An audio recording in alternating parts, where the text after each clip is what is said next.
Colonel George Graham stares up in disbelief after a swift attack. Heisenheim, standing over him, calmly dismisses the colonel's accusation of attempted murder. He states that he simply eliminated a pest, as is his duty as a soldier for the future of the Empire.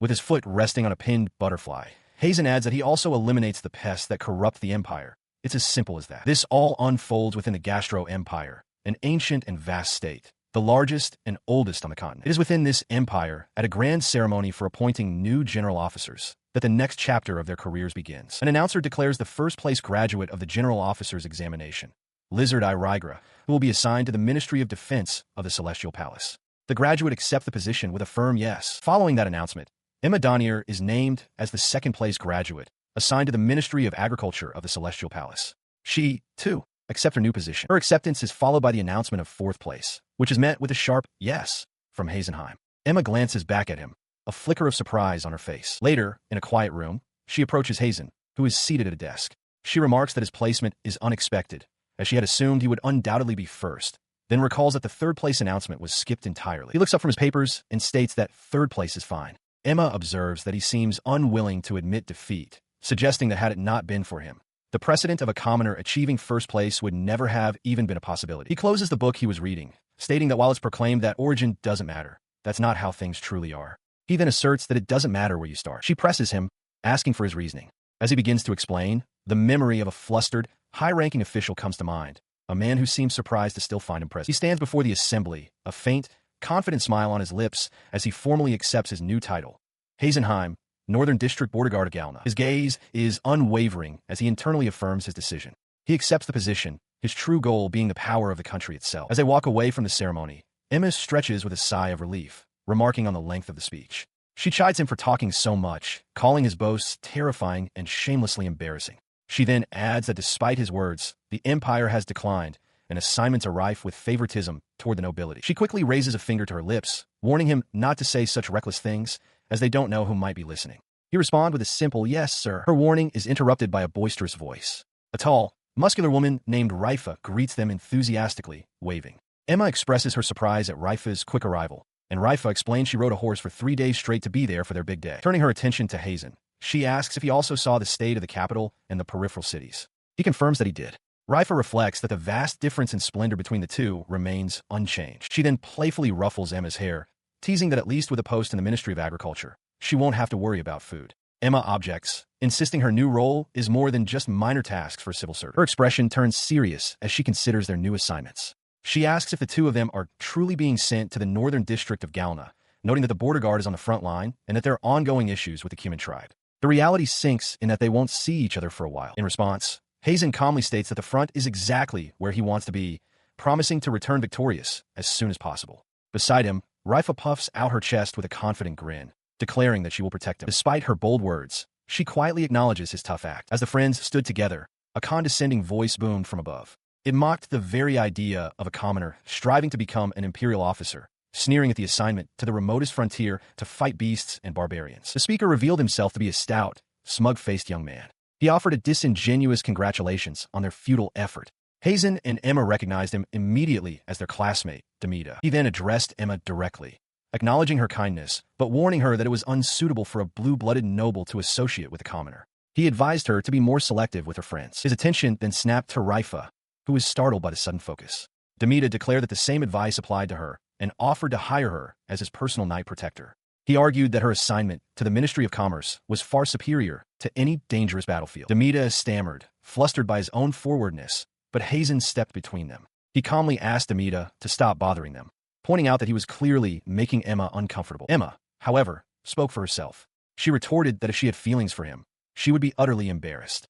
She reminded him that despite being a prestigious noble, he had ranked last in their class. Rifa added that Demoted only became an imperial general through his family's power, contrasting it with her own tolerance for being near someone he considered weak. Heisen's gaze sharpened. He stated plainly that Demoted's qualifications were not good enough for either of the women, and that the fact he came from a noble family meant absolutely nothing. Humiliation twisted Demoted's face into a mask of rage. He spat that he hoped Heisen would remain a mere merchant and make friends with other pitiable nobles who had become generals, ordering them to never show their faces to him again. With a dismissive smirk, Heisen simply wished him a good day and turned to leave, his friends following close behind. As they walked away, Rifa reminded them that from now on, they would take separate paths, wishing them both well. She then turned to Emma, quietly wondering why Heimin always seemed to say things that made him enemies. He parted ways with his friends, with Emma expressing her complete confidence in him. 1 month later, he arrived at his new post in the formidable northern district of Garner. Standing before the imposing fortress, he formally announced his arrival as Sub-Lieutenant Heimin. Inside, he was brought before his new commanding officer, a man seated behind a large desk adorned with a grand insignia. The man introduced himself as Colonel Gedru Magno, the officer in charge, and remarked that it had been 10 years since a commoner officer was last assigned to his command. The colonel continued, stating that Heimin's arrival was timely, as there was a vacancy. He pointed to a roster, assigning the new sub-lieutenant to the 8th platoon and promising more details later. He then asked if Heimin had any questions about the assignment. The young officer's response was curt and direct, his expression unreadable as he stated he had none. Colonel Magno observed him for a moment, a faint smile playing on his lips. Acknowledging the response, he offered a simple, almost ominous piece of advice: to be careful. With a formal bow, Heimin excused himself, concluding the brief and chilly reception with his commanding officer. Once the door closed behind the young officer, Colonel Magno's disdain became clear. He internally dismissed Heimin as an unpleasant commoner, concluding with a chilling thought it didn't matter anyway, as the boy was sure to die in this new post. His subordinates, who had been standing by, remarked on the colonel's cruelty in assigning the newcomer to the 8th platoon. Leaning back with his eyes closed, Colonel Magno dismissed their concern. He stated plainly that he didn't care about the reasons for the assignment. No one wanted a commoner officer, regardless of their skill. Unaware of the conversation inside, Heimin stood in the hallway. The cold reception had not discouraged him. Instead, a shadow fell across his face as a sharp, predatory grin emerged, revealing a hidden intensity. His thoughts turned to the immediate future. The first order of business was training. At Training Ground 8, the sounds of exertion already filled the air, with shouts urging recruits to run faster. He arrives at the training grounds for the 8th platoon. The area is crude, enclosed by a barbed wire fence, and outfitted with makeshift equipment, like climbing walls and punching posts. The soldiers within are disengaged, some playing cards while others perform a bizarre strength exercise. His attention is drawn to this strange training. 2 soldiers strain to pull a heavy sled, upon which sits another, much larger man. One of the pullers complains that they're being forced to carry unnecessary dead weight, which will only wreck their backs and knees. Heimin observes this spectacle, his expression unreadable as he questions if this can even be called training. The soldier pulling the sled internally fumes, noting that his partner looks like a child soldier, not someone who trains daily. He then glances back at the overseer on the sled, thinking he's as fat as a pig. Suddenly, the smaller soldier leaps up, cheering that he has won and will claim the day's wine. The heavy man, now tumbled onto the ground, furiously accuses him of cheating. The outburst confirms Heimin's suspicions. They were gambling for wine, and the distribution seems unfair. The losing soldier glares at the heavy man, blaming his slowness and the loss of his prize on the man's excessive weight. His frustration boiling over, the soldier lunges forward, shouting at the heavy man as he throws a punch. Before the blow connects, a powerful hand catches the punch midair. A muscular man with a chin patch stops the fight and turns to the newcomers, demanding to know who they are. Unfazed, Heimin addresses the heavy man on the ground, stating plainly that he lost because he's too heavy and should consider losing weight and quitting drinking. He then steps forward with calm authority, introducing himself as Lieutenant Heimin, the new officer in charge of the 8th platoon. The woman at his side introduces herself as Raifa, his escort. She notes how the soldiers seem to do as they please, then directly addresses the muscular man, asking for his name and rank as the platoon's overseer. The man's tense posture relaxes into a confident smile. He confirms he is the overseer, Sergeant Como, and explains that because directives from the higher-ups constantly change, they've resorted to training on their own. His eyes then fix on Raifa as he remarks that Heimin has brought a very attractive woman with him. Raifa meets his gaze boldly, a suggestive smile playing on her lips. She tells the sergeant that there are things much more fun than training and pointedly asks why he doesn't join them. Her proposition was met not by the sergeant, but by Lieutenant Heimin's cold command. He complimented Sergeant Como's physique, then ordered Raifa to deal with him. Como simply chuckled in response. Without a moment's hesitation, she moved. A single, powerful stomp sent the sergeant crashing to the ground, utterly subdued. It was a clear demonstration of her power, a trait of her Zexan ethnicity, whose people possess physical abilities far beyond the norm. Standing over the defeated sergeant, Raifa announced that anyone who wished to touch her would first have to become stronger than her. Heimin then declared a change to the training regimen, 30 laps around the field, with the threat of being buried alive for any who refused. Seeing their leader so easily dispatched, the platoon members shouted their immediate compliance. He then turned his attention to the man still on the ground, asking him with a slight smile how long he intended to feign unconsciousness. His question was answered not by the sergeant, but by another soldier who leaped back in protest. With blood trickling from his nose, the man furiously accused Heimin of being a mad wizard for using his magic staff on subordinates and demanded to be sent to the infirmary. Unfazed, Heimin questioned if the man truly considered himself a soldier. He watched the man begin to run, squealing that it was just a little nosebleed. From Heimin's perspective, He heard no real whining. The defiant soldier screamed for everyone to get out of his way as he fled the training grounds entirely, unable to endure the pressure. As dusk settled, the remaining members of the platoon lay scattered and utterly exhausted across the field, the grueling run finally complete. He approached one of the men, checking on his condition. The soldier, identified as Sergeant Baz, slowly pushed himself to his knees, assuring the lieutenant he was all right. The sergeant, surprised, asked how the lieutenant knew his name. Heimin explained that he had memorized the platoon roster, citing Baz's apparent endurance and skill with his sword. Heimin appointed him to be in charge of instruction starting the next day. Flustered, Baz accepted the new responsibility. While he and the other platoon members lay exhausted, Sergeant Como eagerly raised his hand. Lieutenant Heisenheim looked on, explaining that physical training was part of the job, but they must manage themselves. Como shouted his affirmation.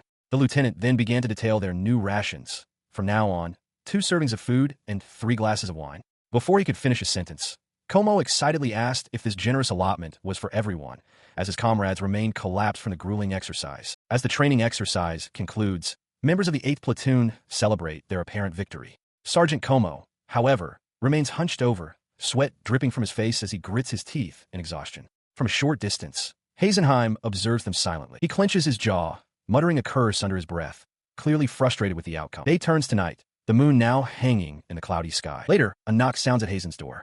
He asks who is there, and the door cracks open to reveal a gaunt man with an unnerving grin. The man introduces himself as Sergeant Dickett of the 8th Platoon, announcing that they have prepared a welcome party for the new lieutenant and formally requesting his presence. Heimin remains guarded, stating that it does not feel like a welcome. Dickett attempts to placate him, insisting it's a misunderstanding and that they have no desire to be enemies. He proposes they share wine and food to build their friendship.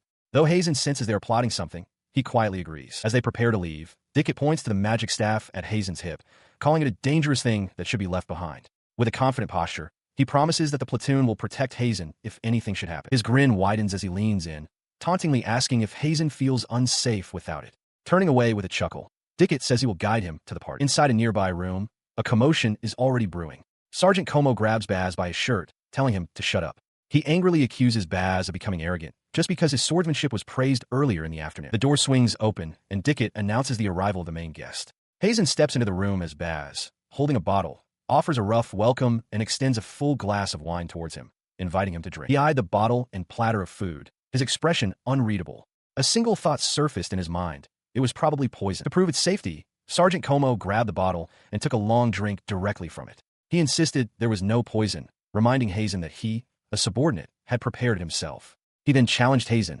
asking if he was afraid. Unfazed, he calmly lifted the glass to his lips and took a sip. He concluded internally that the first cup was merely a bluff. The real poison must be in the second one. As he lowered the glass, Heimin commented on how delicious the drink was, surprising Como. The sergeant laughed, gloatingly confirming Heisen's suspicion.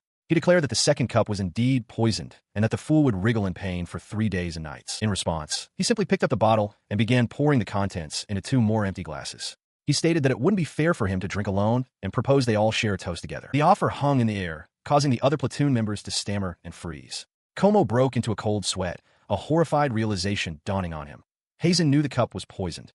Heimin, maintaining his composure, noted their reservation and pointedly asked what was wrong, questioning why they wouldn't want to drink with him. He then lifted the poisoned glass, a chillingly calm smile spreading across his face. "Don't worry," he said, his voice even. "It's not poisoned." He held the glass out, pointedly asking if this wasn't the very wine that Como himself had prepared. The direct challenge struck the sergeant with the force of a physical blow. His face twisted in a mixture of shock and fury as the truth became undeniable. This newcomer knew everything. With the platoon's plot completely exposed, Heimin calmly explained their failure. Their plan was too careless, he noted, and their nervous looks and behavior had given them away. He lectured them, stating that assassination requires far more training than ordinary killing. Como could only stare, dumbfounded. The condescending lecture finally broke the sergeant's composure. "Damn," he snarled, cursing all rookies for thinking they're so important. With a roar of frustration, he swung the heavy bottle at Heisen's head, while another soldier simultaneously launched a kick at him. He effortlessly counters the 2-pronged assault. With a swift motion, he unleashes a technique called Kazakiri, a wind cutter, using nothing more than a simple fan. The force of the invisible blade strikes Sergeant Como directly in the face, sending him hurtling backward as the other platoon member freezes in disbelief. The raw power of the attack leaves the other soldier trembling in shock. He stares at the unmoving forms of his comrades on the floor, his mind reeling with a single, terrifying thought. Did he kill him? But Sergeant Dickett, though incapacitated, is still conscious. He struggles to comprehend what just happened, questioning aloud why Heimin could use magic when his magical staff was left behind in his room. Turning away from the fallen man, Heimin calmly explains that a magical staff is not always a necessity. He adds a cryptic warning, stating that it is not advisable to show all one's cards, especially concerning their fates. His chilling words break their remaining resolve. The two conscious soldiers bow their heads to the floor, apologizing profusely. They confess that Sergeant Como was the one who poisoned the wine and that they were threatened into participating. Heimin listens, then clarifies a point they seem to have misunderstood. Como was punished for striking a superior officer with a wine bottle, not for the poison. He then leans down, his voice low and menacing, directly addressing the spiky-haired soldier. He points out that if the wine had truly been poisoned, the man before him would be punished not for assault, but for treason. To emphasize his point, he presents a glass filled with the dark red liquid. "So, tell me," he asks, his tone deceptively calm, "is this wine poisoned?" The soldier stammers, insisting it's not poisoned, but his fear is palpable. He explains they were just following Como's orders and that they made the poison themselves. Heimin's expression shifts to a bright, cheerful smile. He declares he's glad to hear it and suggests that, in that case, the soldier should drink it too. The soldier's hand trembles violently, and the glass slips from his grasp, shattering on the floor. As the red wine spreads across the wooden planks, Heimin looks down at the mess with cold satisfaction, remarking that this outcome is their just deserts. The soldier lets out a choked gasp of terror. Heimin's friendly demeanor vanishes completely, replaced by an icy stare. "What's wrong?" he presses, his voice devoid of warmth. "Drink, quickly." He remained on the floor, trembling under the oppressive aura of Lieutenant Heimin, who stood over him like a silent executioner. A brief, panicked memory surfaced of him being forced to kick Sergeant Como, his actions driven by coercion rather than malice. The memory was shattered by the piercing scream of Sergeant Dickett, who writhed in agony as Heimin calmly brandished the fan used to cast the spell. Heimin then flicked his wrist, sending another invisible blade of force hurtling toward the coerced soldier. The impact threw the man across the room, leaving him incapacitated on the floor near the terrified Sergeant Como. With the conspirators subdued, Heimin pinned Como's head to the floor with his boot. He declared that Sergeants Como and Dickett had planned to assassinate a superior officer, a serious violation of military discipline. As for Sergeant Baz, Heimin noted he was simply in the wrong place at the wrong time. He leaned down, his gaze intense, and demanded confirmation from the pinned sergeant. Ignoring the silence, Heimin turned to the last conscious platoon member, placing a hand on his shoulder. He entrusted the soldier with the disposal of the bodies and notifying their families. As a final reassurance, Heimin revealed he had switched the wine. It was never poisoned. The soldier could rest easy. With his orders given, Heimin departed, closing the door on the grim scene and wishing the survivor a good night and sweet dreams. Alone in the corridor, a cruel smirk formed on his lips as a dark, viscous liquid dripped from his eye. He thought of them only as brats. As the strange substance trickled from his eye, a memory from decades ago surfaced. A powerful, robed entity loomed over a hooded figure, its voice echoing with disdain. It declared the man pathetic, questioning if this was truly the end for the one known as the most powerful wizard in history, a man who had lived for 200 years. The wizard's voice resonated through the memory, explaining that he had lost someone important. By the time he tried to get her back, it was too late. He acknowledged that people die, that it is the law of nature, but he could not accept it. This refusal drove him to gamble his soul and all his magical knowledge. The result of this pact was waking up in his current young body 3 years ago, leaving him to wonder if the being who oversaw the transaction was a god or a demon. The memory faded, returning his focus to the present. The dark, tear-like streak remained by his eye, a physical mark of the profound bargain he had struck. His gaze lifted to the night sky, where a full moon hung among the clouds. He considered the state of the military, concluding that not only the high-ranking officers, but even the subordinates were corrupted to the core. This, he mused, made it the perfect place to rise quickly if one was only looking for results. Standing on a balcony, a cold, determined smile spread across his face. He decided that this was where it would all begin. It was time to put an end to the decay, to devour the country that had been living in corruption for far too long. Overseeing the 8th Platoon's training, Rifa shouts with cheerful menace, urging the running soldiers onward. She promises 2 extra laps for anyone she manages to catch, a wide grin spreading across her face as she watches them struggle. A week has passed since the incident. One of the platoon members, exhausted from the run, marvels at Heimin's resilience. He notes that Heimin has been amazing, never missing a single day of training, a stark contrast to when Sergeant Como was in charge. The memory of Heimin standing over a defeated figure surfaces. Meanwhile, within a formidable fortress, a high-ranking officer sits at his desk, reviewing documents. He looks up at a visitor standing before him and remarks with a calm, almost amused tone that it surprises him to see the man is still alive. His visitor is Heimin, standing at attention.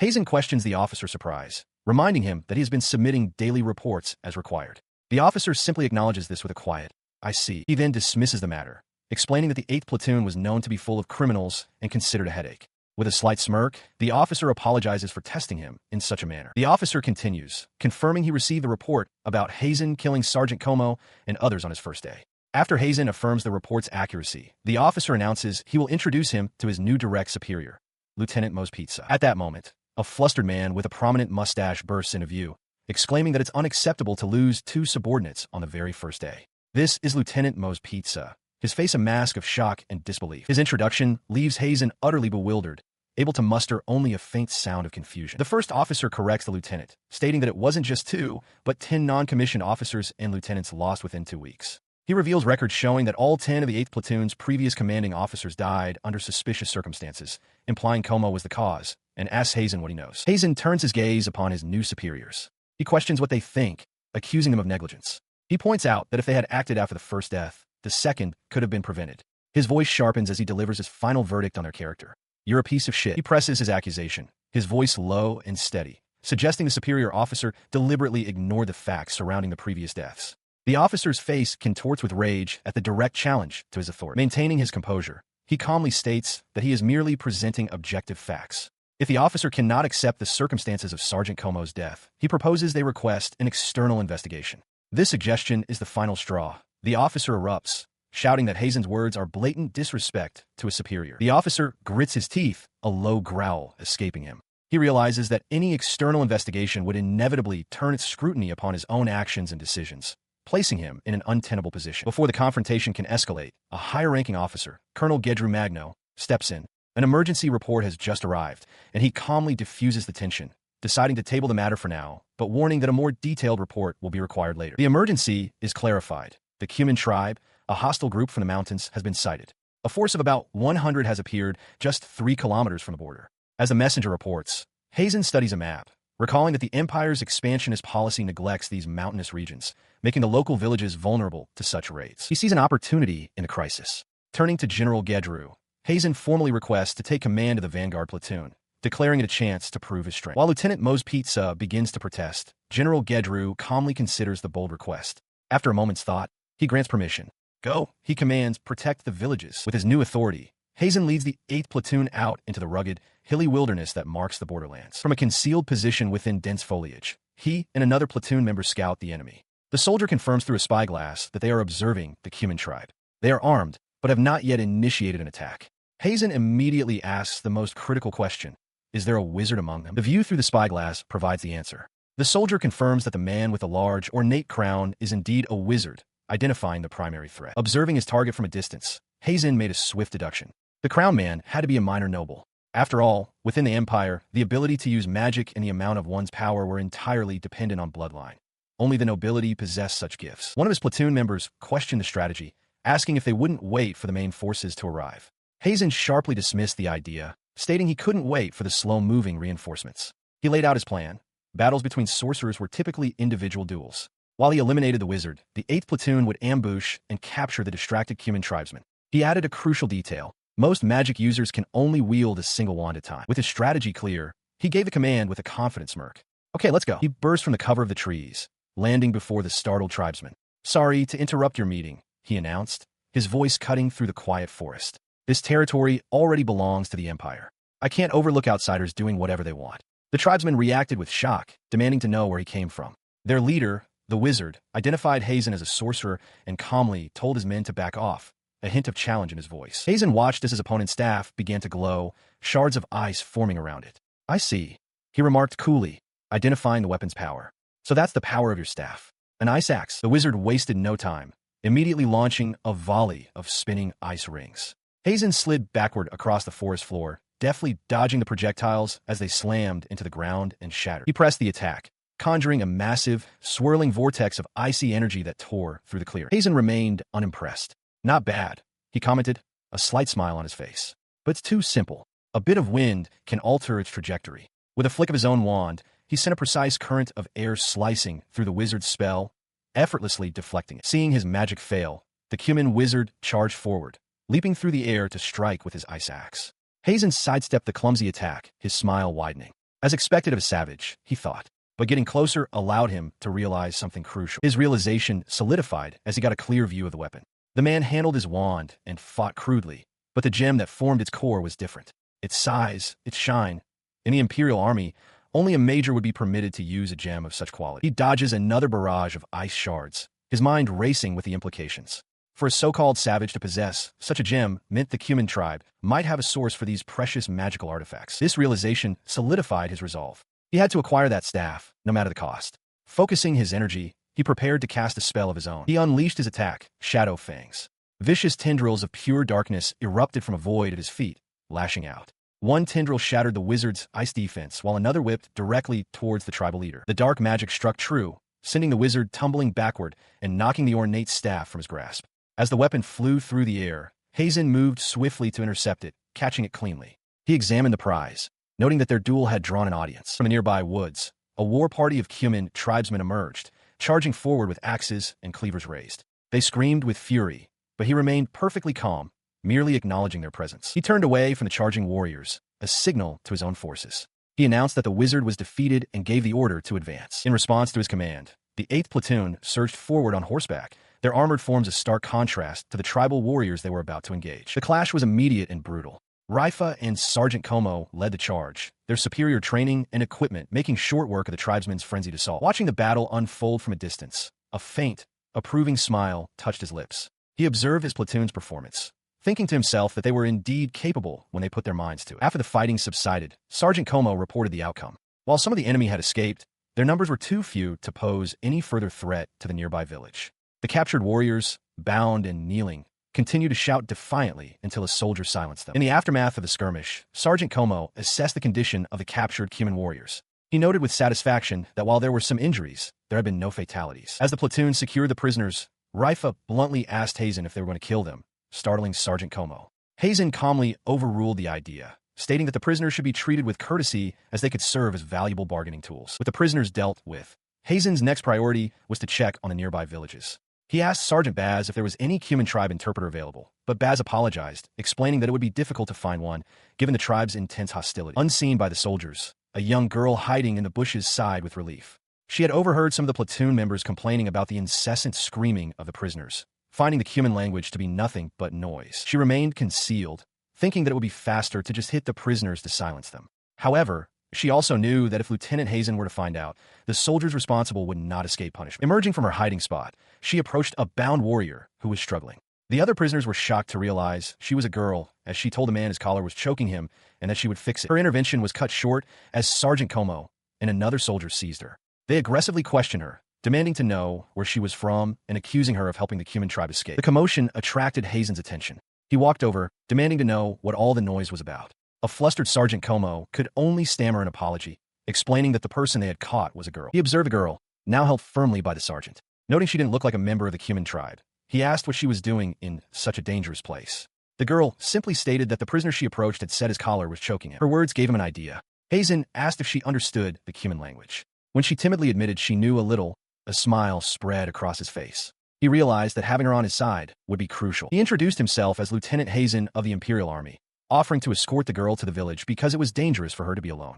His smile, however, seemed suspicious. The girl replied, giving her name as Yenlin. As they rode together on his horse, he questioned her about her ability to understand the Cumin language, casually mentioning that the jewels of the Cumin tribe sell for a high price. She asked if he traded with the tribe and whether it was dangerous. He brushed off her concern, explaining that he merely distributes market profits and that the Cumin have an absolute taboo against harming children. His attention then shifted to her appearance. He remarked that she looked about 6, but she cheerfully corrected him, revealing she was 13. Surprised by this, he wondered if her growth was stunted and asked for permission to perform a checkup, to which she agreed. He placed his gloved hand on her head to begin. As particles of light began to emanate, she asked with surprise if he could also use magic. In response to his touch, an immense amount of magical power erupted from her, shocking him with its sheer magnitude. His gaze locked onto her eyes, and a sudden realization struck him. He knew those eyes. A memory surfaced, the eye of the wizard from his past, the most powerful in history. The memory left him visibly shaken.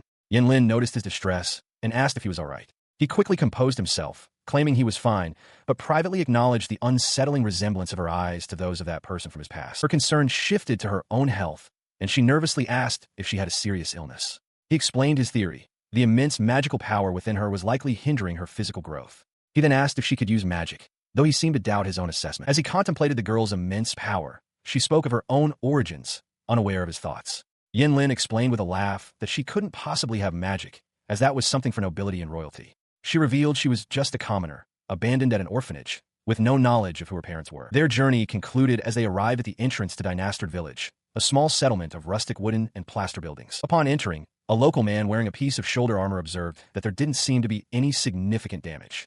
As he spoke, Lin and another child looked on with concern, their attention drawn to an approaching procession. The cause of their alarm became clear. Imperial soldiers were leading the captured Kimin tribe through the village. The sight ignited fury among the locals.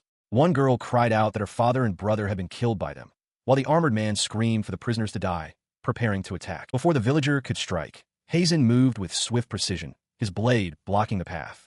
He coldly informed the man that abusing prisoners was forbidden and that if they continued, they would be punished according to military code. The man recoiled, shouting back defiantly that they were not soldiers and cared nothing for such codes. His defiance gave Heimin pause. The captured Kimin wizard, standing beside him, quietly asked if Heimin truly intended to follow the rules, hoping he wouldn't.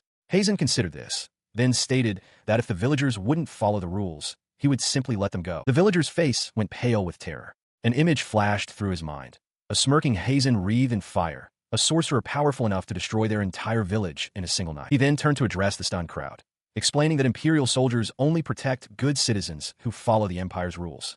If they chose not to follow those rules, he declared they would receive no intervention. His ultimatum was met with outrage. The armored villager accused him of posturing, shouting that the military always arrives after they've been attacked. He claimed their capture of the Kimin was pure luck, and that if the soldiers had helped them last time, no one would have died. He listened as Lieutenant Heimin acknowledged the villagers' right to be protected, but firmly stated that the military also has a duty to protect. If they desire that protection, Heimin explained, they must endure the hardships that come with it. That, he concluded, is the nature of war. His voice turned cold, his fist clenching at his side. He declared that those who chose not to fight for revenge, but instead throw stones at a defenseless enemy and use the dead to justify their actions, make him sick. The villager's defiance crumbled. He stammered an agreement and ordered the others to leave. The crowd quietly dispersed, leaving the captive Kimin wizard kneeling on the ground. With the immediate threat gone, Heimin turned his attention to the young girl, Yin. He asked if she was okay, explaining that he had come to the village to check for damages and for a personal matter, knowing nothing of the villagers' plans for revenge. Yin gave him an enthusiastic yes. The villager, now apologetic, asked Yin if she had been scared by the commotion. She thanked him, saying she was fine and that she was used to it, as there were many children like her at the orphanage. Hearing this, Heimin told Yin he needed her to guide him there. The villager offered to negotiate with the orphanage director for him, but Heimin cut him off, stating that the orphanage was poor with nothing to sell. This was not a purchase. He then looked down at the girl, a wide, inscrutable smile spreading across his face. Yin, he said calmly, I'm adopting you. His sudden declaration was met with wide-eyed shock from both Yin and the villager. His smile, the villager sputtered, it's suspicious. On a wooden surface, a gloved hand places a single, small gold coin as an advance. In exchange for this payment, Heimin makes his proposition to the woman before him, Director Norway. He asks her to hand over the young girl, Yin Lin. Outside the dilapidated Dynastrid village orphanage, she considers the offer. Heimin adds that he will also have a small silver coin delivered every month, enough for 10 or more children. The director finds the proposal interesting. Their conversation continues inside. Heimin explains that he values the director's skills greatly, noting her long tenure managing the orphanage and her success in trading with the culturally distinct Kimin tribe. Acknowledging the difficulty of her situation, he expresses a desire to help in any way he can, which seems to surprise her. Before the director can respond, Yin Lin speaks directly to Heimin, declaring his offer insufficient. With startling confidence, she demands 2 small silver coins every month, twice what he offered, questioning if she is not worth such an investment. A faint, knowing smile crosses his face. Without hesitation, he accepts her terms with a single word, deal. With the agreement settled, they prepare to leave. Heimin sits atop a horse, with Yin Lin seated before him. Seeing the girl's small satchel, Director Norway asks if that is all she needs to bring. She explains that in the orphanage, many things are shared, so the bag contains all she truly owns. She adds that having fewer things in her new room will be better. Heimin simply replies that he understands. Her eyes widen in sudden, horrified realization. She shouts, asking if she's going to live with him. The thought of an officer's room, so much cleaner than the orphanage, seems to be the source of her distress, as she declares she doesn't want to go. Her protests continue as they ride away, with Director Norway waving from behind. Yin Lin screams that she absolutely does not want this, but Heimin dismisses her, stating that the decision is made and her opinion doesn't count, musing that it must just be a young girl's feelings. With his hand resting on her head, Heimin internally assesses his new ward. He is impressed with her courage and talent for business, qualities essential for his plan. To gain power within the empire, money is paramount, and he has decided that Yin will be the one to raise the necessary funds. As they begin their journey, The question of how they should address one another comes up. Heimin muses that perhaps he will adopt her as his sister. Seizing the opportunity, Yinlin cheerfully calls him Big Brother, though she flinches when he asks if she truly wants to use that title. The word brother strikes a nerve. His expression darkens instantly, as a painful memory seems to flash before his eyes. His sudden change in demeanor startles Yinlin, who pleads with him not to make such a frightening face. With a click of his tongue, Heimin apologizes, explaining that it is not her fault. She simply reminded him of his stupid little sister. He quickly changes the subject, instructing her to call him sensei from now on, as he will be teaching her magic. Yinlin is shocked, thinking to herself that sensei is the last thing she wants to call anyone, especially since she believes she knows nothing about magic. Heimin addresses her confusion, explaining that her slow physical growth is a direct consequence of possessing an immense amount of magical power. He continues with a grave warning. If she doesn't learn to handle it, that power will go out of control when it awakens, causing great harm not only to her, but to everyone around her. Taking in his words, Yinlin agrees that she understands, but openly admits that she cannot bring herself to trust him completely yet. A small smile plays on Heimin's lips as he asks, "Can't you trust me?" He notes her sharp perception. The thought of training her is an interesting one. He believes that if he does, her future will improve and be fascinating to watch. As they continue on horseback, Yinlin looks back at the shrinking silhouette of her home. She remarks that the village has become so small, realizing this is the farthest she has ever been from it. She looked up as Heimin brought up their previous negotiation, stating plainly that she had undervalued herself. Her expression fell as she quietly affirmed his assessment. As they rode on horseback through the mountains, he continued his lesson, explaining that she should have insisted on 5 large gold coins as an advance, plus 3 small silver coins every month. The sheer amount left her speechless. She then posed a hypothetical question. What if the other party sets an impossibly high price, like 100 gold coins? Heimin calmly advised that one shouldn't aim for the absolute maximum. Instead, he explained, the goal is to secure at least 80% of the desired amount by identifying the opponent's point of compromise without letting emotions interfere. He elaborated on the fine line between the maximum and minimum, explaining that if she had pushed too far, the result would be the same. He could have simply accused her of trading with foreigners, a punishable offense, and then forced her into slavery. The cruel logic of his threat made her recoil in horror. His tone then shifted as he revealed his ultimate goal for this training. Looking toward the bound Cuman tribesmen, he declared that he wanted her to eventually become an intermediary with their people, making her negotiation skills essential. Despite the harshness of his lessons, he offered a slight, confident smile, adding that he believes she has potential, at least. His words seemed to resonate with her. She listened intently as he concluded that her true value is 100 times greater than the price they had discussed. This unexpected praise caused her to light up, her eyes shining as she asked if he was trying to encourage her. Flustered, Heimin immediately and vehemently denied. His denial quickly turned into a harsh lecture. He began poking her forehead repeatedly, demanding to know what she thought she was hearing. He warned her that if she settled for her current value, she would be useless to him. She needed to work 10 times harder. Suddenly, a strong pair of hands lifted Yinlin away from him. A tall woman with light hair admonished Heimin for pressuring the girl. She introduced herself as Raifa, his bodyguard, and added that she would be looking after Yinlin as well. The young girl looked on, surprised, as she was introduced to her new companion. She found herself suddenly embraced by the young girl, who exclaimed in awe at her beauty. Flustered, Raifa stammered that it was the first time anyone had ever called her beautiful. The girl hugged her tighter, declaring that of all the people she had met, Raifa was the most beautiful. She confessed that she had always wanted a sister and was incredibly happy, leaving Raifa stunned. Her cheerful demeanor prompted Raifa to ask a question. Surprised that Yinlin might have a child, she asked how old she was. Yinlin brightly claimed to be 19, adding that women in her Zexan tribe typically give birth around the age of 14. From his vantage point on horseback, Heimin cut in, warning Raifa not to pamper the girl. He revealed that despite her claims, Yinlin was only 13 years old. Furious at being exposed, Yinlin clenched a fist, muttering about Heimin's awful character. Deception revealed, the girl began to cry, shouting that she wanted to go back to the director and calling Heimin a kidnapper. Sometime later, as they rode towards a large fortress, Heimin turned to an armored soldier beside him. Noticing a large contingent of troops assembled outside, he asked what was happening. The soldier identified the heavily armored unit as Lieutenant Mispitz's cavalry, explaining that they had finally completed their preparations to depart. He then asked Heimin if this was his first time seeing them. Heimin's eyes widened in shock as he processed the information, questioning if they had really been preparing for more than half a day. His companion explained that the soldiers have very little combat experience and are terrified of being injured. Because of this, they usually spend so much time preparing that the war ends before they even set out. The soldier's explanation was met with a sudden jolt from Heimin's horse, causing the armored man to cry out in surprise. Upon his arrival, Heimin is immediately met by a bellowing voice. An officer in ornate armor shouts, calling him a scoundrel. The man offers a backhanded apology, claiming he didn't recognize Heimin because his posture and gear made him look like a novice. Unfazed, Heimin quietly asks who is greeting him. The officer crosses his arms smugly, asking if Heimin simply ran back defeated from his encounter with the Cumin tribe. Heimin calmly refutes this, stating that they did, in fact, defeat them after ensuring the safety of the nearby villages. His smug demeanor shatters. The officer stares, utterly shocked, as Heimin reveals a line of captured and bound Cumin warriors. Confirming his victory, Heimin orders Sergeant Baz to take the prisoners to their cells for the time being. His shock quickly curdles into rage. The officer furiously demands to know why Heimin didn't follow his orders. Heimin explains that he judged they wouldn't have made it in time. As a result of his actions, the village suffered no damage and the Cumin tribe was captured. He dismisses this as mere hindsight, accusing Heimin of going ahead simply to take all the credit for himself. Calmly, Heimin challenges the lieutenant, asking what special strategy he had in mind and stating he would love to hear it. The lieutenant growls, unable to answer. He clenches his gauntlet, shifting his argument to the risk involved. He points out it was a magical battle, questioning what would have happened if Heimin had lost. It would have been a disaster, he insists. Heimin stands resolute before his assembled 8th squad. With unwavering confidence, he states that he won't lose. He declares that even if an unforeseen situation were to arise, the members of his squad would be able to handle it. This declaration of faith is met with derisive laughter. The lieutenant scoffs at the idea that the 8th squad could be useful, contrasting them with his own men who, he implies, are so cautious they take half a day just to put on their armor. His mocking laughter continues as he questions how such useless men, who can barely read or write, could possibly be of any use.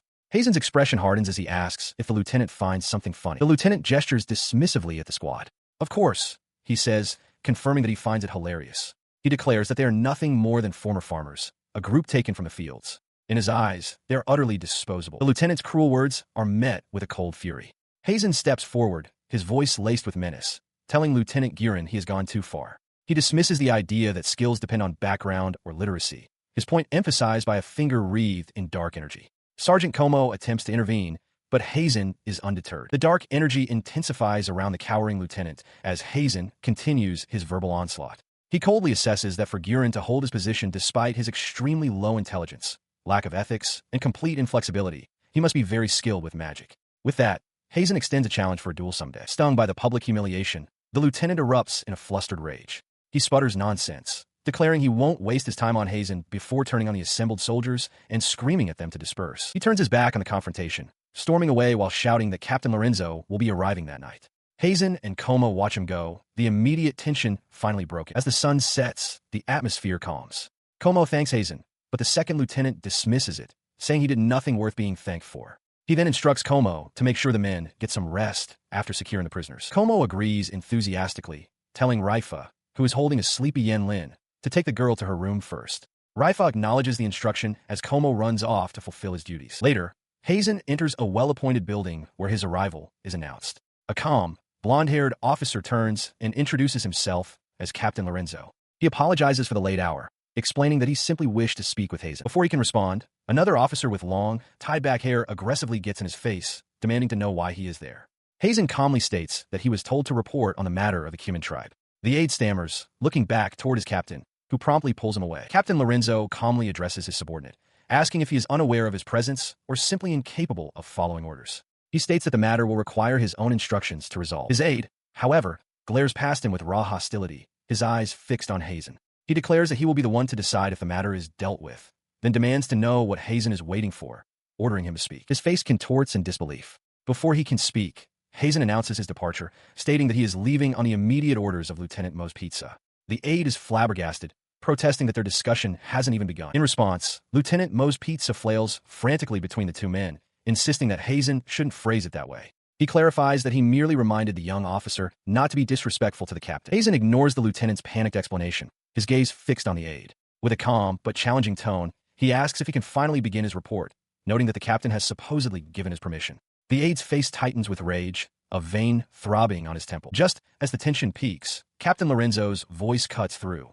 With a slight, amused smile, he confirms he heard everything and asks Heimin to proceed. Standing before captured Cumin tribespeople, Heimin formally proposes an exchange of prisoners to establish a ceasefire. Lorenzo finds the idea very interesting and requests more detail. Lieutenant Mo's Pizza attempts to interject, questioning Heimin's authority to meddle in the colonel's grand strategy, but the captain swiftly silences him. Mo's Pizza meekly complies. With the floor secured, Heimin begins his briefing, pointing to a location on a large map.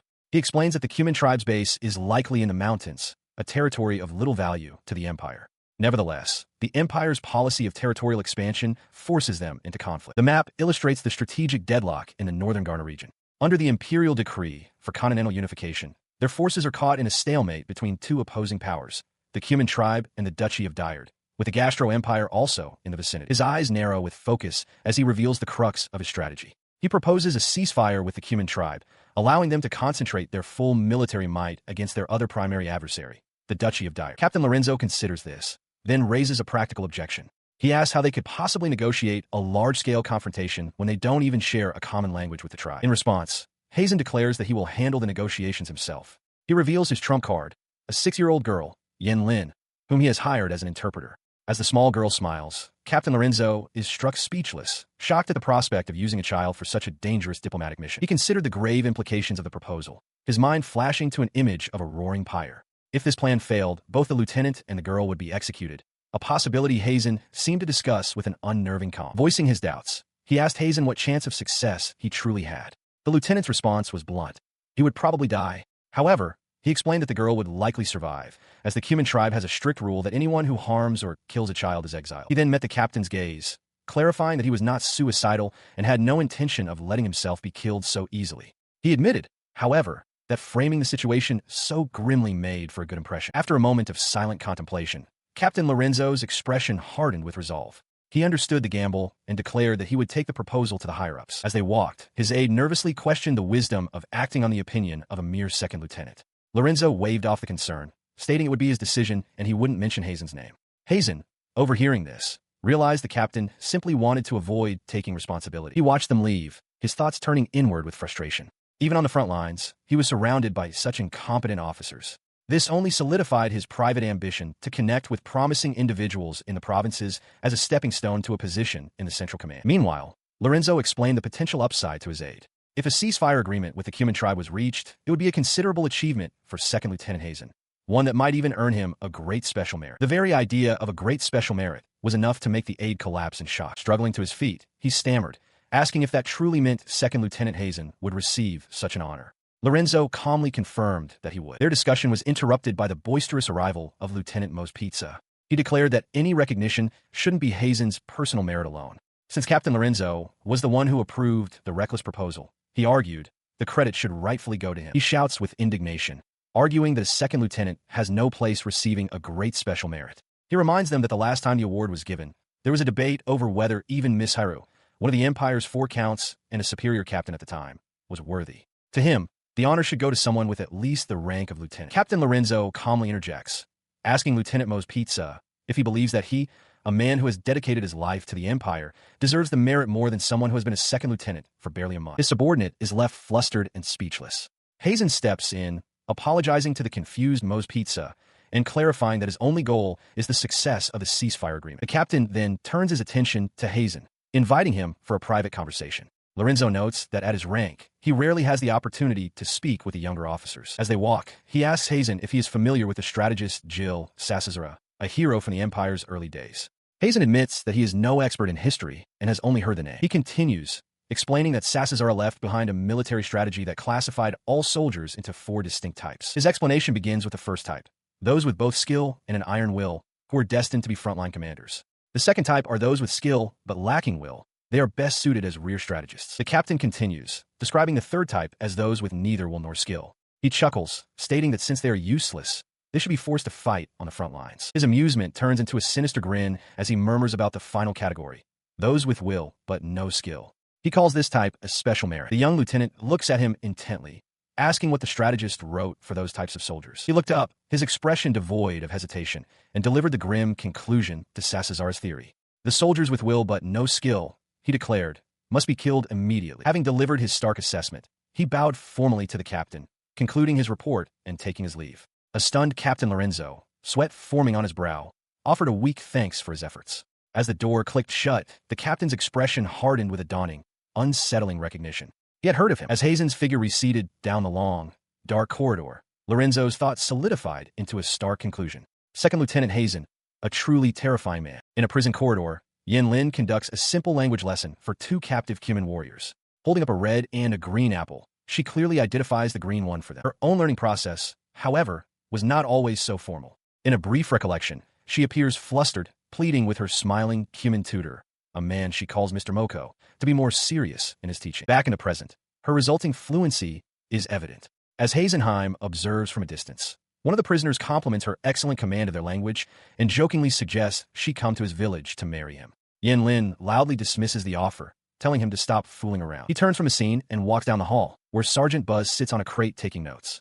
Heisen comments that Yen seems to be progressing well, and Buzz agrees, noting that her youthful appearance helps her gain the trust of others quickly. Indeed, her success is not limited to conversation. She is also learning their manners and customs, a fact reflected in her cheerful and confident expression. With this foundation laid, Heisen remarks that they have gathered plenty of information, expecting negotiations to proceed smoothly. Buzz is taken aback, surprised that his lieutenant has already figured things out. Heisen dismisses the praise, telling the sergeant that he should learn the language as well, much to Buzz's astonishment. Later, while sharing a meal, Heisen poses a pointed question to Yen Lin. Is there another person besides her who can speak the human language? The inquiry startles her, causing her to choke on her food. In the background, Sergeant Buzz is passed out on a bed, surrounded by books, having studied to the point of exhaustion. She quickly composes herself, nervously denying his implication and insisting that she learn the language entirely on her own. Heisen calmly advises her not to lie if she can be found out. He explains that there are two primary ways to acquire a language: intuitively during childhood or by studying its structure as a second language. Her particular way of speaking, he concludes, strongly suggests the former. He presses his point, deducing that a merchant was likely the one who helped her contact the human tribe. Visibly distressed, Yen Lin concedes that he is right but states that she promised not to talk about it, clearly unsettled by his ability to see through everything. Having brought her to the clandestine meeting, he watched as Yen Lin addressed the man they had come to see. She spoke first, her voice steady, assuring the man that she was not there to have him arrested. Her reassurance seemed to work. The man, a roguish-looking merchant, stood with his back to them and declared that he simply wanted to talk business. He then settled onto a sofa, his demeanor relaxed and confident. The merchant remarked with amusement that he had come trembling in fear when summoned by the army, only to be surprised by the sight of such a young officer. Ignoring the pleasantries, Heisen cut straight to the point. He asked the merchant directly if he was the one who taught Yen Lin the human language, and if so, how he was able to speak it himself. His direct question was met with a dismissive smirk. The merchant feigned ignorance, mockingly asking if soldiers of today truly took the words of small child so seriously. In response to the evasion, Heisen placed a document and a coin on the table. He explained it was a paper absolving the merchant of any statements made, plus a reward. The merchant, impressed, noted that he could still lie without consequence, questioning if this was acceptable. His gaze sharpened. Heisen stated coolly that it would be their duty, not the merchant's, to determine what was true and what was false. The unwavering confidence in the young officer's voice made the merchant's smirk falter as he reassessed the boy before him. He let out a short, sharp laugh, breaking the tension. The merchant conceded, admitting Heisen's intimidating look gave him the chills. As a man of business, he agreed to talk for the offered compensation. With the deal struck, he stood and casually revealed his secret. It was nothing special, he claimed. He had been dating a woman from the human tribe, and, as he put it, simply learned the language in bed. He continued his story, explaining that he had taught Yen the human tribe's crafts, like making amulets. He revealed that he had specifically sought out a promising child in an orphanage and found her. Patting her head affectionately, he remarked on how smart she is, adding that the human people are not only harmless to children, but are actually very kind to them. As the merchant finished, Heisen leaned forward abruptly, his expression hardening. He cut through the tender moment, stating that the man must have a motive for his actions and demanded to know what it was. He revealed his own objective, explaining that a ceasefire agreement with the human tribe would soon be signed. Once that happened, he intended to begin trading with them as quickly as possible, sealing his proposal with a firm handshake. The merchant reacted with stunned disbelief, questioning the very idea of a ceasefire. He accused Heisen of joking, reminding him of the immense bloodshed that had occurred between their peoples. Heisen calmly countered, revealing that the army currently holds a human sorcerer as a prisoner, which provides them with a crucial opportunity to negotiate. He leaned closer to the still-shocked merchant, his voice low and strategic. He explained that once they managed to get inside the human circle of trust, it would be their chance to act. The merchant's mind raced, concluding that the lieutenant was insane. He reasoned internally that any trade following a ceasefire should be handled by the army's official merchants.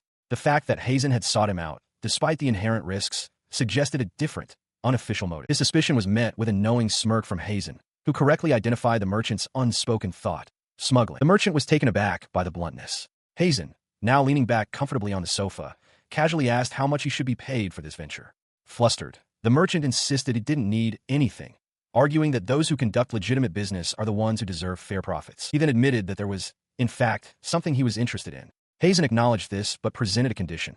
He would grant the merchant the rights to the first trade negotiation with the human.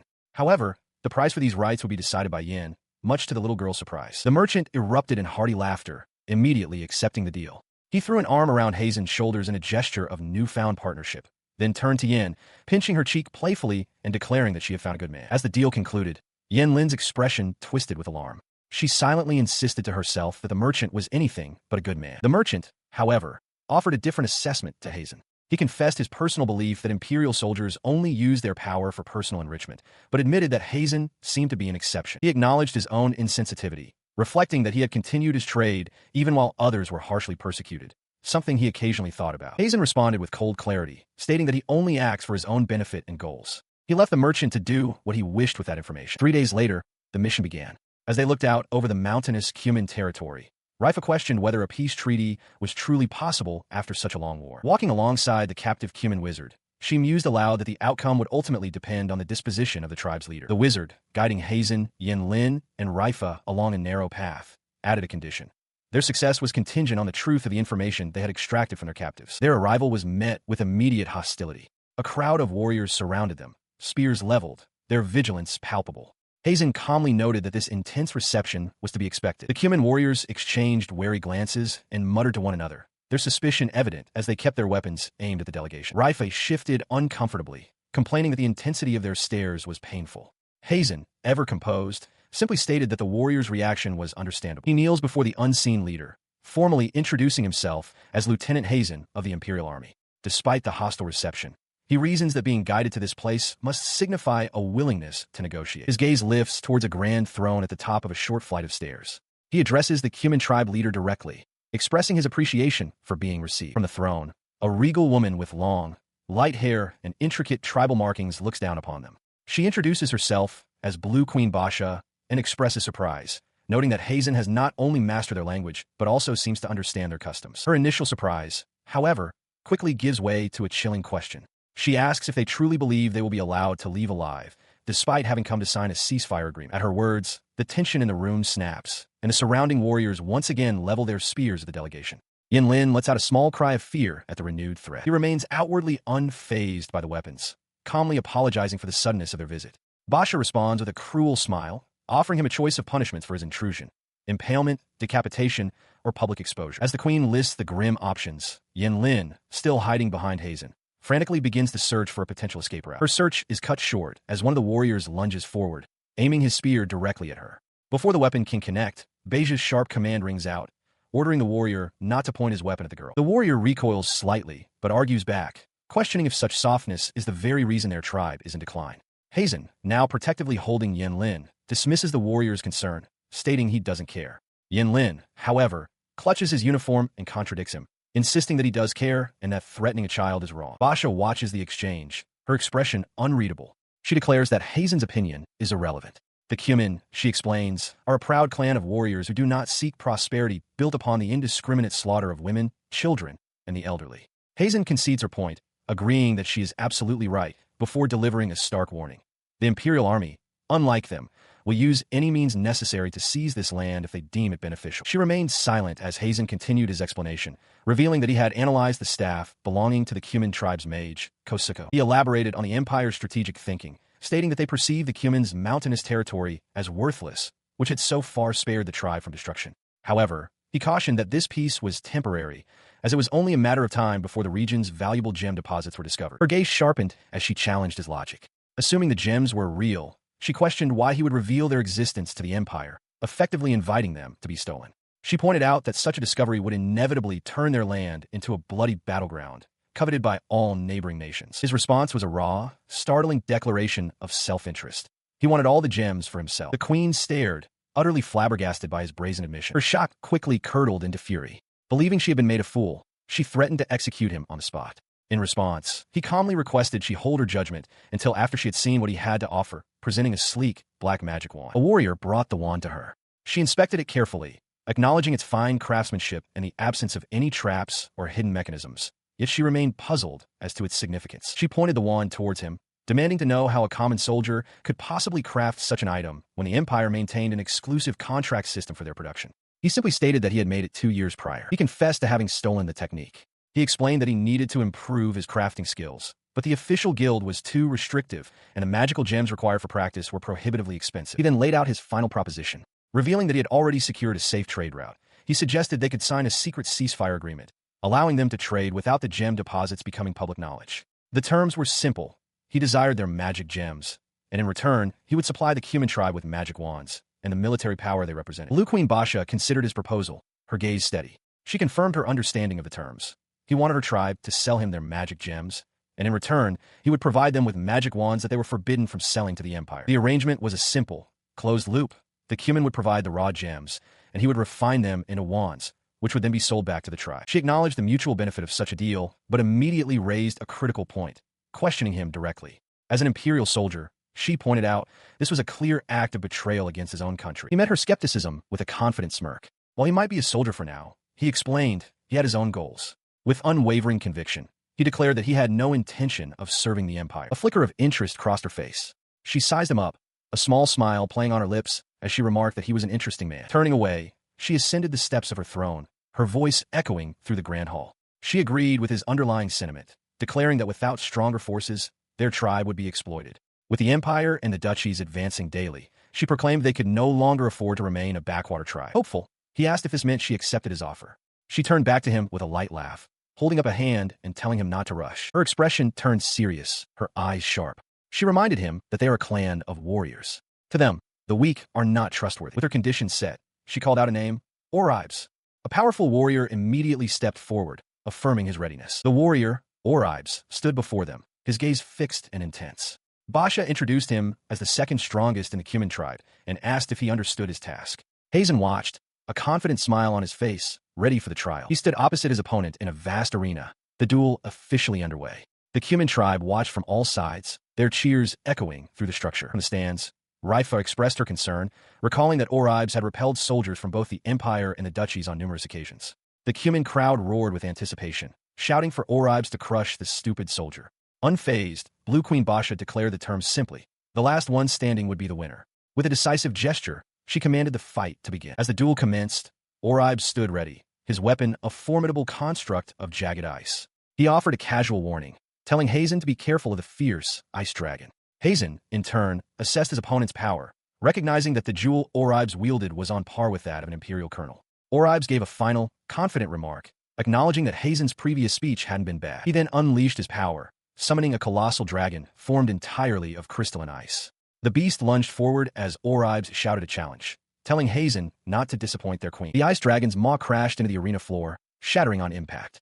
Heimin deftly evaded the strike, landing atop a large shard of ice. He looked down at the attack's aftermath, calmly acknowledging to himself that his Shadow Fang's technique would be insufficient against such power. In response, he began to conjure a new spell. A complex magical sigil, ringed with glowing orbs of light, materialized around him. Below, Oribes' confidence vanished, replaced by disbelief as he stared at the unfamiliar incantation, demanding to know what Heimin was doing. Oribes stares in disbelief at the array of glowing weapons materializing around Heimin, demanding to know what they are. With a calm smile, Heimin gestures to the spectacle, admitting that he knew his Shadow Fangs alone wouldn't be enough to secure victory. He begins to explain his unique nature, revealing that he is someone who has lived on 2 separate continents and, as a result, understands 2 fundamentally different systems of magic. He elaborates on the distinction. In the Western continent, where he used to be, magic relied on chants and seals. This method was slow but allowed for a wide variety of spells. In contrast, the Eastern continent uses magic wands for instantaneous activation, though each wand is limited to a single type of magic. He concludes that since travel between the continents is practically impossible, he is likely the only person alive who knows of both.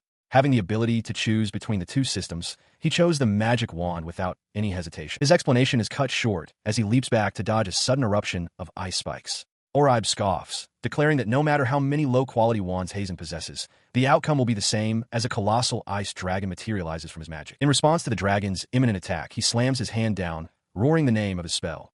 Earth Shield. A massive barrier of rock and soil erupts from the ground, intercepting the blast. His shield holds. As the energy dissipates, Oribes stares, stunned that Heimin managed to block the ice dragon's breath. He explains that by expanding an attack's range, its power decreases, allowing even a low-level earth shield to withstand it. Declaring it his turn, he readies his wands. Oribes notices with horror that Heimin holds a wand in each hand, realizing he can use them simultaneously and calling him monster. Heimin boasts that if it's a unique feat in history, he can do it, adding that he heard Mishuru of the 4 counts could as well. With a confident smirk, he unleashes his own spell, shouting its name. Jourin. A massive torrent of fiery energy erupts from his wand, streaking across the arena directly toward the ice dragon. The attack connects with devastating force, completely shattering the ice dragon into a cloud of frozen fragments. Oribes can only watch, his face a mask of pure shock, unable to comprehend how his powerful summon was so easily defeated. He watched, stunned, as his ice dragon was obliterated. Before the dissipating magical energy stood Heimin, whose victory was delivered by the magic wand known as Jourin, the Crimson Lotus. This particular wand specializes in a single, devastating strike, its power enormously amplified for one use per day. He then calmly produced a second, entirely different wand, its ornate head gleaming as he raised it. His opponent's mind raced with confusion, which quickly morphed into alarm as he braced for another attack. His shock hardened into defiance. He scoffed, declaring it a bluff. He boasted that as long as his own magic power remained, the ice dragon could be resurrected as many times as needed. All the while, Heimin watched him with a knowing smirk as the Jourin wand dissolved into nothing. But before he could act, tendrils of dark energy erupted from the ground, ensnaring him completely. He cried out in disbelief, demanding to know who was interfering in their one-on-one duel. Heimin simply explained that his other magic wand, Teikoku, was designed for remote control, manipulating and transmitting magic power from a distance. The realization of the trap struck him. He cursed his foolishness as he saw Heimin closing the distance in a blur of motion. He was met not with a strike, but with the tip of the Teikoku wand pressed gently against his forehead. Heimin admonished him, stating that he was too simple and pure. The most important thing in a battle between wizards, he explained, is the ability to deceive one another. He looked down at his defeated opponent, his expression unreadable, and asked a single, cutting question. Are you satisfied? Watching from afar, the Blue Queen Basha raised a single hand, her gesture bringing the proceedings to a halt. With quiet authority, she declared that the outcome had been decided. Her judgment did little to quell Oribes' frantic curiosity. He and Basha approached Heimin, and Oribes demanded to know just how many wands he possessed and how he managed to conceal them. Heimin simply smiled, explaining that the inherent flaw of magic wands is easily resolved by carrying multiple ones, a method he considered to be the very best. He concludes his explanation, revealing that he uses a ring-type magic wand called Jinto to render his other wands invisible, allowing him to exchange them with Nindo without being seen. The Blue Queen, Basha, reacts with astonishment. She questions if he can truly call such an extraordinary, almost monstrous feat a mere little trick. He remains composed, admitting that even with such a diverse collection of magic wands, his power is still not enough. He clarifies that he only revealed his secrets to prove his value to her. Basha considers his words, concluding that while having him as an ally would be terrifying, it is far better than having him as an enemy. Heimin calmly accepts her assessment, appreciating her understanding. With their agreement reached, they stand together before the Cuman tribe. Heimin announces to the crowd that, starting today, they will sign a ceasefire agreement with the Empire, an announcement met with a powerful cheer. He observes the reaction, having expected some voices of opposition. Basha assures him that among her people, the leader's decision is absolute. Yet within the crowd, a warrior's face is tight with resentment. He clenches his fist, a silent testament to the deep-seated grudge against the Empire that the new peace cannot erase. Sensing the mood, Basha calls an end to the formalities, ordering sake to be brought out to welcome their guests. She explains to a surprised Heimin that while her people have lost much, they have also taken much. Unlike her predecessor who would have fought to annihilation, she seeks a different path. She drapes an arm over his shoulders, but he politely declines a drink, stating that he dislikes alcohol because it dulls his ability to think. Basha playfully asks if refusing her offer means he will break their agreement. Suddenly, WAIFU appears, enthusiastically declaring that she will handle the alcohol and meat. As Yin shouts in protest, Heimin can only stare, his face a mask of pure horror at the chaotic arrival of his companions. He points a stern finger at Lin, declaring that she hasn't been useful and should liven up the party with a dance. In the next breath, however, he strictly forbids her from drinking alcohol, reminding her that she is a child. In mock terror, Lin flees to Blue Queen Basha, crying for help.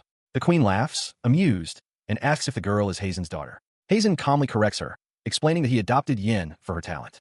He states his intention to introduce her to a merchant so she can gain experience in trade, and asks Basha to be strict with her. Beja's expression turns serious as she studies the small girl, acknowledging that if Heimin brought her, she must be special. Yin shivers, finding the queen's intense gaze frightening. She retorts that Heimin simply wants to exploit a small and weak child. Her comment makes Basha burst in a hearty laughter.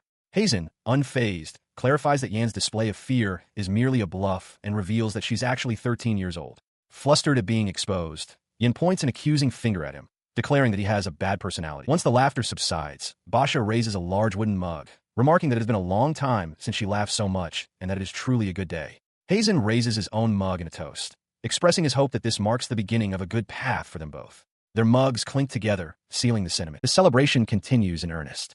WAIFU enthusiastically tears into a large roasted bird, while elsewhere, Lin playfully entertains a group of human warriors, who sit on the ground looking utterly defeated. As night falls, the sounds of the lively festivities echo through the dark mountain range under the light of a crescent moon. The next day, Heimin walks down a long, sun-drenched corridor within the fortress. He approaches Lieutenant Mo's Pizza, who is reviewing a document. Maspitz's eyes widen in disbelief as he reads the contents, a ceasefire agreement. He looks up at Heimin, utterly shocked, and demands to know if he truly accomplished this. Mo's Pizza expresses his skepticism, suggesting that such a simple document could easily be a forgery.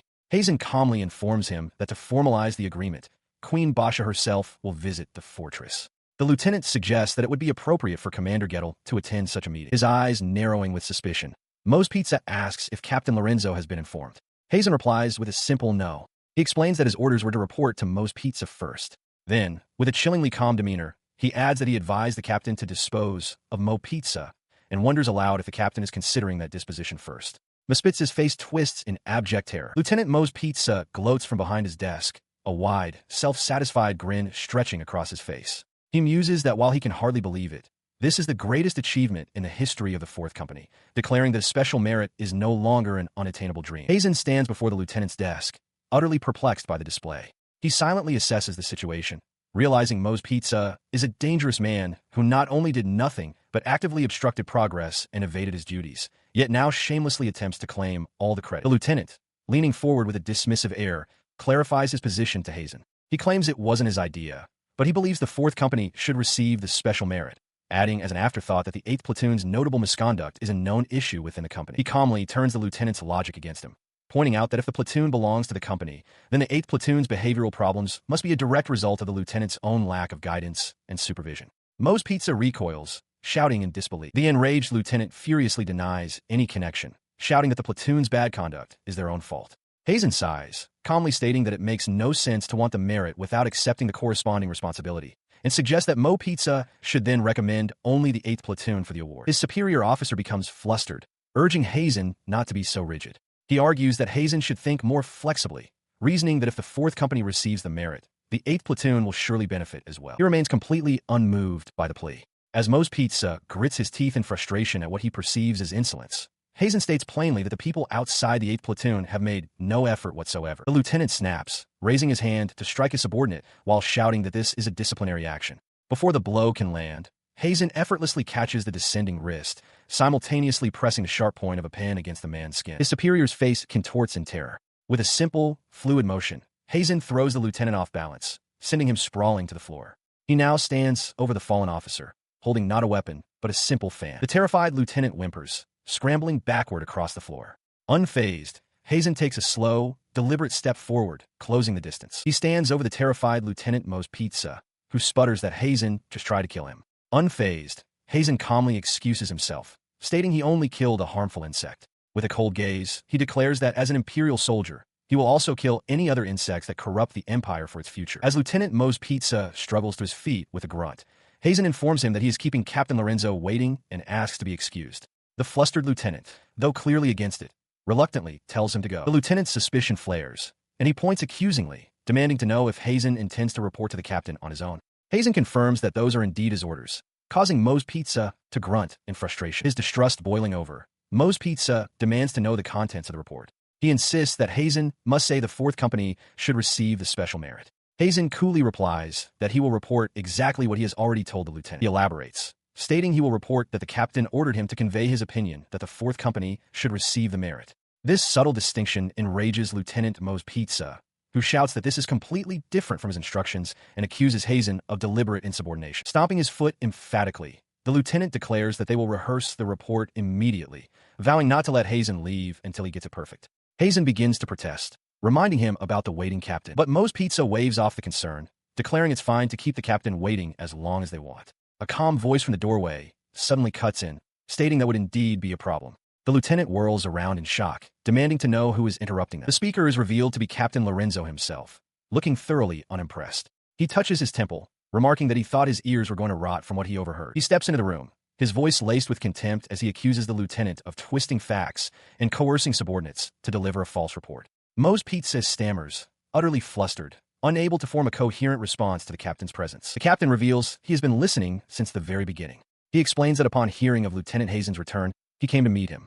However, After being told Heimin had strict orders to report to Lieutenant Mo's Pizza first, he decided to wait outside, taking their particular relationship into consideration. Enraged at being caught, Lieutenant Mo's Pizza turns his fury on Heimin, grabbing him by the uniform and shouting his name in disbelief. He, however, remains perfectly composed. He had certainly planned for his missteps to be noticed by the higher-ups, but he admits to himself that he never thought the situation would escalate this far. As Heimin reflects, Captain Lorenzo calmly informs the sputtering Mo's Pizza that he will request his demotion and Heimin's promotion. Lorenzo admonishes him, stating it was premature to entrust him with a lieutenant's position and that he should be ashamed for blaming the wrong person. He looks down at the cowering officer with a chilling smile, asking if he is sure about this. Lorenzo then declares his intent to completely crush the insects that corrupt the empire. The threat sends Mo's Pizza into a panic.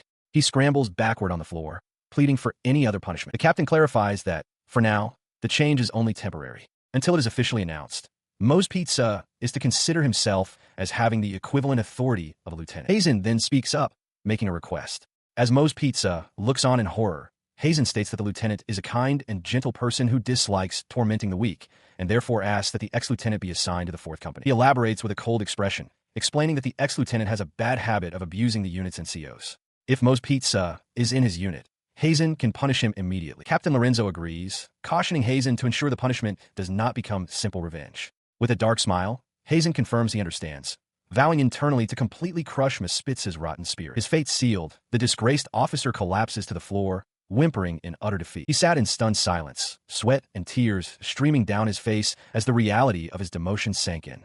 Behind him, Heimin watched without a flicker of emotion. Captain Lorenzo, seemingly unconcerned with the disgraced officer, turned his attention to Heimin with a smile. He remarked on how impressive it was that Heimin would be promoted to 1st lieutenant after only a month on his assignment. He, however, remained focused on the larger picture. Brushing aside the compliment, he insisted that they needed to move on to the next step quickly. His abruptness caught the captain off guard, who could only echo the words back as a question.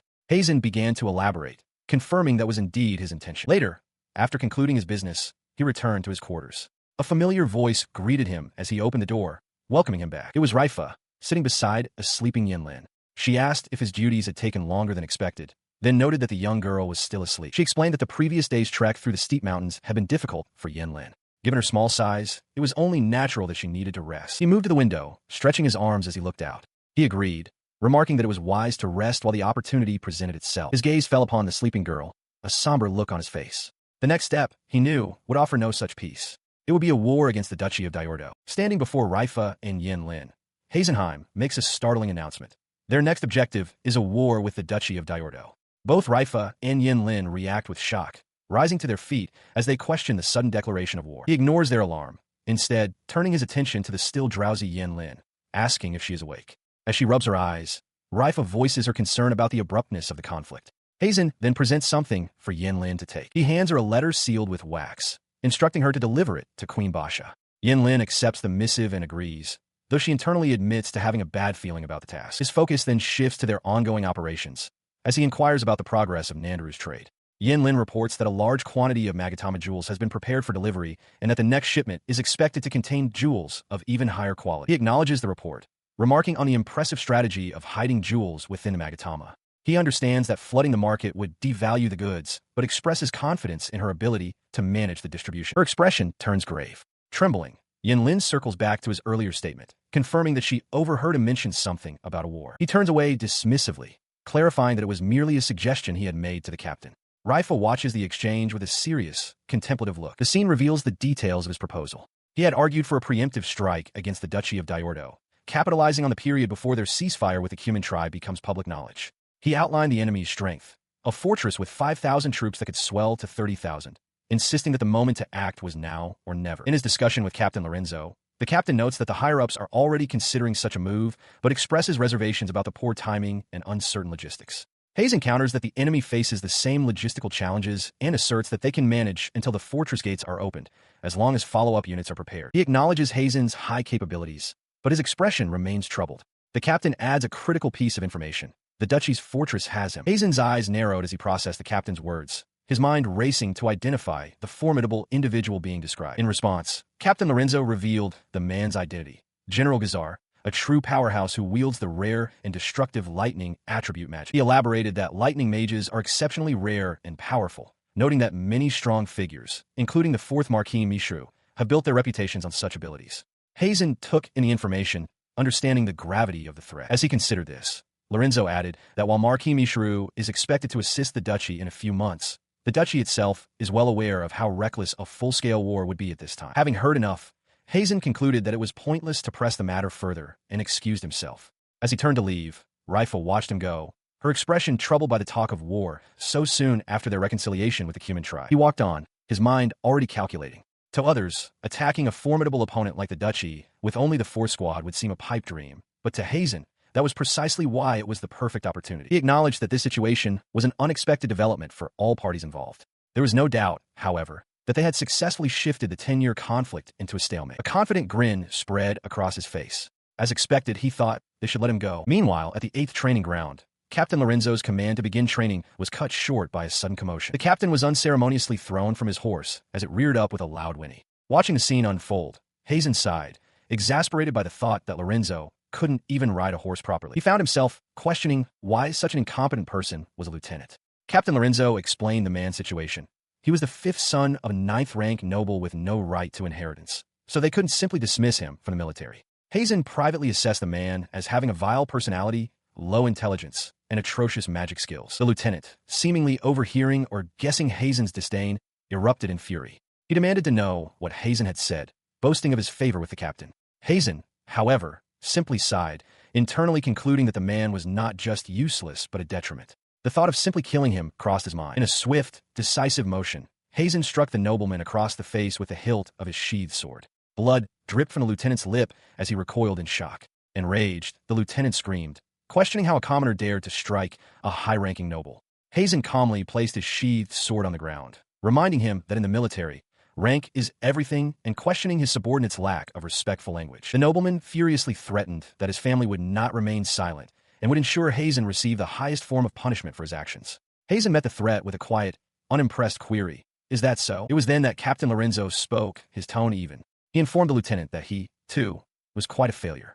Lorenzo pointed out that despite his high-ranking noble background, he had no right to inheritance, was still only a lieutenant, and was, by all accounts, nearly disowned and socially estranged from his family. His words struck a nerve. The lieutenant began to shake, sweat beading on his brow as he stammered, demanding to know on what basis Lorenzo was making such claims. From behind a desk piled with documents, Heimin began to explain. He stated that it is a superior's duty to plan their subordinates' leave, and in doing so, he had prioritized those who hadn't been able to return home for some time. The implication was clear. The lieutenant's face twisted in horror as he realized the incredible irony. Heimin had discovered his personal shame through official military procedure. He continued, dismissing the lieutenant's sputtering claims of imagination. Heimin laid out his deductions. The man had used considerable connections to pass the officer exams and was coasting through military life by flattering his superiors. Even without direct proof, Heimin asserted his incompetence was obvious. His gaze was cold and direct as he delivered the final, cutting remark. "Isn't it embarrassing," he asked, "to have someone like you as family?" He stood over the kneeling lieutenant, a silent victor. The other soldiers of the force squad watched, stunned into silence by the sudden and absolute reversal of power. The defeated noble trembled, sweat beading on his brow as the weight of his humiliation pressed down on him. He could not form a single word. His shock gave way to sputtering outrage. He declared himself a noble, refusing to be treated like a slave and accusing Heimin of bullying. With a placid smile, Heimin offered a counter-proposal. If the lieutenant was considering becoming a slave, he could arrange a position as a higher-ranked one through his acquaintances. Heimin's calm demeanor remained, but his eyes were cold. He called the lieutenant's claim of being a victim hypocritical. Drawing a small book, he asked if the noble had forgotten what he did to the second lieutenant and warrant officer who died before his arrival. He began to flip through the pages, revealing it to be the memoirs of the executed Sergeant Como. The lieutenant paled, stammering in disbelief. Heimin noted that despite his appearance, Como had been quite meticulous, and the lieutenant's instructions were all recorded within. The lieutenant desperately claimed such a thing couldn't be considered evidence. With a sigh, Heimin closed the book. He asked with disdain if the noble was truly so stupid that he failed to understand that after committing such sloppy crimes repeatedly, everyone already knew and had simply kept quiet. The cold dismissal struck the noble like a physical blow. In his mind's eye, he was surrounded by the spectral forms of the man he had wronged, their silent judgment suffocating him. His composure finally shattered. He fell forward, begging and pleading for mercy, crying out that he regretted his actions and was reflecting on them. He continued to grovel, whimpering that he didn't want to be a slave. Heimin looked down at him, his face a mask of contempt, and asked what he had done to those who had pleaded to him in the same way. Deciding the conversation was pointless, he handed Como's diary to Sergeant Buzz. He instructed Buzz to use the diary as a reference to thoroughly discipline the lieutenant, then announced he was returning to his room. Buzz accepted the order, though a hint of uncertainty crossed his face. He looks over his shoulder with a cold, determined expression, giving a final order concerning the disgraced lieutenant. If the man is about to die, he is to be brought to Heimin, who vows to heal him, no matter how many times it takes. In response to the chilling command, Sergeant Buzz, sweating slightly, can only manage a simple, obedient affirmation. Later, Heimin stands outside a room, his arms crossed and his face clouded with worry. Inside, Raifa and Lin notice his troubled state. Raifa remarks with alarm that if their master is worried, the world itself could end. Heimin, meanwhile, reflects on how things rarely go as planned. He turns to the two of them, admitting that, rude as it may be, he has worries just like anyone else. His confession leaves Raifa momentarily speechless. She contemplates his serious demeanor, musing internally that she doesn't dislike the idea of changing his role to a high-level slave job. She reasons that if he were bound by a magic contract, he could still be of use to society. Letting out a sigh, she concludes that it's more about a person's own will. Heimin overhears and remarks with a gentle smile that his own future was decided in a similar fashion, calling it a natural thing for a friend to do. Raifa, annoyed by his placid expression, retorts for him to not say such things with a face that seems to require no thanks. The exchange leaves her feeling troubled. It is known that Raifa comes from a combat-specialized ethnic minority, and despite her strength, she possesses a pure and kind heart. In an empire obsessed with magic and rife with unpleasant intrigues, her straightforward nature makes it difficult for her to cope. She is someone who needs a person who truly understands her. Lin observes Raifa's quiet contemplation, sensing her unspoken thought, a feeling of inadequacy, of being someone like me. Understanding the sensitivity of the moment, Lin decides to remain silent. Breaking the heavy atmosphere, Raifa puffs out her cheeks and tells Heimin that as a rookie in his first year, it's natural he wouldn't understand. She immediately catches her own mistake, flustering as she exclaims that they are from the same generation. Heimin sits by a window, observing the soldiers training below. He quietly considers the vast difference in their skill levels, acknowledging it as a matter of course before catching himself. It is a bad habit, he realizes, to include the age and experience from his previous life in his calculations. A faint, confident smile touches his lips as he compares his situation to that of an employee who possesses 100 years of experience. His quiet moment is broken by the energetic arrival of Lin and Raifa. Lin excitedly declares that she must go teach Sergeant Buzz the Cuman language, while Raifa adds that she also needs to help with the platoon's training. Watching them, Heimin dryly wonders what they are so worked up about, musing that they will likely have to work for at least another 2,000 years. Meanwhile, at the Argide fortress in the Duchy of Diordo, heavily armored soldiers stand guard. The fortress is renowned for its impregnability, protected by a magic barrier that neutralizes projectiles. Despite the formidable defense, one of the guards lets out a sigh, finding the duty profoundly boring. Perched on a high balcony overlooking the fortress walls, a powerful warrior listens as an unseen companion speculates that his current dull assignment is a demotion for having struck a minister. The man is identified as General Gazar, his expression a mixture of intensity and simmering discontent. He sits with an aide, who remarks that it's only natural for an incompetent minister focused on personal gain to get hit. Gazar retorts that he had no choice in the matter. He was simply angry. Leaning back, the general laments how boring his situation is, openly wishing the Empire would attack. His aide quickly cautions him, pleading with him not to say such unlucky things. The sound of hurried footsteps interrupts their conversation. A messenger approaches, and Gazar's interest is immediately piqued. What's happening? He asks. A fight. A battle. His aide calmly clarifies that it is neither. The messenger stands before them and reports that someone wishes to see General Gazar in private. He grinned with malicious delight. The prospect of this mysterious meeting smelled like something fun, a welcome break from the monotony. Stretching dramatically, he declared he was so bored he could die. His aide inquired if the general would go himself. Gazar didn't care if it was a betrayal or a trap. Either way, he was eager to see it for himself.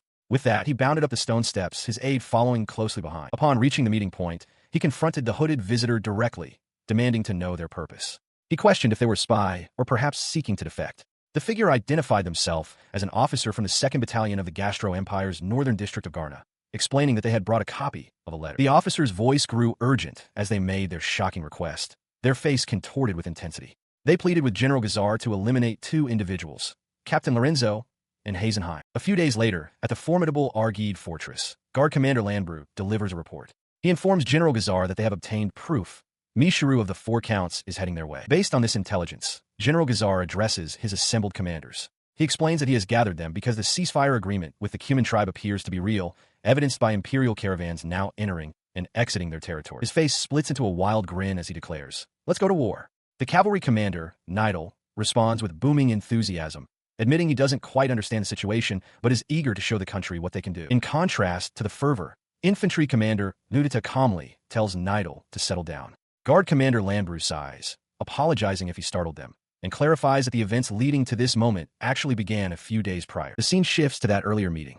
A hooded officer from the Gastro Empire informs General Gazar that Mishiru's army will gather at the northern Garna fortress in a month's time, with the objective of capturing Argid. The officer presents a document as proof, which Landbrew accepts, stating he will have it verified by the intelligence department. He then questions the hooded figure's motives, asking why an imperial officer would betray their own empire. The officer trembles, revealing his burning hatred for a second lieutenant named Heimin, who he claims took everything from him and left him unable to even manage his own subordinates. His informant continues, insisting Heimin is no ordinary lieutenant. He single-handedly brokered a ceasefire with the Cumin and created the momentum for this very attack. As Landbrew expresses disbelief, Gazar studies the document, pondering what reward the traitor seeks. He realizes that if the intelligence is true, it presents a valuable opportunity. He understands the motive is pathetic personal revenge, but finds the man's disgusting treason beneficial to the duchy. Landbrew adds that they have been underestimated, as their enemies are likely planning for them to recapture the Garna fortress. Overcome with rage, the hooded officer demands they eliminate both Second Lieutenant Heimin and Captain Lorenzo. The officer anxiously asks if the deal is settled. General Gazar reassures him with a confident smile, promising that he, the Thunder General, will personally see to their deaths. At this, the officer erupts in maniacal laughter, envisioning Heisenheim's final moments. Returning to the present, General Gazar concludes his briefing. Lounging before his commanders, he confirms that this is how the situation unfolded, and the reason he has gathered them all here today. He issues his first command, ordering his aide, Landbrew, to request the participation of General Ganararu and his 50,000 men from the capital. Landbrew acknowledges that such a force is necessary to defend against Mishu, but notes how easily Gazar speaks of the mobilization. The general simply smiles. His excitement is palpable, his blood boiling with anticipation. He declares that in 10 days, they will raise an army and capture the Empire's fortress. Landbrew then raises the issue of the Cumin tribe, questioning if their current forces will be enough to handle them. Gazar dismisses the concern, stating that the ceasefire is not a true alliance, and that 5,000 men will be sufficient to hold them off. The cavalry commander, Nidal, slams his fists on the table, roaring with enthusiasm that he is fired up for the coming battle. Gazar laughs, remarking on the irony that Heimin's plan has completely backfired. He muses that if it weren't for the whistleblower, the situation would have been dangerous, and that it might be interesting to capture Heimin for a chat. He then scoffs at the idea of honoring his deal with the traitor. He has no intention of keeping a promise to a lowly defector, especially the part about eliminating Moe's Pizza. Meanwhile, at the northern Garna fortress, the intelligence has arrived far too late. Heimin and Lorenzo race through the corridors as Heimin laments that a large army led by General Gazar is already heading towards them, having reached the nearby villages. Lorenzo curses the disgrace, noting the command is divided on whether to resist or retreat, and that the crucial information failed to reach the ranks in time. Heimin grimly observes that there's always a hindrance somewhere. Lorenzo explains that Lieutenant Colonel Barasag's detachment has already withdrawn, aiming for Colonel Gettel's downfall, leaving no hope of winning through conventional means. Heimin realizes that if the number 2 detachment retreats, their forces will be cut in half. Their only option now is to rely on Heimin's plan. As they reach their destination, an aide announces the arrival of Captain Lorenzo and Lieutenant Heimin. They enter a command room where Colonel Gedru Magno sits at a large table. The colonel, annoyed, demands to know what they're doing there so late. Lorenzo calmly asks the colonel to listen to Lieutenant Heimin's plan. Heimin, with a slight smile, interjects that it's good news Colonel Barasag has withdrawn, as they can accuse him of desertion later. The colonel recognizes him. The colonel tells him not to flatter him and to get to the point. Heimin boldly declares his intention. He is going to defeat General Gazar himself. He explains that without the general, the duchy's army will collapse.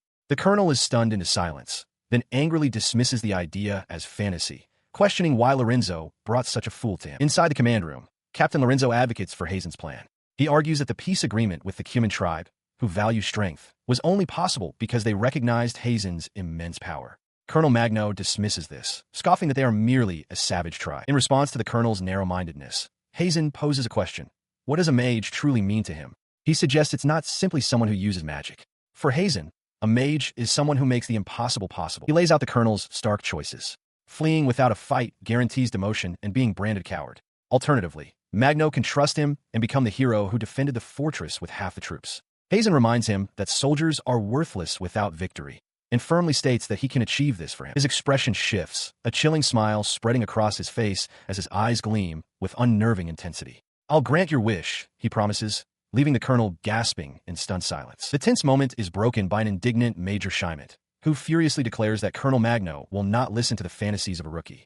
He demands to know if Heimin has a brilliant idea, but Heimin calmly replies that he has only stated the facts. He then addresses the room with an air of absolute certainty. He tells them they are lucky, for if they entrust this battle to him, he will deliver a victory no one could possibly imagine. At that moment, Captain Lorenzo steps forward, his expression resolute. He addresses Colonel Magno, stating that he also has a request. He wishes for permission to grant his own captain's authority to Lieutenant Heimin. He reflects on the situation, noting that while they were on the defensive, the High Command's self-preservation was manageable. But with a real battle looming, their cowardice becomes a liability. He sees Heimin as a storm that has descended upon the fortress, forcing a change. Elsewhere, Blue Queen Basha shares a similar sentiment. She too sees Heimin as a cruel storm, one that in a short time has achieved the impossible, exposing the discord in the fortress, the incompetence of its command, and even her own shortcomings. Back in the command room, Lorenzo looks at the sneering officers. He resolves that if becoming like them, or like Heimin, means giving up his seat at their table, then it is not a great sacrifice to make. Colonel Magno's face twisted into a furious snarl. He delivered his ultimatum directly to Heimin. Failure would be met with a death sentence. As the colonel's threat lingered, Captain Lorenzo added his own conditions. He informed Heimin that he would not tolerate failure. However, should Heimin succeed, he would be transferred away from the fortress, with a strict order to never return. With the terms set, Colonel Magno officially issued the command from his desk, ordering Captain Lorenzo to cede his authority. Turning to face Heimin, Lorenzo formally transferred his captain's authority to the lieutenant. He then bowed deeply, entrusting him with a single, solemn plea to save the fortress. As the captain remained bowed before him, Heimin looked down with a calm, unwavering expression. He accepted the immense responsibility with a single word: understood. Over a strategic map littered with game pieces, Captain Lorenzo looks to Heimin, acknowledging his new subordinate role. He asks what his first orders are. Heimin, with a serious expression, states that he wants Captain Lorenzo to continue serving as their liaison with the upper ranks. Lorenzo lets out a small laugh, admitting he was certain Heimin would demand he use more respectful language. Heimin, however, looks past him, voicing his concern that the colonels will not easily follow his instructions. In a sudden, theatrical display, Lorenzo snaps to attention, loudly declaring his intent to show respect. Heimin calmly clarifies that while he did insist Lieutenant Mo's pizza use polite speech, he privately hopes Lorenzo will continue to speak to him as he always has. He is taken aback, flustered by the unexpected sentiment. Lorenzo confesses he never thought he would hear the word respect from Heimin's mouth and pleads with him not to tease him so much. Shifting the conversation back to the pressing matter, Heimin's gloved hand points to a piece on the map. He lays out the grim numbers. They must first position their 15,000 troops for a defensive siege against an enemy force of 50,000. Lorenzo soberly questions if they can possibly hold out. He continues, noting that the opposing commander is on the level of a Grand General, Gazar, and possesses a powerful bodyguard corps. Despite the odds, Heimin's expression hardens with resolve as he declares his intention to defeat General Gazar before that becomes an issue. He explains his reasoning to a thoughtful Lorenzo. The upper ranks likely have no desire to fight Gazar themselves, so his proposal to do so will likely pass. This, he states, is precisely why he needs Lorenzo to take command of the main force in his absence. He elaborates on his personal role in the strategy. As a mage, he will sow confusion among the enemy ranks while their attention is focused on the fortress, creating a critical opening. Lorenzo, his expression serious, asks what exactly Heimin is planning. Heimin acknowledges that he knows he isn't fully trusted. He remarks that this caution is part of Captain Lorenzo's strength, as he avoids mistakes by not believing in others blindly. His finger presses down decisively on the central fortress piece. He gives his final order. While Lorenzo holds his position, Heimin will need his support for the defense of the other units, as the direction of the enemy's main attack remains unknown. Despite Heimin's bold strategy, Captain Lorenzo lets out a weary sigh, admitting his lack of confidence. He notes that the Principality of Diordo possesses a strong cavalry, which will almost certainly target the fortress's central gate. He counters this concern with a confident smile, stating that this is precisely why they must use Raifa. He assures the captain that he will witness something interesting. Beside him, Raifa stands with her arms crossed, looking equally assured. At this, the captain clenches his hands together, bowing his head slightly in acceptance. He quietly agrees to the plan, offering his thanks. Heimin then poses a question, asking Captain Lorenzo what qualities he expects from a superior officer. Lorenzo glances at a map and guesses at overall military ability, but Heimin immediately clarifies that is not what he means. The captain offers other possibilities: excellent judgment, the capacity to forgive subordinates, or the fair assessment of abilities and achievements. Heimin explains that the top priority is not any of those things, but rather what a leader does after the fact. He elaborates that the most crucial quality is the ability to sincerely consider the opinions of subordinates and to utilize any excellent ideas they propose. He dismisses men like Colonel Gedru and his opportunist entourage as incapable of such leadership, but asserts that Lorenzo is different. He can do it. He then extends a gloved hand, formally requesting the captain's strength. Visibly impressed and somewhat flustered, Lorenzo remarks on Heimin's persuasive skill. He notes that while a soldier should show superficial respect, Heimin is not, which he seems to find compelling. Heimin simply accepts this as one of his own shortcomings. Convinced, Lorenzo firmly grasps his hand in a resolute handshake, declaring that, of course, he will help. On the day of the battle, the roars of the Principality's army echo from the plains below. On the fortress walls, the defenders are gripped by fear. One soldier collapses, crying out that he doesn't want to die as his comrade tries to restrain him. Heimin observes the scene, recognizing that being outnumbered more than 3-1 has sown widespread despair. Amidst the rising panic, Heimin remains composed. He calmly confirms with the soldier that they have enough arrows and gives a sharp order not to neglect equipment checks. The entire fortress is steeped in despair and resignation, and he stands alone, contemplating his next move. He is approached on the fortress wall by an armored soldier, who greets him with booming enthusiasm. The soldier, pointing confidently, thanks Lieutenant Heimin for his hard work. The soldier continues, asking if Heimin is giving in to despair. He reassures him that, of course, he isn't, because they are all there with him. Heimin questions this unwavering optimism, asking if it holds true even with an enemy army of 50,000. Without a moment's hesitation, the soldier shouts back that it's no problem at all. With a confident smile, the soldier insists that if it's Lieutenant Heimin leading them, they will definitely win. Heimin remains stoic, reminding the man that they are up against the famous General Gazar, a name known across the continent. The soldier is undeterred, stating that as soldiers, they are prepared for such an outcome. He even quotes Heimin's own past words back to him. If you're going to kill someone, be prepared to be killed yourself.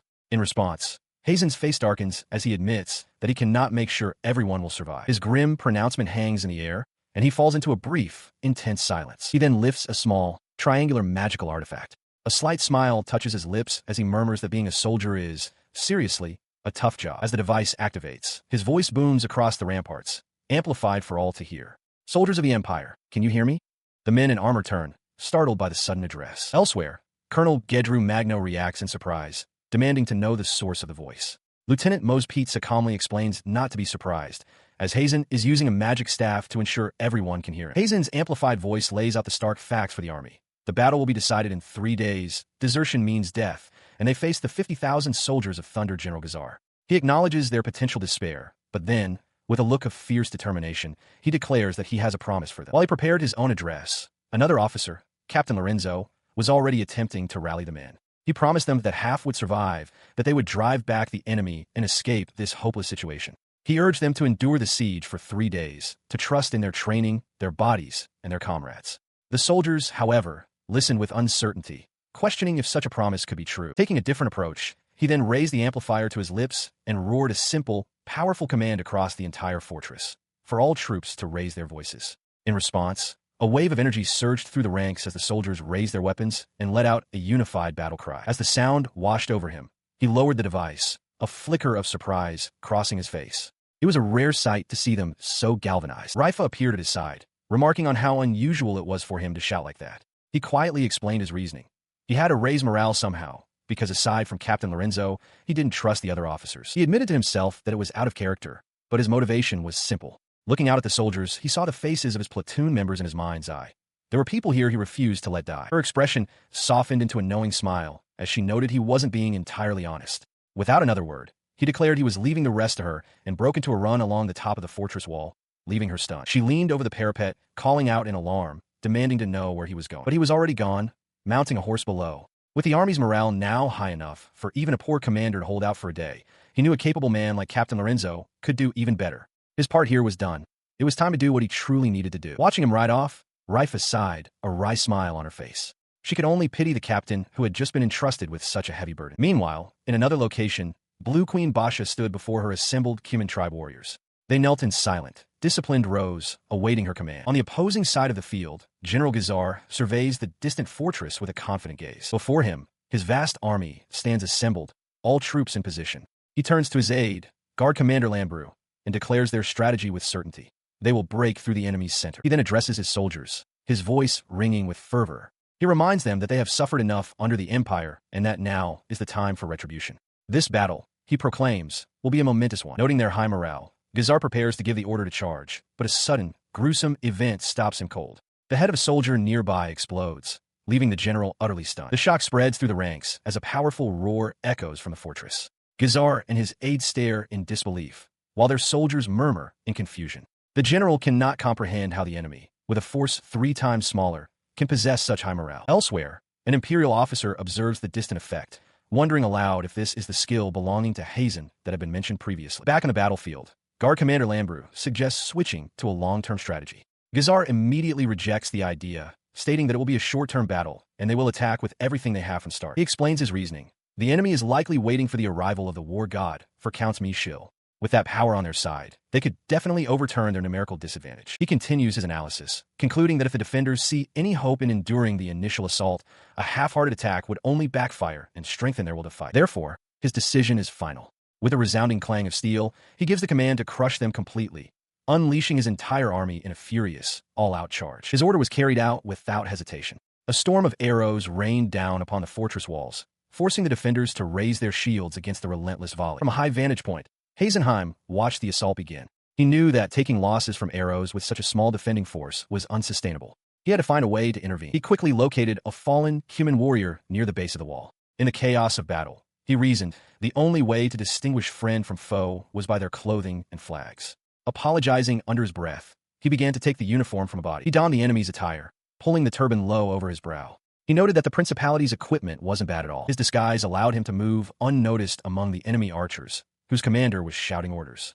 The man urged his troops not to panic, to maintain a steady shooting rhythm, and to remember they had plenty of arrows. As one of the archers reported that they were successfully maintaining the front line, Heizen slipped silently along the rampart, closing in on his target. With a sudden thud, he struck. The archer commander fell, an arrow embedded in his head, his subordinate crying out in shock. Heizen's objective was clear: take out the leader to sow confusion among the archers. He stood calmly amidst the growing panic. Murmurs spread through the ranks as the warriors questioned what had happened. Was it an assassination? Who killed their commander? He blended back into the disorganized formation, telling the others not to break rank. Internally, he planned his next move, setting a few fires here, and there should be enough to complete the disruption. Meanwhile, inside the command center, the door burst open. Captain Lorenzo turned, his face a mask of shock, as his aide rushed in to report that the archers' offensive was weakening. He smiles, buoyed by the news of the faltering enemy attack. Addressing his men, he confirms that Lieutenant Heizen's efforts have paid off and rallies them to hold their position until sundown. On the battlements, his soldiers follow their orders, holding the line against a volley of arrows. A commander directs his troops to shift their position, confirming the area is secure for now. Meanwhile, from the opposing side, General Gazar observes the battlefield through a spyglass. His aide, Lambrew, questions their current standing, asking if they are at a stalemate or a disadvantage, and whether they should deploy their commander. The general dismisses the idea for now, noting that a duel between mages is too unpredictable. His attention is drawn not to a mage, but to a different, unusual warrior standing next to Captain Lorenzo. From a high vantage point, a powerful female archer takes aim. She releases her shot, which explodes with tremendous force upon impact, sending soldiers flying. Watching the devastation, General Gazar remarks on the warrior's terrifying strength, while his aide asks him to stop whistling in admiration. His observation is cut short by the sound of a distant explosion. A messenger gallops towards him, shouting his name as Gazar turns, demanding to know the cause of the commotion. The messenger arrives with dire news. The archer commander has been killed, assassinated from behind their lines. His aide elaborates on the report, explaining that the commander had no resistance to magic and was killed instantly. By the time his guards turn around, his head was already gone, the attacker having targeted his specific weakness. The narrative shifts, revealing Heisenheim from behind, holding a thin, wand-like weapon. The implication is clear. This was his doing, revealing him to be an assassin-type mage. As the sun begins to set, General Gazar processes this new information. He orders a messenger to pull all units back for the day. His aide calls out to him, but Gazar is lost in thought, realizing that being skilled at assassination implies something more. His frustration boiled over as he slammed his sword down onto a table with a loud clang. He reasoned that the assassin, Heizen, was not suited for large-scale group battles. If his forces pulled back to reorganize and strengthen their defenses, there would be nothing the lone operative could do. With this new strategy in mind, a confident grin spread across his face. He declared that tomorrow, they would finally let loose. Below, the fully armored cavalry commander Nidal, mounted and ready, eagerly accepted the command. He announced his name and confirmed that he had been waiting for this moment, ready to lead the charge. As Lieutenant Heisenheim steps into the command room, Captain Lorenzo greets his return. Lorenzo confirms that Heizen assassinated the enemy's archer leader, a feat that allowed their forces to hold out. He asks how it was accomplished. Heizen explains that due to the high morale of the soldiers, he was able to easily pass for one of the enemy, adding that he wishes to avoid pointless killing. The captain lets out a dry laugh, remarking that nothing is easy in enemy territory and that Heizen is a terrifying individual for making it seem so. He then shifts the conversation to strategy, stating that the battlefront will advance the next day, bringing General Gazar with it. Lorenzo asks if Heizen intends to face the general, but Heizen reveals the man present was merely a decoy. With a slight smile, Heizen declares he will leave the general to the captain tomorrow and excuses himself, advising Lorenzo to get some rest.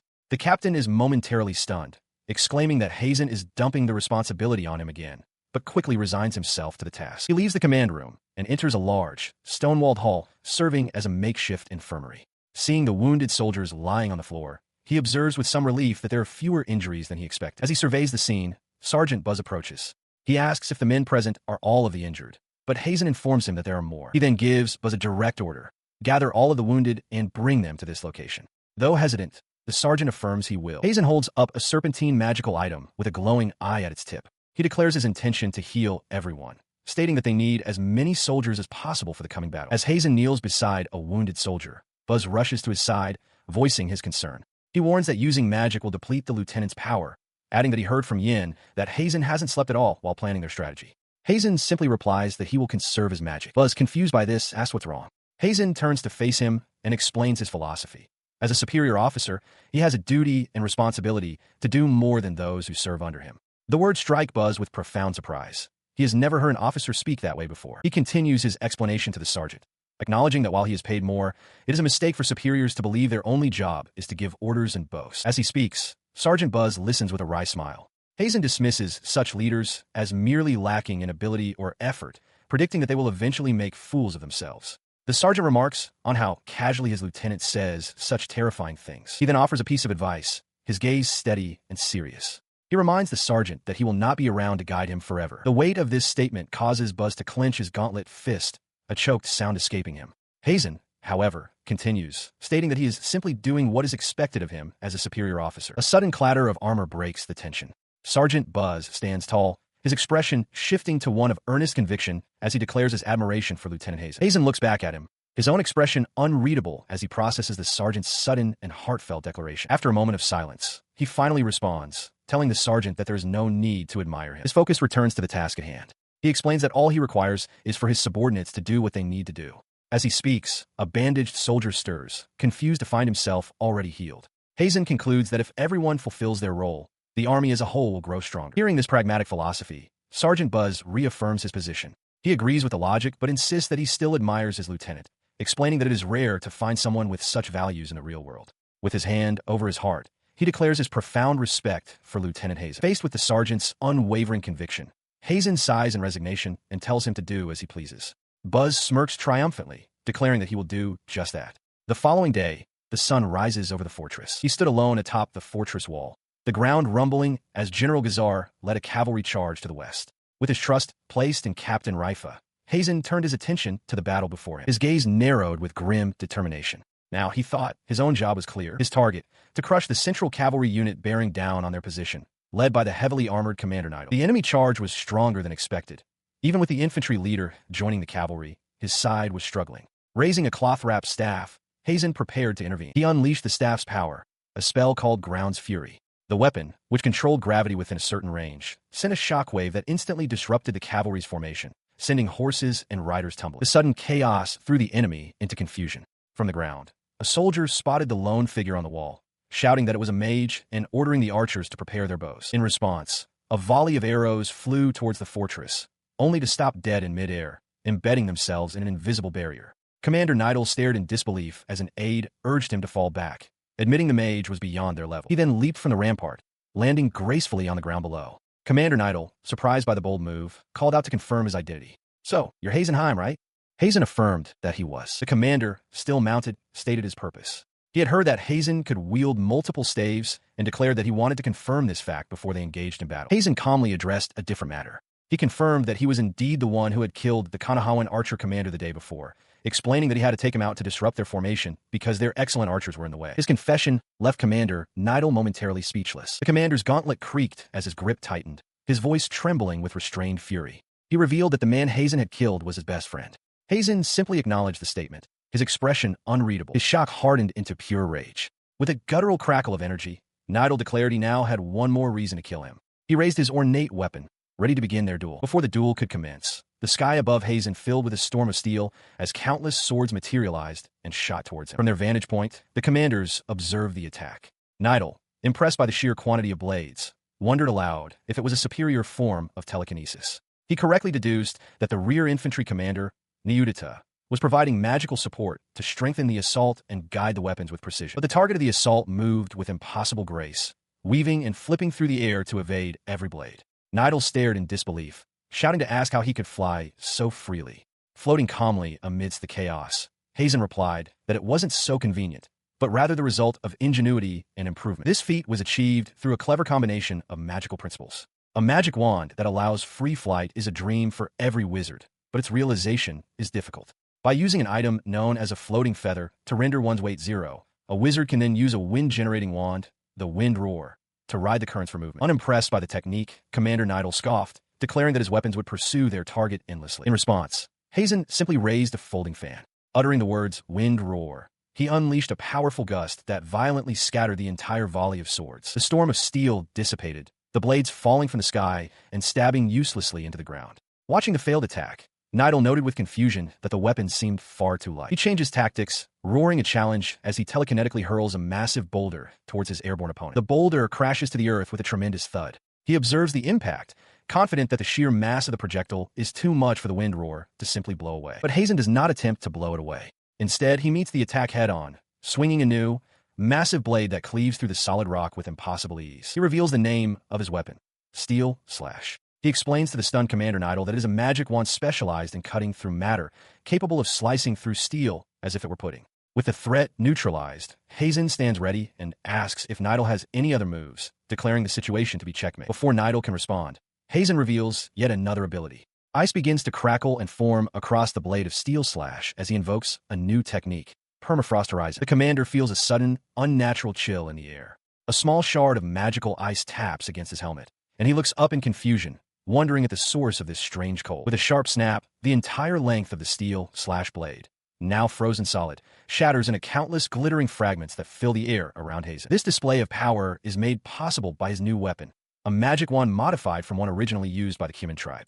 It is an artifact that boasts high-grade jewels and an immense magical output. Enraged by the demonstration, Commander Nidal shouts to Infantry Commander Yudita, ordering him to unleash his maximum power as well. No Yudita complies, and together they launch a massive, rumbling wave of telekinetically controlled weapons directly at Heimin. The combined assault fails. On the ground below, the remnants of their telekinetic barrage lie shattered and broken. Nidal screams with effort and frustration, while Heimin meets his gaze with unnerving calm. His overwhelming power leaves devastation in its wake. On the battlefield, Commander Nidal collapses, cursing his defeat as his comrade, Yudita, lies motionless nearby. Heimin turns his attention to General Gazar, who observes from a distance. Heimin acknowledges that emerging unscathed from such an attack makes Gazar a monster, but dismisses the need for such a grand title for this level of effort. He expresses his anticipation for their eventual confrontation, and Gazar simply states that he will be waiting. The victory is absolute, a scene akin to the depths of hell, with Heimin standing victorious over the fallen commander amidst a field of broken swords. For a brief moment, the strain of the battle shows as he lets out a quiet breath, a single bead of sweat tracing its way down his temple. He staggers slightly, and a nearby soldier rushes to support him, asking if he is safe. Heimin admits to using a fair amount of magic power, but before the soldier can celebrate their imminent victory, Heimin rallies, roaring for the army to commence a full charge, announcing that the enemy's head has been taken. His gaze then shifts, fixing on a distant structure. He understands that the outcome of the battle now hinges entirely on the West Gate. From a high vantage point on the fortress walls, several figures watch the approaching army. Among them, two officers, Captain Makazalu and Captain Buai's, observe with disdain. Makazalu remarks on the carelessness of approaching with equal forces. Buai's adds that General Gazar's reputation is inflated, holding weight only because the duchy is a middle-tier nation. In the Empire, he'd barely rank as a lieutenant. Their superior, Major Simont, laughs boisterously, agreeing that there is nothing to fear. His cheerful demeanor vanishes as he turns to face Captain Lorenzo, who has just arrived. Simont venomously asks if Lorenzo was demoted or perhaps ousted by Lieutenant Heimin. He declares they have no need for a disgrace to the officers. Unfazed, Lorenzo calmly states that he has been assigned to support the area, even as the other officers snicker behind him. Atop the fortress walls, Captain Lorenzo contemplates the situation. Though Lieutenant Heimin has entrusted him with the West Gate, he recognizes their forces are nearly equal to the enemy's and ponders his next move. Nearby, his fellow officers are far more confident. Major Simont laughs, boasting that victory is so certain it's practically a guaranteed promotion. Captain Buai's agrees, remarking that he can't imagine having to coordinate with Captain Makazalu and the Major. Their discussion is cut short as Lorenzo spots a single figure approaching at great speed. Beside him, Raifu announces she is ready to act on his command, but Lorenzo holds up a hand, thanking her and stating that for now, they will simply observe. The figure crashes down outside the gate. It is General Gazar alone. He points up at the ramparts, roaring a challenge to the Imperial cowards. He declares that if they can defeat him, the battle will end, and they will earn great glory. Knowing that Imperial soldiers use magic, he demands they give him a good fight. Captain Mikazalu glares down, his knuckles cracking with tension. His taunt strikes a nerve. Captain Mikazalu sees, calling Gazar a monkey and declaring the insult unforgivable. As Major Heimin fumes beside him, Captain Blue Eyes tries to remind them of their orders to avoid single combat, but Mikazalu silences him. Major Heimin then turns his fury on Lorenzo, shouting at him to know his place and accusingly asking if he is implying Captain Mikazalu might lose. Lorenzo calmly meets his gaze and answers with a simple no. Ignoring the quiet exchange, Captain Blue Eyes stomps forward decisively. "Let's go," he declares, rallying the others to defeat Gazar and secure the Empire's victory. As they move, Lorenzo remains behind, a single bead of sweat tracing a path down his temple. Moments later, Captain Mikazalu steps out from the west gate, warhammer in hand. He stands alone in the open ground before the fortress, facing General Gazar as the other officers watch from the entrance. He addresses his opponent directly, introducing himself as Mikazalu and proposing they settle things with single combat. Gazar grins, finding the terms agreeable. He presents his own weapon, an ornate staff, and tells Mikazalu to remember its name, the Thundercutter Peacock. From his vantage point, Lorenzo recognizes the weapon instantly. He internally confirms that it is General Gazar's magic staff, the Thundercutter Peacock. He recalls that such staffs, crafted by artisans, are considered masterpieces, each bestowed with its own unique name. At the West Gate, Captain Mikazalu boasts, declaring that he is the only captain in the Empire wielding a masterpiece weapon. With a booming laugh, he unleashes its power, shouting the name of his technique, Yellow Rock Surge. The attack, however, is met with contempt. General Gazar effortlessly halts the captain, grabbing his head. He dismisses Mikazalu as a weakling who talks too much, then lifts the captain's own warhammer, calling it the magic staff that will kill him. With chilling calm, he asks, "Can I start now?" Before anyone can react, it is over. A heavy thud echoes across the stone as Captain Mikazalu's headless body collapses, his masterpiece weapon falling beside him. The shocking speed of the execution leaves the onlookers stunned. Captain Lorenzo turns to Raifa, asking if she saw it, but she admits she did not. General Gazar, now holding his own staff, the Raikiri Peacock, lets electricity crackle around him. He is the Thunderclap General, whose movements are said to be like lightning. With a casual swing of the warhammer, he asks, "Well then, who's next?" His challenge sends a wave of terror through the other officers. Major Heimin and Captain Blue Eyes cry out in fear, stumbling backward from the horrifying display. In stark contrast to their terror, Captain Lorenzo remains composed. Pointing directly at the lone general, he bellows the order, "All troops, advance." No matter how strong he is, he's just one man. Overwhelm him with numbers and take him down. As the armored soldiers mobilize, Major Heimin's composure shatters completely. He curses, lamenting that he only came because he was assured Heimin could handle this monster. His panic intensifies as he sees Captain Blue Eyes turning to leave, shouting after him. Captain Blue Eyes, however, has no intention of fighting. He shoves his way through the ranks of advancing soldiers, screaming for them to get out of his way. "Let me through," he yells, callously referring to his own men as meat shields. The soldiers ignore their cowardly captain and charge forward. Their disciplined advance is met by a whirlwind of destruction as General Gazar leaps into their midst, cutting them down with impossible speed. The assault is over in an instant. Having pushed his way to safety, Captain Blue Eyes looks back just in time to see the last of his soldiers fall. He stares, utterly dumbfounded by the massacre, able to muster only a confused, "Huh, what?" He stared, paralyzed by fear, as General Gazar regarded him with a cold, predatory smirk. The general's voice dripped with disdain, calling the captain a disgraceful man for having his subordinates advance while he ran away. Looking down, Captain Blue Eyes screamed in agony, realizing his leg had been completely severed. He began to drag his mutilated body across the ground, desperately pleading for his life. In a frantic bargain, he pointed towards the fortress, promising to open the west gate with his authority if Gazar would just let him go. The general's expression hardened with disgust. He declared that men like Blue Eyes disgusted him the most, before simply commanding him to die. Before the captain could utter another word, the cold steel of a blade plunged through his back, silencing his pleas forever. Witnessing the swift execution, Major Heimin's composure shattered completely. He began screaming for a full retreat, turning to flee the battlefield in a blind panic. He sprinted towards the safety of the fortress gate, his mind consumed by terror. Reaching the heavy wooden doors, he pounded on them furiously, roaring that it was an order to open them immediately. From the other side, the gate guards refused, stating their orders were not to open the gate under any circumstances. As his desperation mounted, Captain Lorenzo grabbed him, telling him to stay calm. Lorenzo warned that if they opened the gate, the enemy would flood in and all would be lost. But the major, lost to his fear, only screamed louder for the gate to be opened. Observing the chaos from a distance, General Gazar found this sight pathetic. Deciding it was a good opportunity, he raised his hand, firing a bolt of energy into the sky. Seeing the signal, his aide, Guard Commander Lambrew, gave the command for all troops to advance. At the fortress gate, Captain Lorenzo grits his teeth in frustration. He realizes that both Major Shimon and the troops are paralyzed by fear, unable to act against the approaching enemy. He desperately wonders what he can possibly do. As he struggles, Waifu appears, assuring him that it's fine and to leave the situation to her. Holding a strange, segmented weapon, she declares her intent to engage the enemy. Invoking the name Demon Armor Raging Bone. Without hesitation, she turns the weapon upon herself, plunging it directly into her own chest. The segments of the device immediately begin to fly apart with a sharp clatter. The pieces rapidly reassemble around her body, forming a complete suit of jagged, bone-like armor. A hiss of steam and magical energy emanates from the newly completed form. Her transformation sends a shockwave of disbelief through the enemy commander. As the Cuman tribe warriors charge forward, General Gazar shudders, staring at the armored figure and wondering what kind of powerful magic staff could create such a warrior. The Cuman vanguard, oblivious to the power they now face, continues their charge. One warrior surges ahead of the others, laughing as he boasts about being the first to reach the fortress. His boast is cut short as the armored Raifa intercepts him with a single, devastating blow. Seeing his soldier obliterated, General Gazar furiously orders his strong armored soldiers to move forward, while his aide shivers with apprehension. From the ramparts, Captain Lorenzo recognizes the advancing unit with alarm. He identifies them as the elite strong armored soldiers, equipped with reinforced armor made of rare Madoma steel, a force said to be on par with Gazar's own. He can't believe they are being deployed so readily. The elite soldiers' famed armor offers no resistance. Raifa smashes through the Madoma steel with a single, crushing impact. Witnessing this impossible feat, an electric crackle seems to run through General Gazar as he realizes this power belongs to one of Heisen's subordinates. Having cleared a path, the armored warrior stoops and picks up a massive, ornate broadsword from the battlefield, preparing to face the next wave of attackers. She stood panting, a lone figure holding back an entire army as the fallen littered the ground around her.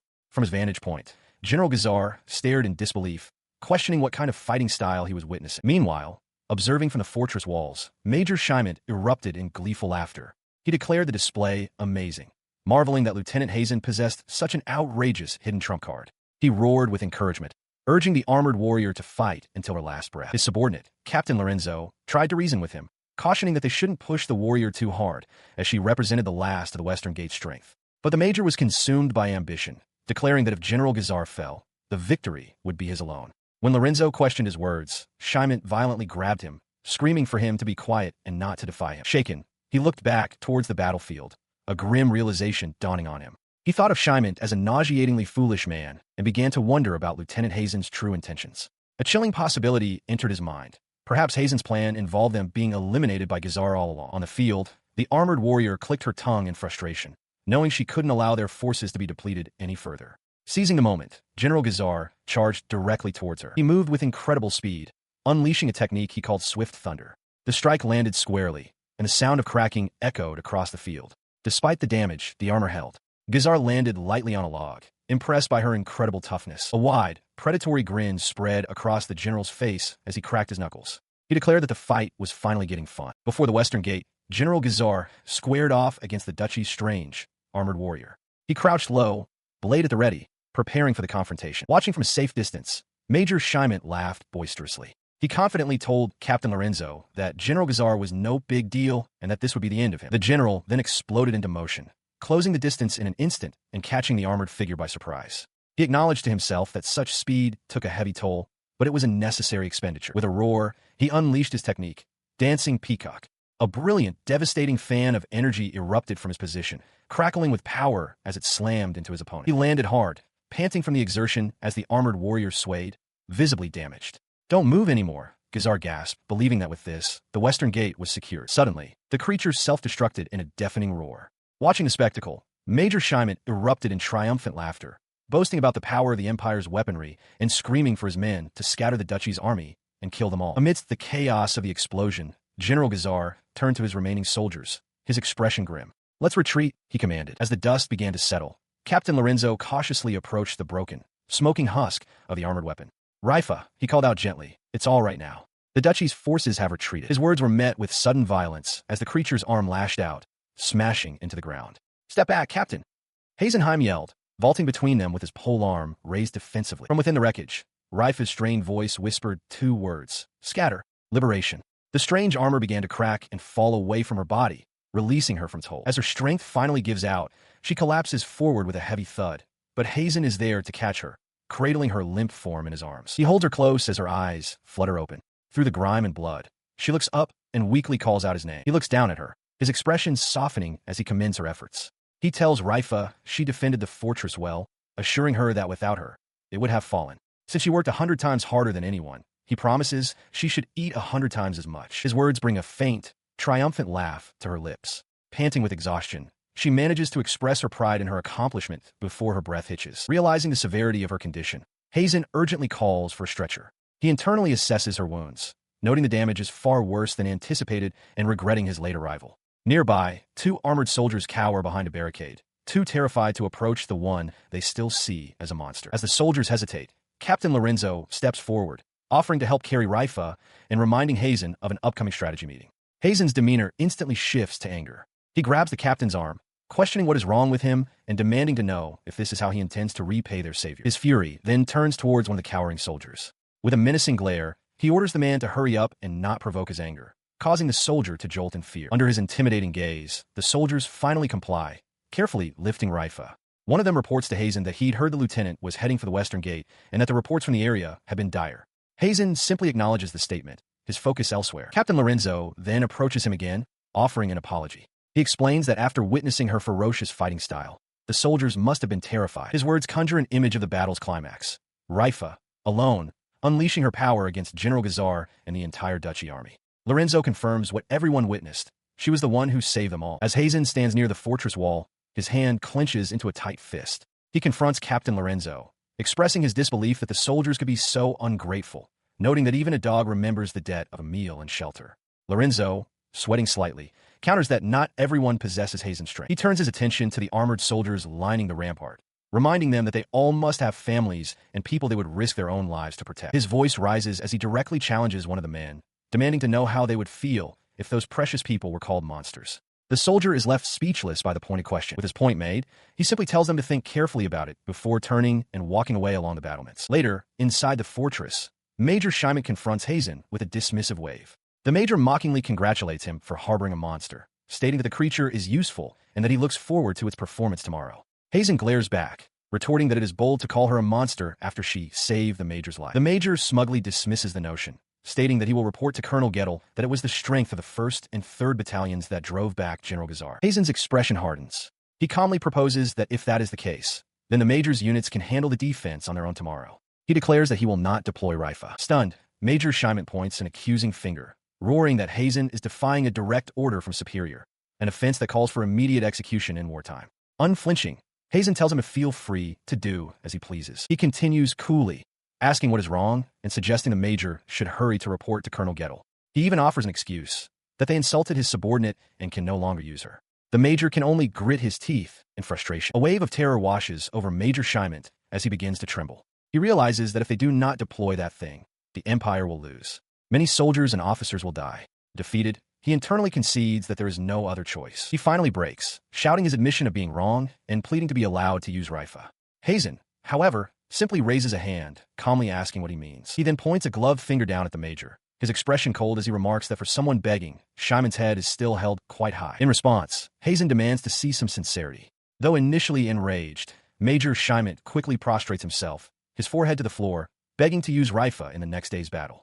Heimin simply agrees. With the major fully humbled, Heimin's boot comes down firmly on the back of his head. Shoukan grunts in pain and shock, pinned to the ground under the lieutenant's foot. As Captain Lorenzo watches in disbelief, Heimin's voice turns venomous. He tells the pinned major that if he truly wants to use Raifa, he should bring the Emperor himself to prostrate himself in the same manner. The suggestion leaves Shoukan utterly stunned. The pressure on Shaiman's head increases as Heimin grinds his boot, his contempt palpable. He calls the major a disrespectful, squealing pig. He then presents a stark choice. Execute him for insubordination and let General Gazar slaughter them all, or turn a blind eye to his actions and use his power to survive. He tells the trembling major to choose wisely. A triumphant laugh escapes Heimin. Defeated, Major Shoukan agrees to overlook the insubordination, his only condition being that Heimin must protect the fortress no matter what. He seizes on the concession, declaring that the major has finally admitted to relying on the power of an insubordinate for his own safety. Shoukan weakly protests that his actions are for the Empire, but another stomp from Heimin's boot cuts him off, The lieutenant insists the major only cares for his own life and demands he admit it. His brutal display was cut short by a sharp blow to the face. Captain Lorenzo had intervened, striking him and shouting that he had gone too far. The intervention gave Major Heimin the opening he needed. He scrambled to his feet and fled the room, slamming the door behind him as Lorenzo stood over the fallen Heimin. Turning his back on Heimin, Captain Lorenzo stomped away, his voice filled with fury. He vowed that Heimin would pay for his actions, threatening to report everything and calling him scum. Moments later, outside the infirmary, Lorenzo's anger had subsided into confusion. He questioned Heimin, noting that such behavior was unlike him. Holding a cloth to his face, Heimin apologized for his outburst, assuring the captain that he had calmed down. He then directed Lorenzo's attention to Raifa, who lay unconscious but stable, a faint glow emanating from her body as Lin watched over her. Heimin reassured the captain that Raifa would survive, before explaining that long ago, someone had risked their life and soul to save the person he loved. Lorenzo looked on, perplexed by the sudden confession. Heimin continued, his voice heavy with regret, revealing that despite this person's sacrifice, he had called them a monster. The memory sharpened. A hooded figure who had committed a forbidden act and ceased to be human. This was done out of a desperate obsession to save a single life. A person who was also deeply cherished by Heimin. But when confronted with the immense power this figure wielded, a power far beyond his own, Heimin could only react with fear. He repeatedly called him a monster, realizing that the only way to stop the overwhelming display was to defeat him. Returning to the present, his expression filled with self-loathing, he admitted that while he had no choice at the time, he would have died otherwise. He could make excuses forever. He declared that for the rest of his life, he would never forgive himself for branding his savior a monster. Meanwhile, Major Heimin, hiding behind a barricade with 2 armored soldiers, seethed with a mixture of terror and rage. He muttered to himself that the people he was now forced to deal with reminded him of that very same figure from the past. Heimin's thoughts dwelled on the bandaged form of Raifa. He reflected that despite only being at the fortress for a short time and barely knowing the soldiers, he couldn't bear to see the woman who risked her life for everyone be labeled a monster. He turned back to Captain Lorenzo, dismissing his emotional outburst.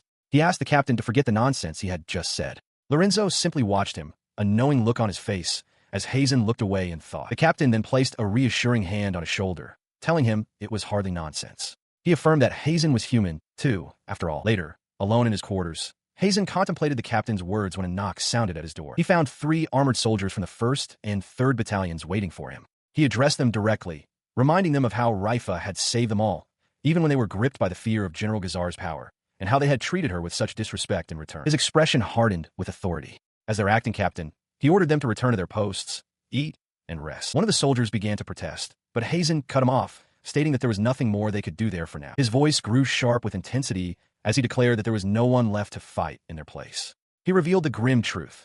Raifa would be unable to move for at least a month. His words struck home. The soldiers stood tall, fists clenched over their hearts in a unified salute. They understood.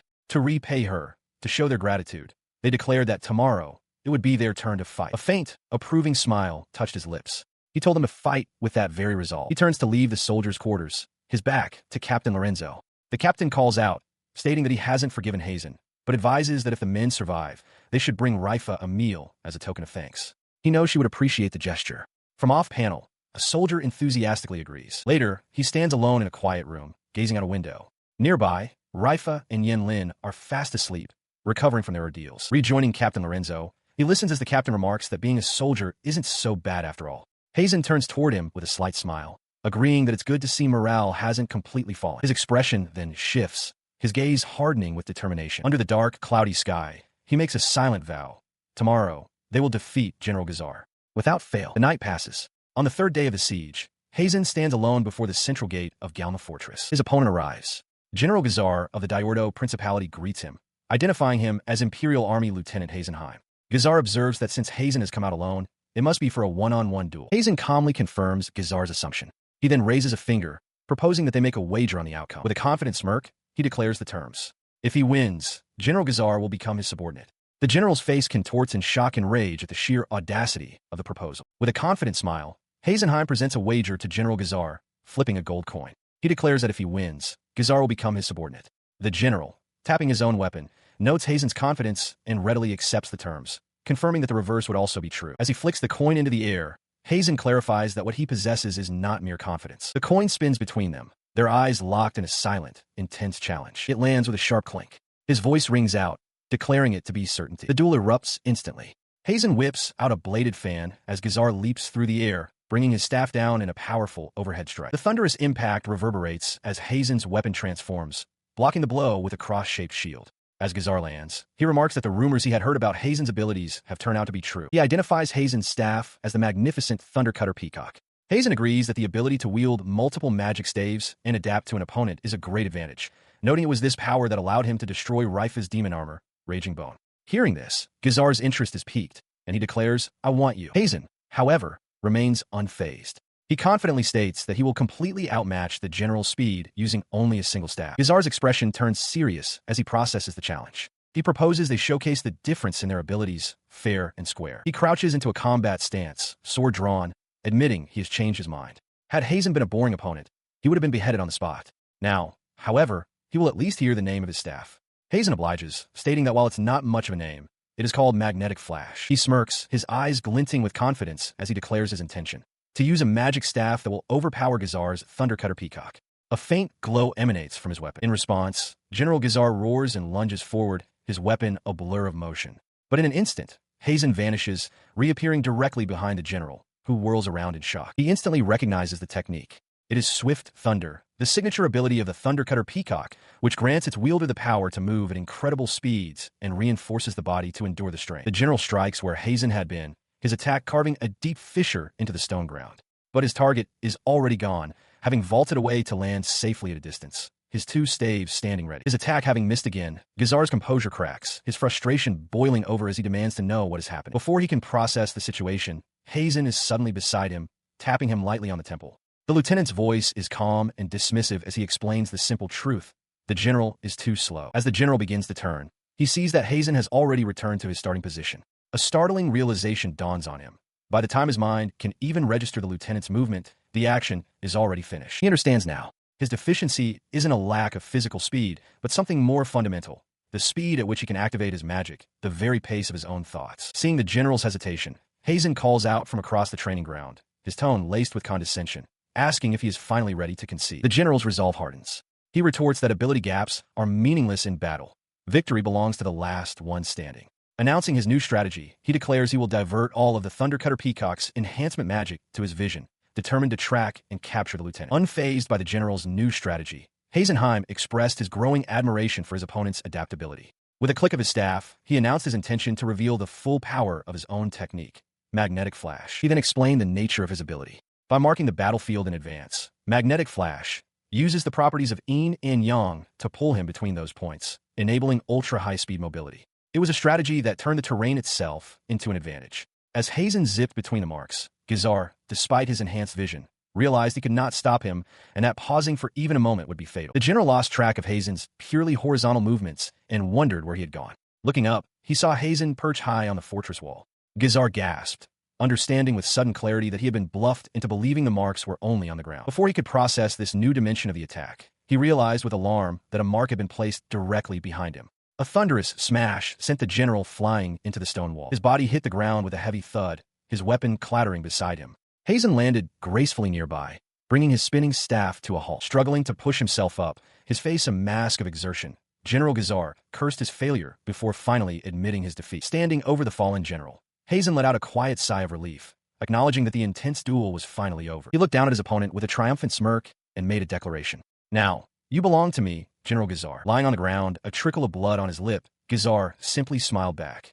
He agreed without hesitation, calling it a total defeat. He let his head fall back against the earth, gazing up at the sky. A contented sigh escaped him as he reflected on the fight, deeming it a splendid experience. Lying defeated amidst the rubble, he mused that his long absence from the fortress would not cause his soldiers' morale to drop, remaining confident that the principality's advance would continue unabated. His confidence was immediately challenged by Heisen, who, sitting calmly near the fortress gate, asserted that their advance would, in fact, stop. From a distance, two of the general's men watched the outcome, finding it impossible to believe that General Gazar could have possibly lost. Just as the guard commander, Landbrew, clenched his fist and prepared to order the troops to advance despite their general's defeat, a rider galloped toward them shouting for an urgent report. The frantic messenger cried out that it was terrible, urging them to return to the outer fortress immediately as smoke billowed from its distant walls. Atop those very walls, the cause of the chaos was revealed. Blue Queen Basha announced that the Cuman tribe had invaded, remarking to her warrior companion how anticlimactic and boring she found their easy victory. With a dismissive wave of her hand, she unleashed her power. A frigid gust swept through a fortress corridor, instantly encasing the soldiers within in solid ice. One of the general's men, caught in the freezing blast, stammered in disbelief.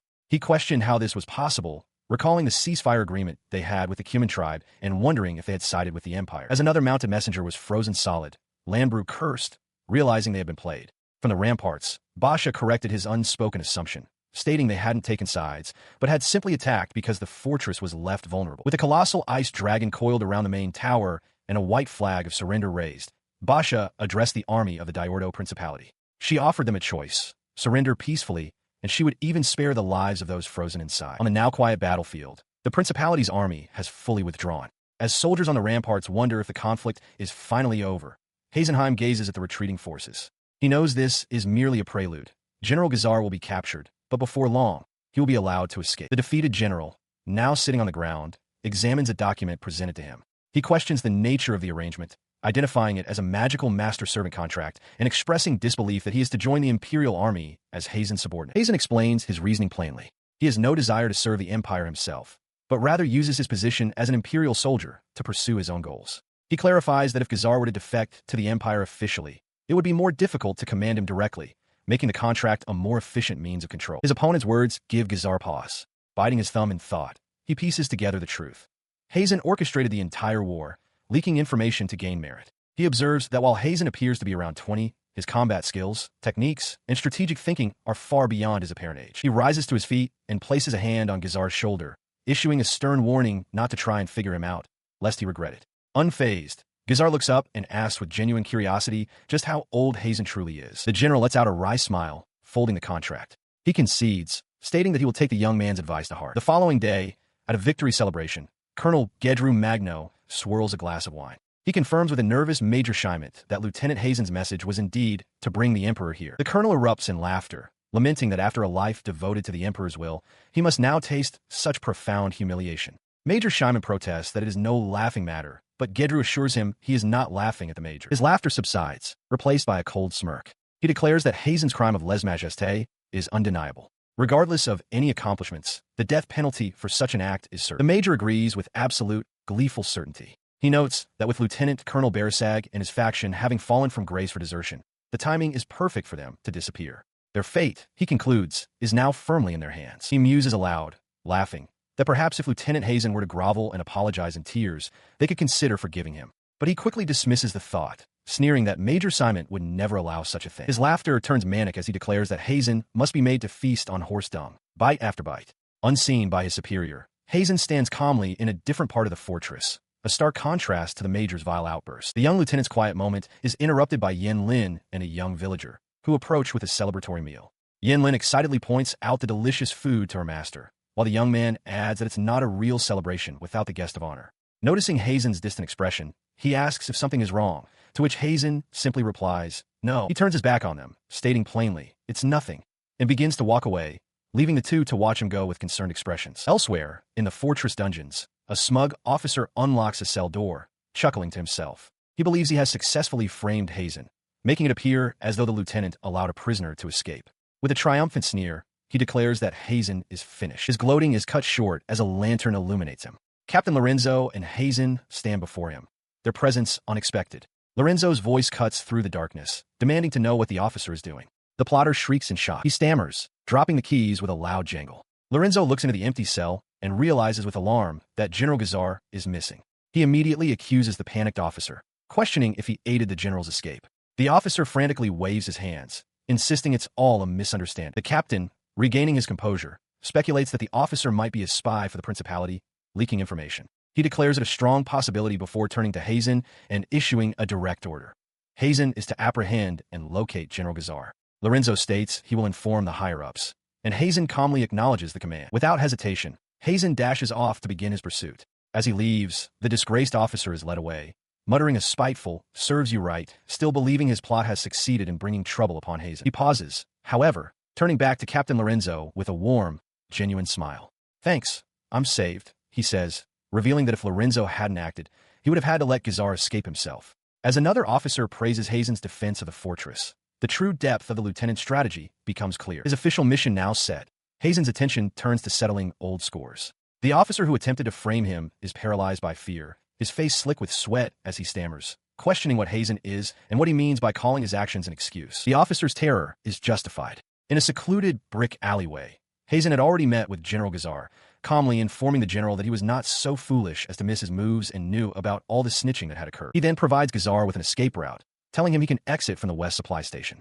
The general acknowledges the information and offers his thanks for the help before departing. With Gazar's escape secured, Heimin's focus returns to the trembling noble. He mockingly speculates that the man's high rank will likely spare him from execution, a thought that sends the officer into a spiral of panic denial as he watches the general disappear. His cold gaze remains fixed on the officer as he delivers the man's true sentence: a fulfilling life as a bottom-tier slave. The noble chokes back a sob, his body trembling uncontrollably at the horrifying fate that awaits him. Elsewhere, under a harsh sun, the consequences of such sentences are made clear. Laborers, including Yen Lin and a heavily bandaged Blue Queen Basha, toil away in a quarry, moving heavy stones amidst the dust. Meanwhile, in a well-appointed office, a high-ranking official gazes out his window, reflecting on recent military victories. He muses that the Principality's army has been defeated and the opposition faction is gone, finding the morning refreshingly peaceful after a spectacular victory celebration. He turned from a window to face Lieutenant Heimin, who stands before him flanked by Captain Lorenzo. The official's calm demeanor shifts as he declares that, unfortunately, Heimin is being placed under house arrest on the grave charge of lèse-majesté. A high-ranking officer with a stern expression, Colonel Gettle, points forward with authority. He declares that Lieutenant Heimin is being placed under house arrest on the severe charge of lèse-majesté. He receives the grave news with an unervingly calm demeanor, his expression unreadable as he simply replies, "Understood." As he stands silently beside another officer, a voice from nearby chuckles with contempt. The speaker, Demoted, mocks Heimin as a fool, convinced the lieutenant has no grasp of the dire situation he is in. Demoted then steps forward,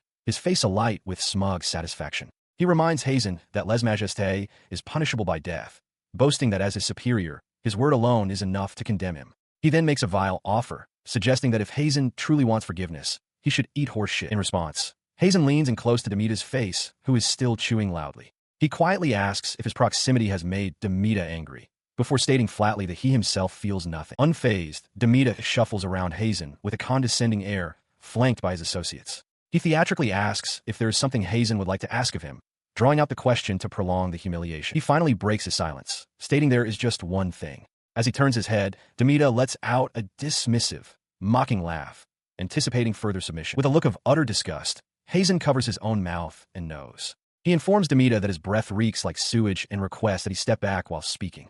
The insult lands, leaving Demoted trembling with sudden, sputtering rage. His composure shattered, Demoted whirls around and shouts to Colonel Gettle, pointing furiously at Heimin and declaring that he shows no sign of remorse. The colonel sighs, weary of the display, and simply tells Demoted to get out of sight. Following the colonel's dismissal of Demoted, Heimin steps forward, passing the other silent officer, who gives a slight nod. He approaches the colonel and formally asks to be excused, ready to submit to his house arrest. While Heimin is dealt with, other matters proceed. In a grand hall, Demoted and two companions celebrate, with Demoted eagerly anticipating the delight of seeing Heimin on the execution platform. Nearby, Colonel Gettle concludes the affair, stating it is time to move on to the next matter. He then addresses an unseen party regarding Captain Lorenzo's disposition. He acknowledges that while Lorenzo's actions would normally warrant a demotion, his recent achievements merit overlooking the transgression for now, concluding with a curt acknowledgement. His focus returns to Colonel Gedru Magno, who impatiently taps a campaign map. Magno declares that with the duchy's forces crushed, they must use their momentum to seize the fortress.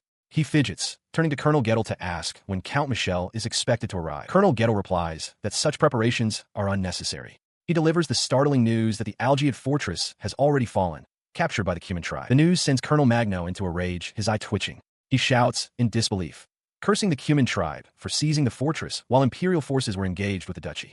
He realizes with frustration that the duchy's retreat was only possible because of the Cuman surprise attack. Colonel Gettle calmly interjects, reminding his superior that the Empire and the Cuman tribe are bound by a ceasefire agreement. To break it, he warns, would damage the Empire's trust and dignity. But Magno, grinding his teeth in fury, retorts that the agreement doesn't matter. They will reclaim the fortress regardless. His rage boiling over, he begins kicking the furniture, shouting curses. He furiously blames the situation on Heimin, roaring that the lieutenant is meddling in his affairs once again. After his outburst, a cold calculation settles over him. He considers the situation, noting that the land originally belonged to the Cuman tribe and now holds little strategic value due to its mountainous terrain. A new idea forms, and he picks up a quill, stating there is a way to resolve this. Colonel Gettle immediately grasps the concept, voicing it aloud: a land exchange. Magno confirms the idea with a thoughtful expression. Gettle agrees, reasoning that the Algiad fortress is such a critical stronghold that even if they offer the low-value land plus additional territory, the Empire would still gain the strategic advantage. At that moment, Major Heimin begins to applaud, obsequiously praising Colonel Magno for devising such a brilliant plan. Magno, with a dismissive wave, tells him not to flatter him, claiming the solution was simple. Colonel Gettle watches the exchange in silence. Inside a stately office, Colonel Gettle dismisses Major Heimin's concerns with a wave of his hand. He orders negotiations with the Cuman tribe to begin at once, but explicitly without Heisenheim. The Major is aghast, protesting that it's impossible, as only the 4th Company under Heisen's command can communicate with them. His protest is met with fury. Colonel Gettle lunges forward, grabbing Major Heimin by his uniform's collar. He roars for silence, sick of hearing Heisen's name, and demands to know if Heimin believes they are incapable of acting without him. Shoving the Major away, the Colonel continues his tirade, calling him an incompetent fool for daring to hesitate over something as simple as negotiations. In response to the verbal assault, Major Heimin's demeanor shifts entirely. A smug, ingratiating smile spreads across his face as he asks Colonel Gettle to leave everything to him. He boasts that he will have the Cuman negotiating within a week. No, 3 days. Colonel Gettle accepts the offer, entrusting the mission to Heimin with the promise of a promotion to lieutenant colonel upon success. He then turns his cold gaze to Captain Lorenzo, declaring him a disappointment and placing him under house arrest for defiance. Lorenzo quietly acknowledges the punishment. Following his dismissal, Captain Lorenzo walks down a long, empty corridor. His steps echo as he proceeds, but he halts upon seeing Lieutenant Heisenheim waiting for him near a set of doors. He quickly ushers Heisen into the room, urging him to hurry before they are seen, reminding him that he, too, is now under house arrest. Once inside, Lorenzo asks if it was truly all right to let the land exchange proposal go forward without mentioning Heisen's name. With the door closed, Heisen lets out a breath of relief. He explains that had his name been attached to the plan, the colonels would have rejected it outright. He thanks Lorenzo for skillfully guiding them to believe it was their own idea. Lorenzo remains concerned, pointing out that the others are now trying to proceed without him. Heisen, however, appears unbothered, shrugging and stating that he doesn't mind, as it makes no difference who carries out the task. His casual dismissal prompts Lorenzo to ask if he's implying there's a clear reason they are destined to fail. A confident smirk plays on Heisen's lips as he confirms that as long as the objective is achieved, the method is irrelevant. He calmly explained to Captain Lorenzo that revealing the truth would compel him, as an excellent Imperial soldier, to make the best choice for the Empire, a choice Heisen cannot allow. Lorenzo, visibly distressed by this logic, pleaded with him to stop. As he turned to leave, Lorenzo affirmed that his duty was clear. Pausing at the doorway, Heisen countered that his own optimal solution differed greatly from Lorenzo's. Lorenzo let out a strained laugh, dismissing the idea as impossible. From a hallway, Heisen simply advised him to do his best, but to avoid any actions that might cause him stress while under suspension. The following day, at a remote fortress perched in the mountains, Major Heimin greeted his assembled officers with wide-open arms, welcoming them despite their busy schedules. He immediately assigned them a new task, to negotiate with the Cuman tribe members currently stationed at the Argide fortress. The 3 officers, including Captain Lorenzo's aide, reacted with surprise. In response, Lorenzo's aide questioned the directive, respectfully pointing out that communications with the Cuman were typically handled by Lieutenant Heisen and his unit. Major Heimin's face twitched with irritation. The Major's annoyance erupted into fury. "Do not mention that man's name," he roared. He declared Heisen a criminal who had committed an offense against the Emperor, making him unfit for such an important task. The aide recoiled, offering a hasty apology. Another officer interjected, explaining that an interpreter was essential for the negotiations. He reported that other than Lieutenant Heisen, the only other capable interpreter was Warrant Officer Buzz from the 8th Squad. Major Heimin grimaced. Though he disliked the idea of using Heisen's direct subordinate, he conceded he would allow it. He then recalled that Buzz had left on a reconnaissance mission to the Principality of Diordo just the other day. The aide urgently corrected him, revealing that Buzz's mission was in the Principality's capital, deep undercover, and that his return would take at least 2 months. Seized by panic, the aide grabbed the Major, shaking him and shouting for him to recall Buzz immediately. He demanded to know if there was any other option. His subordinates could only report that the interpreter named Nandao was away on a 3-month trip to the Empire's Far East, and another regular merchant hadn't been seen lately. His frustration boiling over, he stomped away from his officers, berating them as useless fools. He roared at them to stop presenting problems and simply figure something out. He spun back around, jabbing a finger at Captain Lorenzo, still insisting that it was impossible. As the Major fumed, Lorenzo quietly muttered to himself that without Lieutenant Heisen, it truly was impossible. Lorenzo met his fury with calm reason, stating that if the Major had a feasible alternative, they would do everything in their power to make it happen. Sweating, Heimin retorted that it was their job to figure it out. As a Major, he only had to give orders. His face contorted with desperation. Heimin insisted that this was a historic negotiation that must succeed at all costs. Lorenzo countered that its importance was the very reason to bring back the lieutenant, even if it meant lifting his suspension. He coolly added how troublesome it was when pride and ego led a superior to demand the impossible. The captain continued, admitting that while none of them were as capable as Heimin, he only pitied their fallen comrades who died following orders from an incompetent superior. As the words sank in, Major Heimin began to tremble, realizing the severe consequences at stake. Having made his point, Captain Lorenzo turned with his aides. With a curt, "Excuse us," they walked out of the room. The sound of the door clicking shut echoed in the sudden silence, leaving Major Heimin frozen in place. Left alone, his composure shattered completely. His face contorted in pure panic as he shrieked into the empty room.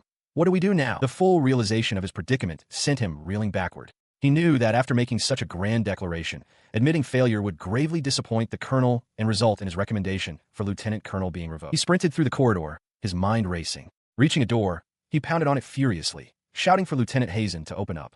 A wave of indignation washed over him. He was a major, reduced to begging a subordinate. The door clicked open, but it was not Heimin who greeted him. A small girl, Lin, stood in the doorway, politely asking what she could do for him. The major recoiled in surprise, his mind immediately forming a distasteful assumption about the lieutenant's private life. Inside, Lieutenant Heimin sat calmly, holding some papers. He looked up and asked what the major required. Recovering his composure, Heimin puffed out his chest and declared it a direct order for Heimin to attend the negotiations with the Cuman tribe, even offering to guarantee his pension. Without a moment's hesitation, Heimin refused, prompting Heimin to splutter about insubordination and the chain of command. He rose from his chair, letting a document fall to the floor. He coolly informed the major that such favors were beyond his authority to grant. Furthermore, he stated, whether he obeyed the order or not, his sentence was already death, rendering the command meaningless. The major could only stammer in response. His arrogance shattered, Major Heimin dropped into a deep, desperate bow. He pleaded with the lieutenant, apologizing for his disrespect and begging him to reconsider for the sake of the Empire's future. Heimin's expression softened slightly as he told the major to raise his head. He then walked past the bowing officer, his footsteps echoing quietly. But as he passed, his boot came down hard, slamming the major's face into the floorboards. With cold fury, Heimin demanded to know how Heimin planned to take responsibility, explaining that his careless words had caused the collapse of his entire plan for the future. Pinned to the ground, the major whimpered a sincere apology, promising he would do anything to make amends. He offered money, even a promotion. Heimin listened, a muscle twitching in his cheek, and asked if he truly meant anything. A sharp, almost cruel grin spread across Heimin's face. In that case, he declared with relish, "Bring me horse manure." The absurd demand left both Major Heimin and Lin completely stunned and speechless. She looks on in gloomy disbelief, clutching the manure. The girl cannot believe Heimin is truly telling the major to eat it, and she cries out, asking why he would do something so cruel. Heimin, however, simply smiles and confirms that he is. He responds to her accusation with a calm question, asking what she means by cruel. He explains that it was Major Heimin who first tried to force his hand, and that this is precisely the kind of leverage the major uses when he has an advantage. His logic does little to appease Lin, who growls in frustration. She argues that he wouldn't allow his own master to be subjected to such a thing. Heimin turns away slightly, stating that the issue isn't whether it can or cannot be done. He elaborates on his personal code. His rule is to strike back before he is struck. While an act without ill intent would just be oppression, the major's malice was grotesque and undeniable. Because of this, he will retaliate thoroughly, showing no mercy to those who draw their blade against him. His declaration is followed by immediate action. He presses his foot down on the kneeling major's head, telling him not to do it if he doesn't like it. He adds that the major is wasting his time and should leave quickly. The man flinches under the pressure. The major's mind races, his face contorted with stress. He internally weighs his terrible options: eat the manure and become a lieutenant colonel, or refuse and be demoted. He curses the impossible situation he's in. He looks up, trembling, and asks for confirmation. If he eats it, will Heimin truly lend him his power? With a confident smile, Heimin assures him that he will, provided the major has the resolve to go through with. Before the major can act, Lin lunges forward, grabbing on a Heimin's leg. She begs him to stop, her voice filled with desperation. Heimin looks down, momentarily surprised by her intervention. Her sudden intervention gives Major Heimin a glimmer of hope. He pleads for her help, surprised to learn she can speak their language. But Lin turns away from both of them, declaring that there's no need for this nonsense. She announces that she can't take it anymore and will serve as the interpreter for the Cuman tribe herself. Her declaration is cut short. Heimin swiftly shoves the manure into her mouth, splattering it across her face. He tells her to stay out of it, stating he would never allow such a thing, then punctuates his point by poking her on the head. He holds Lin firmly, his expression cold as he addresses the onlookers. He declares that this is a contractual matter between himself and the girl, and that outsiders should remain silent. As Lin listens, a rustling sound is heard. She understands his point. As a dependent, she is in no position to dissolve or modify any contracts. His composure breaks as he sees the document she has produced. He recognizes it as a contract termination authorization, his mind racing to figure out when she could have possibly obtained it. She asks if this will be enough. A memory surfaces of her return to the orphanage. The director, while signing the paper, had gently chided her, asking if she truly believed she wouldn't read the contract before giving her signature. Back in the present, she thrusts the document forward, demanding confirmation. She explains that even with the director's approval, terminating the contract requires a penalty fee of 10 large gold coins, an outrageous amount. With a snap of the paper, she turns her attention to the flabbergasted Major Shite. A sly grin spreads across her face as she points out that there is someone right there who can pay the fee. She then turns back, extending her hand in the document towards Heimin with a brilliant smile. For the price of 10 large gold coins, she proposes he should form a contract directly with her. Heimin presents a document to the kneeling Major Shite, explaining that it is a letter of delegation signed by Director Norway. With this authority, Heimin can cancel their contract at will. He points out the penalty of 10 gold coins, a fortune he doubts the Major could possibly afford. As he processes this, a small voice from behind the Major murmurs an offer to pay the sum. Heimin looks up, surprised, as Lin makes the quiet declaration. The offer infuriates Major Shite, who leaps to his feet and bellows that he will pay it, accusing Heimin of having rotten ears and a rotten personality. Heimin calmly counters that a verbal agreement is insufficient for such a large sum. He explains that they would need to draft a proper contract after verifying and organizing the Major's assets, a process he estimates would take at least half a year. At this, Lin steps forward with a bright smile, offering to handle the organization of assets herself, claiming she can have it all done in a single day. The Major stares at her, stunned into asking if she is serious, while Heimin looks on with feigned surprise at her offer. Major Shite erupts in laughter, pointing accusingly at Heimin. He gloats that Yin has finally had enough of Heimin's freakish behavior, calling him pathetic. Internally, he savors the moment, believing he has discovered Heimin's Achilles heel. Yin, playing her part, simply asks what he is talking about. Unmoved by the display, Heimin states that if it is a legal contract termination, his hands are tied. He dismissively tells the Major to hurry and finalize the contract, stating he no longer wishes to hear his irritating voice. Believing he has won, the Major triumphantly tells Yin to pack her things and move into his room once the contract is ready. With a meek, "Yes, sir," she agrees, while Heimin watches silently from the side, arms crossed. He trembles with glee, pumping his fist in the air. As he turns to leave, Major Shite lets out a booming maniacal laugh, shouting, "I won." The Major's victorious laughter echoes down the empty corridor as he departs, leaving Heimin and Yin alone in the room. Once he is gone, Yin turns to Heimin with a sly expression, asking if her performance was enough. A slight smile plays on Heimin's lips as he confirms that it was, indeed, some impressive acting. As the ruse concluded, Lin reviewed the document, wondering aloud if Major Shite could truly be fooled by a contract so full of holes. She mused that once her mission with the human tribe was over, her master could buy her back for mere pennies. Heimin explained the simple psychology behind their success. People believe what they want to believe. To Major Shite, who envisioned her as a radiant savior, Yin was an answer to his prayers, and he wouldn't dare question the details. He then revealed the next step, assigning Raifa as Yin's bodyguard. Raifa cheerfully announced her arrival, playfully scooping Yin up. Heimin noted that this was where Yin's persuasive skills would be crucial, and that it also served as a chance to observe the Empire's corruption firsthand. Raifa readily accepted the mission. As Raifa gently tapped Yin's head, Heimin added that the ability to judge people comes with experience, and that some eyes can only be trained by witnessing true trash. Unsettled, Yin quietly questioned if such an experience was truly necessary. She sighed, retorting that whether Shite was trash or not, he was still better than Heimin. He simply laughed, asking if she realized that wasn't a joke. His amusement faded as he gave her a final instruction, to play it smart from here on out. With genuine gratitude, Yin thanked him for everything, mentioning that the orphanage had also received funds, and gave a firm nod. By the time their packing was finished, evening had fallen. As they walked across a stone bridge, an exhausted Yin puffed her cheeks and asked Raifa how she could possibly manage to serve a master like Heimin. Raifa smiled, explaining her view of him. She admitted that when he's angry, he shows no mercy and can be brutal. However, she clarified that he never makes unreasonable demands of good people, reserving his harshness for those who show signs of evil or weakness. She then added that Heimin truly cares about Yin. The statement struck Yin with such force that she shouted in denial, insisting it was a lie because he wasn't that honest of a person. Later, while settling in, Raifa noted that Yin's luggage had grown since her arrival at the fortress and asked when she had bought expensive items like books. Yin explained that she had borrowed them from Heimin, wanted to read in her free time because there was still so much she didn't know. She swallows nervously, clutching a box of supplies as Raifa places a reassuring hand on her back. Raifa comments on her diligence, announcing that they have arrived at their destination and that the true test is about to begin. Inside, Major Shite examines the document presented to him. With a sharp look, he asks if all that is required is his signature. His gaze then falls upon Raifa, and his suspicion erupts into outrage. He slams his hand on the table, demanding to know why Heimin's bodyguard is present and accusing her of being a spy.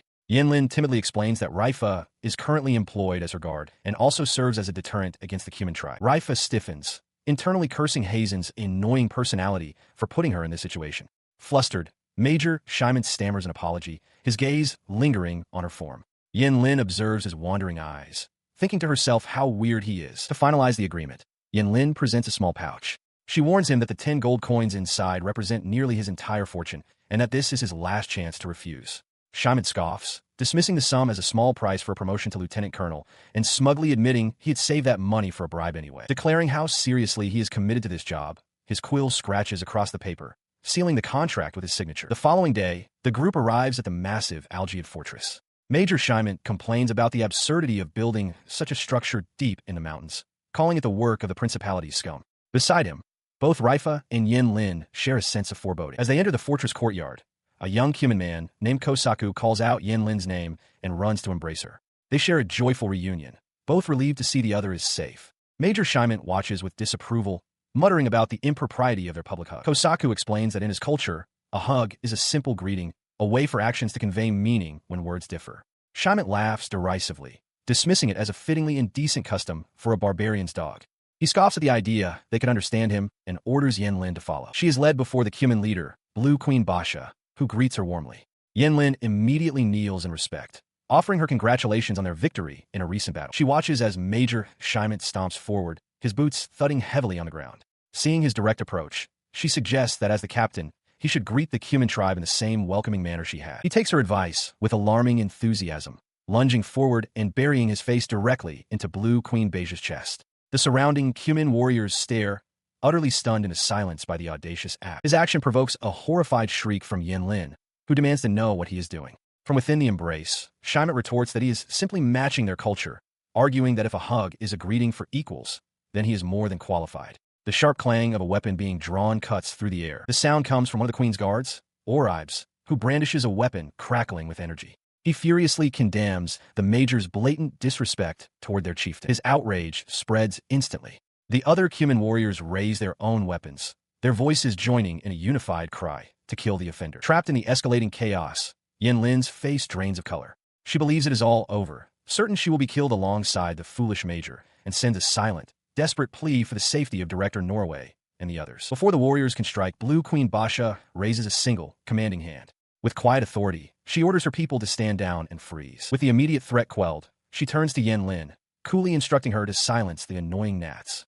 All the while, Major Heimin continues to nuzzle against her. Lin seethes internally, concluding that the major is a hopeless sycophant, obsequious to superiors and tyrannical to subordinates, and despairs that all upper-class Imperials might be the same. After the tense standoff is resolved, the group convenes around a table bearing a large map. Blue Queen Basha declares the greetings concluded and urges them to get to the point.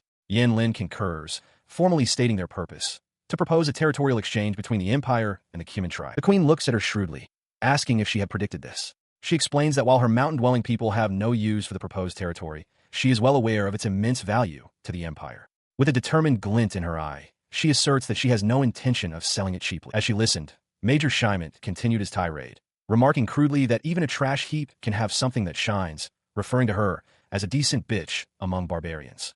He then yelled that his words were simply too rude. The Queen, hearing the untranslated outburst, calmly asked Lin what he had said, but the interpreter advised her to just skip that part, calling him noisy. In a desperate attempt to salvage the situation, Lin offered a heavily sanitized translation. With a strained smile, she told the Queen that the Major had commented on her admirable insight, adding that it was as expected of the Queen. Internally, she prayed that Basha was ignorant of the imperial language and its cultural taboos. Her prayer went unanswered. The Queen's hand shot out, grabbing Lin's tunic. She leaned in close, her voice low and sharp, complimenting the nice paraphrasing before questioning if the terms barbarian's dog, decent bitch, and trash heap were not, in fact, essential to capturing the Major's true character. She tightened her grip, her face inches from Lin's. The Queen issued a chilling command. Translate honestly next time, or Yin would pay the price on her coming-of-age day. Terrified, the young girl could only stammer her assent. Completely unaware of the threat, Major Heimin interrupted, asking what they had been whispering about. He then made a lewd proposition, calling the Queen a reasonable bitch and declaring his intent to claim her once the negotiations were over. A cold dread washed over Lin as the truth became undeniable. Basha had mastered the imperial language, and she had let her guard down. He continued to laugh boisterously. Panicked, Lin tried to warn him, stating plainly that the queen understood their language and pleading with him to watch his mouth. His laughter only grew. Dismissing the warning as impossible, he pointed directly at the queen, taunting her by calling her a slutty little mutt and questioning how she could possibly comprehend the glorious imperial language. In response to the direct insult, the queen simply maintained her serene, closed-eyed smile. Heimin took this as confirmation, remarking on the comedy of her ignorance. But Lin saw the expression for what it was, internally screaming that it was not a smile of ignorance, but a knowing one. She finally opened her eyes, her gaze completely ignoring the major. Addressing Lin directly, she declared it was time to move the discussion forward. With a delicate finger, she pointed to a map, listing 5 specific locations as their price: Koryo, Nesfu, Maniata, Rahakart, and Goldia. Lin, still trembling, felt a wave of gratitude for the queen's mercy. While the queen laid out her terms, Major Heimin stroked his chin, feigning deep thought. Lin snapped at him to stop pretending to work seriously.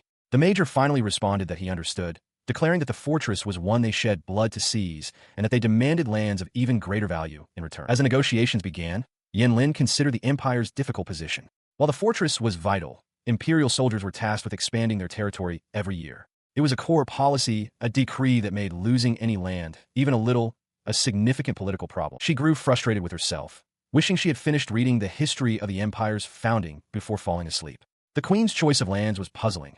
Koryo and Nesfu were originally human lands, making their demand understandable. But the other 3 were mountainous and isolated, far from ideal for governance. As Lin pondered the queen's strategy, Major Heimin made his counteroffer. He declared that while Koryo and Nesfu were acceptable, taking 3 additional locations from imperial territory, Maniata, Rahakart, and Goldia, was completely out of the question. He watched as the queen calmly revised her terms, asking for just Maniata and Goldia instead. The major considered her new proposal. If it was only those 2, he thought to himself, it might just be acceptable. Sensing his agreement, the queen declared the matter settled and insisted there was no need to wait for a later signing ceremony. They would do it now. As she spoke, another officer stepped forward. The newcomer was Colonel Gettle, who had arrived to check on the progress of the talks. Major Heimin proudly announced that everything was concluded. The colonel stated that before finalizing anything, they must celebrate their victory and express gratitude for the land exchange. He then knelt respectfully before the queen. The sight of such a high-ranking officer showing proper deference was so dazzling to Lin that it brought tears to her eyes. His superior's action, however, was misinterpreted by Major Heimin as a sign of magnanimity, believing the colonel had finally realized the savagery of his own past actions. Colonel Gettle corrected the sputtering major, explaining that the queen was the monarch of a small nation and that proper respect was required. He then confirmed the terms of the deal, asking if the territories being lost were indeed Maniata and Goldia. Major Heimin, swaying with delight, confirmed it was so, adding with a sneer that both lands were held by the faction of the cowardly traitor, Lieutenant Colonel Kinect. With the agreement settled, Colonel Gettle remarked to the queen that her demands had been strict, but he was relieved they had a deal, as the fortress was crucial for expansion. As he spoke, the queen held up the document. With a knowing smile, she commented on what a master negotiator Major Heimin was, just as the colonel snapped his quill. From her vantage point, Lin observed the proceedings with sharp eyes. She acknowledged Major Heimin's impressive conversational skills, but understood that beneath the surface, both sides were carefully probing for weaknesses. The queen herself remained silent, her gaze fixed upon the document in her hands, her expression unreadable. She then looked up, expressing her gratitude and requesting that the people in the ceded territories be relocated by the end of the year. Nearby, Lin sighed in relief, swaying slightly as she thought the tense affair was finally over. That same night, within Algiad Fortress, the imperial officers celebrated. Glasses clinked as Colonel Gettle and his subordinates toasted what they considered a historic achievement. Gettle advised Major Heimin to follow their example and work hard, noting that since they would be promoted, they would soon become much harder to approach. Their raucous celebration continued, the 3 men draping their arms over one another in a drunken display. Watching from a distance, Lin could only think that the land exchange seemed successful, but the scene before her was a complete disaster. Later, as sobriety began to return, Major Heimin examined the details of the exchange on a map. His eyes widened in shock as he read the names of the territories aloud: Koryo, Nesfi, Goldia, and Maniata. His drunken subordinate, Lieutenant Mo's Pizza, slurred a question, asking if he was blind.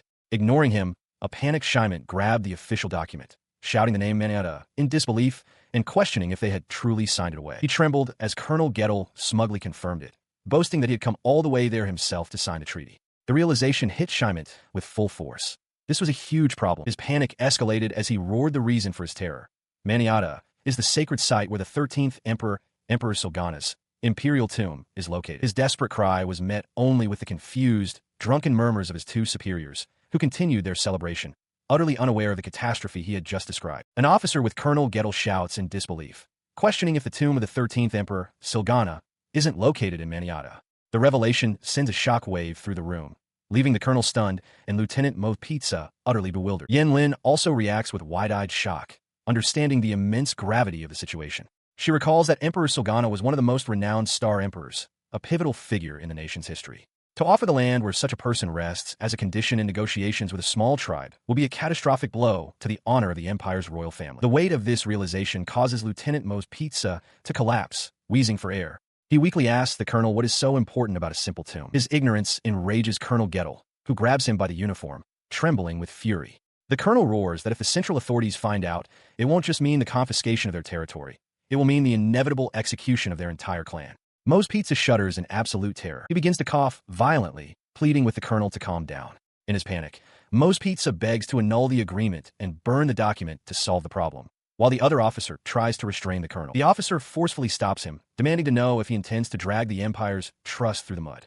He reminds Mo's Pizza that it is an official, signed document and insists that their focus must be on what to do next. He concludes that they must reopen negotiations as soon as possible, even if the Cuman demand other lands in exchange. Their destination is the imposing Algiad fortress. Inside, Blue Queen Basha greets Colonel Gettle and his distinguished entourage with a knowing smile. She asks if they have forgotten something. Mo's Pizza, sweating profusely, stammers that there seems to have been a mistake regarding the land exchange. Basha coolly dismisses his concern, stating she checked the documents and found no errors. Colonel Gettle steps forward, attempting to correct the mistake. He claims Maniata is isolated and inconvenient, suggesting vast and connected lands like Gahald or Kokoba would be far better. However, Beja's smile widens as she reveals her true motive. She intentionally asks for Maniata. Her expression turns menacing. She declares that she cannot wait to defile the tomb of the one who stole the most land and lives from the Cuman people. Leaning forward, she delivers a chilling warning. Don't you dare get in my way. Her declaration confirmed Colonel Gettle's dawning horror. This woman had known their blunder from the very start. As Major Heimin groveled on the floor, pleading for any land other than the sacred Maniata, Gettle's hand clenched into a fist. He realized the time for simple apologies was long past. She then turned her gaze to the prostrated major, a cold grin spreading across her face. Speaking in flawless imperial language, she identified him as the man who had insulted them at the meeting, a revelation that struck the terrified Heimin with a fresh wave of shock. He frantically denied the accusation, sweating profusely as he insisted it was all a misunderstanding. His panicked denials prompted Colonel Gettle to turn on him, demanding to know if the major had done something offensive. She dismissed his pleas, coolly asking if such behavior was an imperial custom. With a flick of her wrist, a magical tool materialized above her palm. She explained that it was a device obtained from a merchant named Nandao, capable of recording both images and sound. The device activated, projecting a recording of Major Heimin's previous meeting. His voice filled the room, calling the Cuman people barbarian dogs and gnats. The recording continued, capturing his lecherous comments about the decent bitches among them and his intent to take the queen for himself once the deal was done. As the disgusting footage played, Heimin could only stare in abject horror. The damning evidence sent a surge of fury through Colonel Gettle. He gritted his teeth, realizing the full extent of his subordinate's depravity. He had known Major Heimin was a lecher, but this was an unforgivable disgrace. Turning away from the horrified major, Gettle bowed deeply before the queen, offering a profound apology for his subordinate's outrageous disrespect and his own deep shame. His apology, however, was underpinned by a silent, burning glare directed squarely at the man who had caused this international incident. He dropped to his hands and knees, his voice trembling as he repeated his apology. But the Blue Queen was unmoved. Ignoring the groveling officers, she issued a clear command: bring Heisenheim to her. Only then would they continue their talk. Sometime later, in a separate chamber, Heisenheim and Yen Lin sat opposite the two disgraced officers. Colonel Gettle, his composure regained, but his expression grim, addressed the still trembling Major Heimin. He stated his profound disappointment in the major's filthy character and demanded to know what he intended to do now. Before Heimin could respond, Gettle lunged forward, grabbing the major's face in a crushing grip. He furiously declared that Heimin's useless, loud mouth was no longer needed. From this point forward, Lieutenant Heisin would handle the negotiations. The major could only squeak in terror and agreement. He turned to Captain Lorenzo, placing a hand on the disgraced Major Heimin's shoulder. The colonel apologized, stating that Lorenzo was the only one he could count on now. Lorenzo appeared hesitant, claiming he couldn't be of much help, but the colonel insisted that as his superior officer, Lorenzo should have more confidence. He gritted his teeth, reconsidering. That wasn't right. He realized that giving Lorenzo special treatment would only result in gratitude, which was not what he needed. As the colonel wrestled with his thoughts, Captain Lorenzo spoke quietly with Heisenheim. He warned that Heisin shows no mercy to those he deems enemies and now holds leverage over the colonel. Lorenzo advised that everything now depended on what the colonel would offer him. Heisen's response was not to the colonel, but to the disgraced major. With a quiet sigh, he kicked the door open, sending Major Shite flying out of the room with a cry of pain. The major crawled desperately on the floor, pleading with Heisen to negotiate with Queen Basha. He swore he would do anything, even eat horse dung, but Heisen coldly dismissed him, stating it was far too late for that. Ignoring the commotion, Heisen calmly closed the book he had been holding. He had been lost in thought. He then revealed the subject of his contemplation with a serene, chilling smile. He had been thinking how much he wished they would all die. The shocking declaration rendered both Colonel Gettle and Major Shite speechless, their faces frozen in disbelief. Heisen elaborated, gesturing expansively. He mused how convenient it was that with Colonel Kinnick's faction soon to be purged, Captain Lorenzo would become his only superior. He then asked rhetorically if there was any need for useless superiors. Enraged, the colonel called him insane, but Heisen was not finished. He fixed his gaze on the colonel, noting one more thing. He calmly pointed out that the colonel's head was, in his opinion, a bit too high. He coldly observes that Major Shite seems to understand his position better than the colonel does. Stunned by this blatant insubordination, Colonel Gettle demands to know if Heisen has lost his senses. Unfazed, he reminds the colonel that the only path for his clan to escape execution begins with Heisen's own willingness to negotiate. He then pivots to a more personal threat, casually mentioning that he knows the colonel's daughter is soon to be married and that a grandchild is on the way. The implication hangs heavy as he states they will all perish under clan execution because of Gettle's incompetence. The colonel is visibly shaken, demanding to know how Heisen acquired such private information. The threat strikes its mark. Colonel Gettle erupts in fury, roaring at the lieutenant to watch his mouth. Heisen, however, remains utterly calm, his gaze sharp as he asks with chilling quietness if the colonel was addressing him. His cold demeanor shatters the colonel's anger, leaving him sweating and speechless. Heisen presses his advantage, stating he is merely outlining the inevitable facts and questioning why Gettle still dares to act with such authority. The colonel, struggling to regain his composure, weakly demands an answer. In response, a chilling, wide smile spreads across his face. He declares with open contempt that he doesn't care what happens, that he will be glad when the colonel is dead, and that he feels nothing for the fate of their families. The sheer malice in his words finally breaks the colonel. Gettle lunges forward, grabbing Heisen's arm in desperation. He begs him to leave his family out of the conflict, admitting that their fate would be his own fault. His plea turns into complete submission as he drops to the floor, pressing his forehead to the ground in a desperate bow. He begs Heisen to somehow intervene, while the lieutenant looks down upon the groveling officer with an unreadable expression. He then reaches down, seizing a handful of the colonel's hair and yanking his head up from the floor. With cold precision, he reminds the broken man that only moments before he had been attempting to ruin him with a charge of disrespect. Terror fills Colonel Gettle's eyes. He stammers an apology, desperately taking back his words and pleading for mercy. He remained prostrate on the floor, admitting to Lieutenant Heisen that everything was his fault and begging for mercy.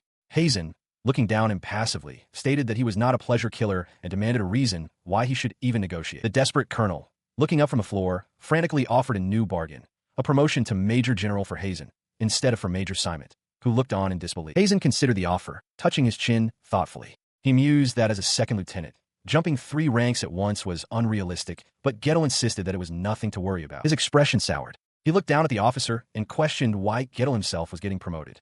The sweating colonel swore that upon his own promotion to Major General, he would ensure Heisen was pulled up through the ranks as well. He lunged forward, grabbing Gettle by the hair and yanking his head back. Enraged, Heisen demanded to know whose victory it truly was, reminding the colonel that he had done nothing but cower in the fortress. The audacity of the offer infuriated him. He then issued a new command.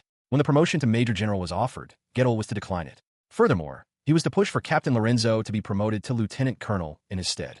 The order left Gettle speechless. As he turned to leave, Heisen acknowledged that there was no precedent for such a move. He waved a dismissive hand, adding that Gettle didn't need to worry.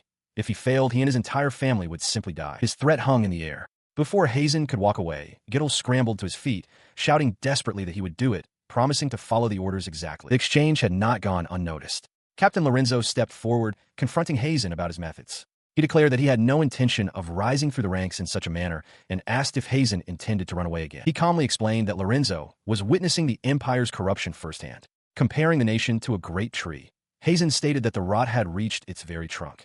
To save it, they had to sever the old, rotten branches and leaves. Captain Lorenzo bowed his head, overwhelmed by the ruthlessness of the proposal. He found himself unable to fully articulate his objection, murmuring that the method was simply too much. The scene replayed in his mind. Colonel Gettle, stripped of all dignity, desperately grabbing his leg and pleading for him to accept Lieutenant Heisen's proposal. Lorenzo had remained stubborn, but the colonel warned that his refusal would mean the death of his entire clan. Back in the present, Heisen placed a reassuring hand on the captain's shoulder.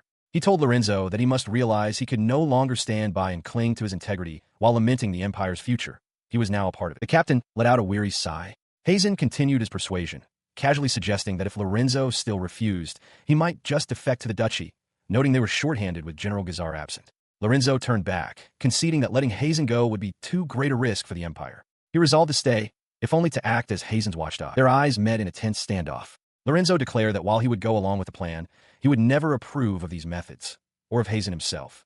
Heimin calmly replied that he was sure Lorenzo wouldn't. He admitted that he didn't like this method either, but circumstances had left them no choice. He looked directly at Lorenzo, explaining that it was precisely because the captain hated this kind of coerced promotion that he was the only one Heimin could entrust with the position. With the matter of the promotion settled, Heimin turned his attention to a new task. Placing a hand on Yen Lin's head, he addressed Major Heimin, stating his intention to buy Yen back.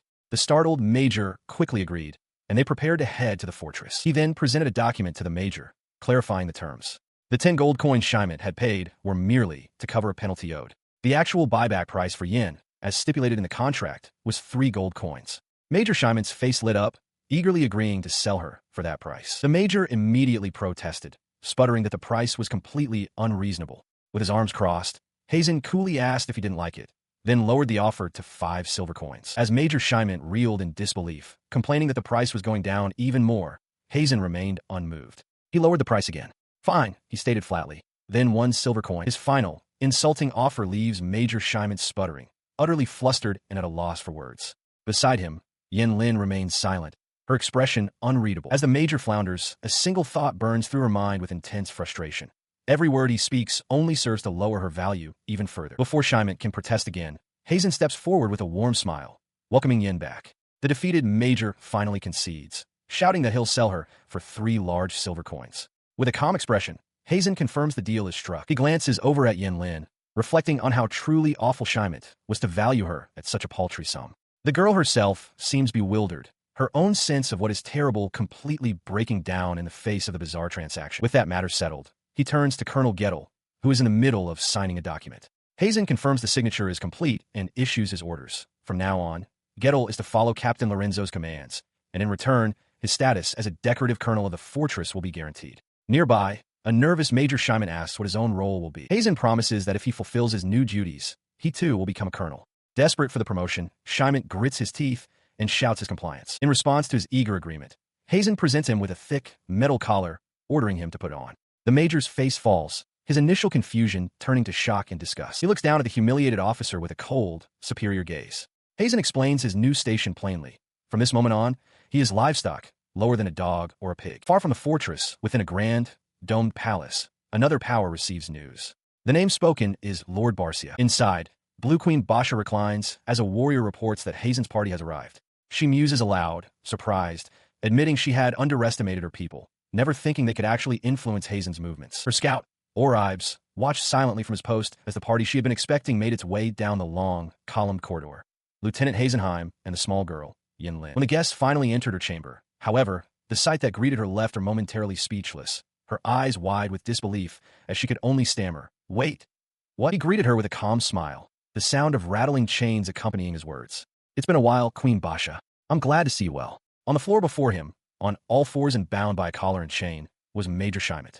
Heimin gestured to the humiliated officer, offering, "Please accept this gift as thanks for forgiving our recent discourtesy." She recovered, a sly look crossing her face as she replied that she didn't want it. With a pleasant, closed-eye smile, Heimin noted what a coincidence it was, as he didn't want it either. The queen, reclining on her chaise, gave a simple order: throw him in the dungeon. Major Heimin erupted in protest, pointing an accusing finger at Heimin and screaming that this wasn't the deal, that he was supposed to be promoted to colonel. He turned to the struggling major with a look of mock pity. "Ah, what a shame," Heimin said dismissively.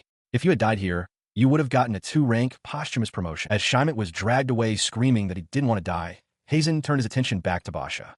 "Well, enough of the sideshow," he began. "How about Karelho, Kumokarna, Sokahu, and Mizui for the locations?" She remarked on his generosity, musing aloud that she had devised all sorts of plans to test him, but now they were all wasted. Setting aside her schemes, she instructed Yen to start drafting the contract, and the young girl eagerly agreed. The young girl grabbed Heimin in her excitement, prompting him to plead with her to stop. He urged her to finish the contract overnight, complaining that his liver wouldn't last 2 days of celebration. Hearing this, Queen Basha clapped her hands and declared that they would feast until it was ready. She moved closer, gently lifting his chin. She praised his brilliant display of skill, but admitted that something felt strange. It seemed her side had benefited too much. She reminded him that when they first formed their alliance, he had told her he had no intention of serving the Empire. Her gaze remained fixed on him as she pressed her inquiry. She demanded to know his true goal, to understand who he really was. She spoke his name with weight, Heisenheim. Heisenheim deflects a question about his true identity, stating that he cannot say much at the moment, but implies there is more to reveal. His thoughts are interrupted by the voice of Blue Queen Basha, who lays out her request. In 2 years, she will need his help.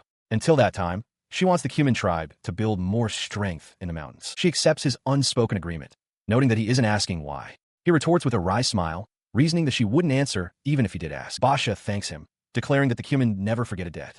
Heizen clarifies that he merely made a deal, but she counters, explaining that his sincerity in saying, "not now," was more valuable than a half-baked lie. She looks upon a vision of her people, reflecting that they have gained a peaceful life, free from the immediate threats of hunger and invasion. Later, as they share a drink by a moonlit window, Basha observes that eternal peace is an illusion. Heizen quietly agrees, acknowledging it as a fleeting peace. She concludes with resolve that all they can do is continue moving forward, striving to make that peace last even a little longer. He listens in silence, his expression serious as he absorbs the weight of her words. Sometime later, Heizen approaches Yenlin and a sleepy Cuman scribe named Doze, asking how their extracurricular lesson went. Doze, holding a document, confirms the contract is finished and that it wasn't bad for an all-nighter. Yenlin, shocked, immediately asks since when he and the queen were in cahoots. As Doze gasps in surprise, Queen Basha appears, clarifying that they aren't exactly allies and that she last contacted Heizen 2 months ago, deepening the mystery. As she struggled to process the revelation, Heizen calmly explained that her assessment was flawed. He told Yin that she should have considered every possibility from the very beginning, clarifying that his intricate plan was set in motion the moment the higher-ups first rejected his proposal. She reeled, shocked that his machinations began so long ago. She questioned his methods, arguing that if his only goal was to take down Colonel Gettel's faction, he did not need to go to such extreme lengths. He countered with his own strategic philosophy. If one is already going to the trouble of swapping territories, one must maximize the impact. He then added a crucial point. Maximizing impact does not always align with the Empire's maximum benefit. His plan had hinged on the predictable flaws of the other officers. He knew the competent Captain Lorenzo would have caused the negotiations to fail. In contrast, Major Simon was an exceptional idiot who predictably acted alone to seize all the credit. Even Colonel Gettel's potential interference was a calculated, low-risk factor. Overwhelmed by the complexity, Yen Lin grew flustered. She lamented that if she had properly read the history of the Empire's founding, she might have understood, but she always got sleepy trying. A sudden suspicion struck her, and she asked if the book itself had been tampered with.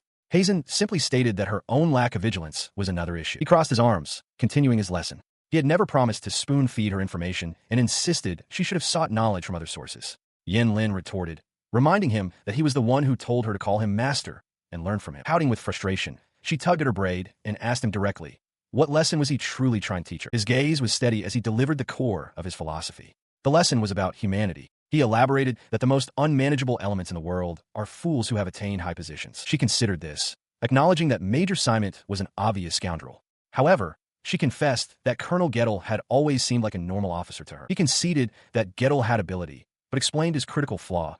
He had lost his judgment as a commander by surrounding himself only with loyalists. Over many years, Heizen concluded, it was Gettel himself who had crippled the fortress from within. He sits with Yen Lin, imparting a crucial lesson. He tells her to remember that obvious villains like Major Simon are rare. Most scum, he explains, were the faces of normal or even good people, and she must train herself to see through their facade. Shortly after, Yen Lin stands beside Blue Queen Basha. The queen playfully sticks out her tongue, and Yen Lin, holding her hand, mimics the gesture with a look of disgust, muttering bleh. The girl then throws her arms around the queen in an enthusiastic hug, pleading for Basha to adopt her. Watching from a short distance, Heizen sighs in exasperation. Basha looks over at him with a triumphant smile, remarking that she seems to be better at winning over children. For a while after, the North Galna Fortress is a flurry of activity as Yen Lin walks through its corridors. During this time, Heizen encounters Captain Lorenzo. He offers a dry compliment, telling the captain that his current appearance suits him. Lorenzo lets out a breath, acknowledging that it sounds like sarcasm, but deciding to accept the comment at face value. Their conversation is cut short by the arrival of Colonel Gettel. As Lorenzo calmly addresses the colonel, Major Scheimet, who accompanies Gettel, flinches with a startled yell. The colonel gets menacingly close to Heizen, ignoring Lorenzo completely. He gives a direct order. The troops from Lieutenant Colonel Kinect's faction are returning, and Heizen is to handle their treatment as instructed, without acting or speaking on his own initiative. Heizen affirms the command with a simple, Firm yes. After Colonel Gettle departs, Lorenzo turns to Heimin and remarks that the man was once said to be a valiant soldier. He adds, with a hint of melancholy, that everyone ages. He continues, explaining that surrounding oneself with yes-men and growing accustomed to an easy life is like a drug, corrupting from within. Heimin replies with a slight smile, expressing his hope that Lorenzo doesn't end up the same way. With a confident smirk, Lorenzo assures him that he will keep that advice in mind. He stood at attention before Captain Lorenzo, who announced that as his first task following his promotion, he would be giving Lieutenant Heimin his orders. Heimin affirmed his readiness. The order was a transfer to the Southern Doctrine Territory, a rear support base situated far from the Lyle front line.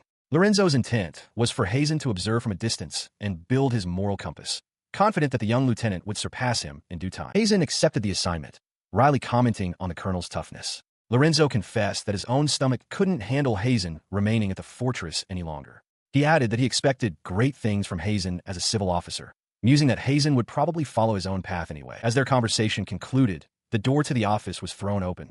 Sergeant Buzz burst in, eagerly demanding to know if the rumors of Lieutenant Heimin receiving new orders were true. He turned to face the sergeant, confirming the news.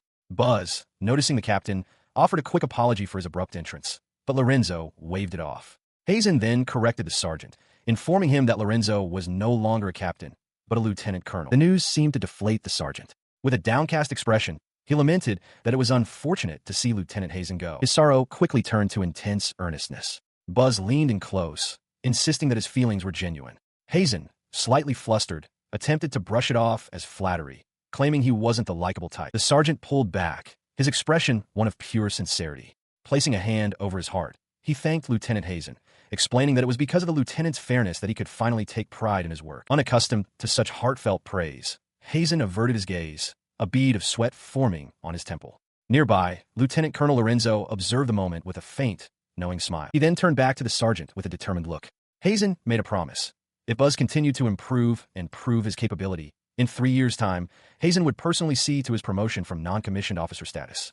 The sergeant could only stare, stunned by the declaration. He stands firm in his decision, declaring to Lieutenant Colonel Lorenzo that if the law is an obstacle, he will simply change it. Lorenzo, however, points out the legal difficulties, acknowledging Sergeant Buzz's talent, but questioning the feasibility of such a promise. The lieutenant colonel turns his attention to Sergeant Buzz, who stands before him, a bead of sweat on his temple, having overheard the exchange. A moment of tension breaks, as both men share a laugh. Lorenzo concedes with a smile, admitting that he wouldn't put such a feat past Lieutenant Heimin. Their amusement still lingering in the air, Heimin announces his departure, stating he is packing to do.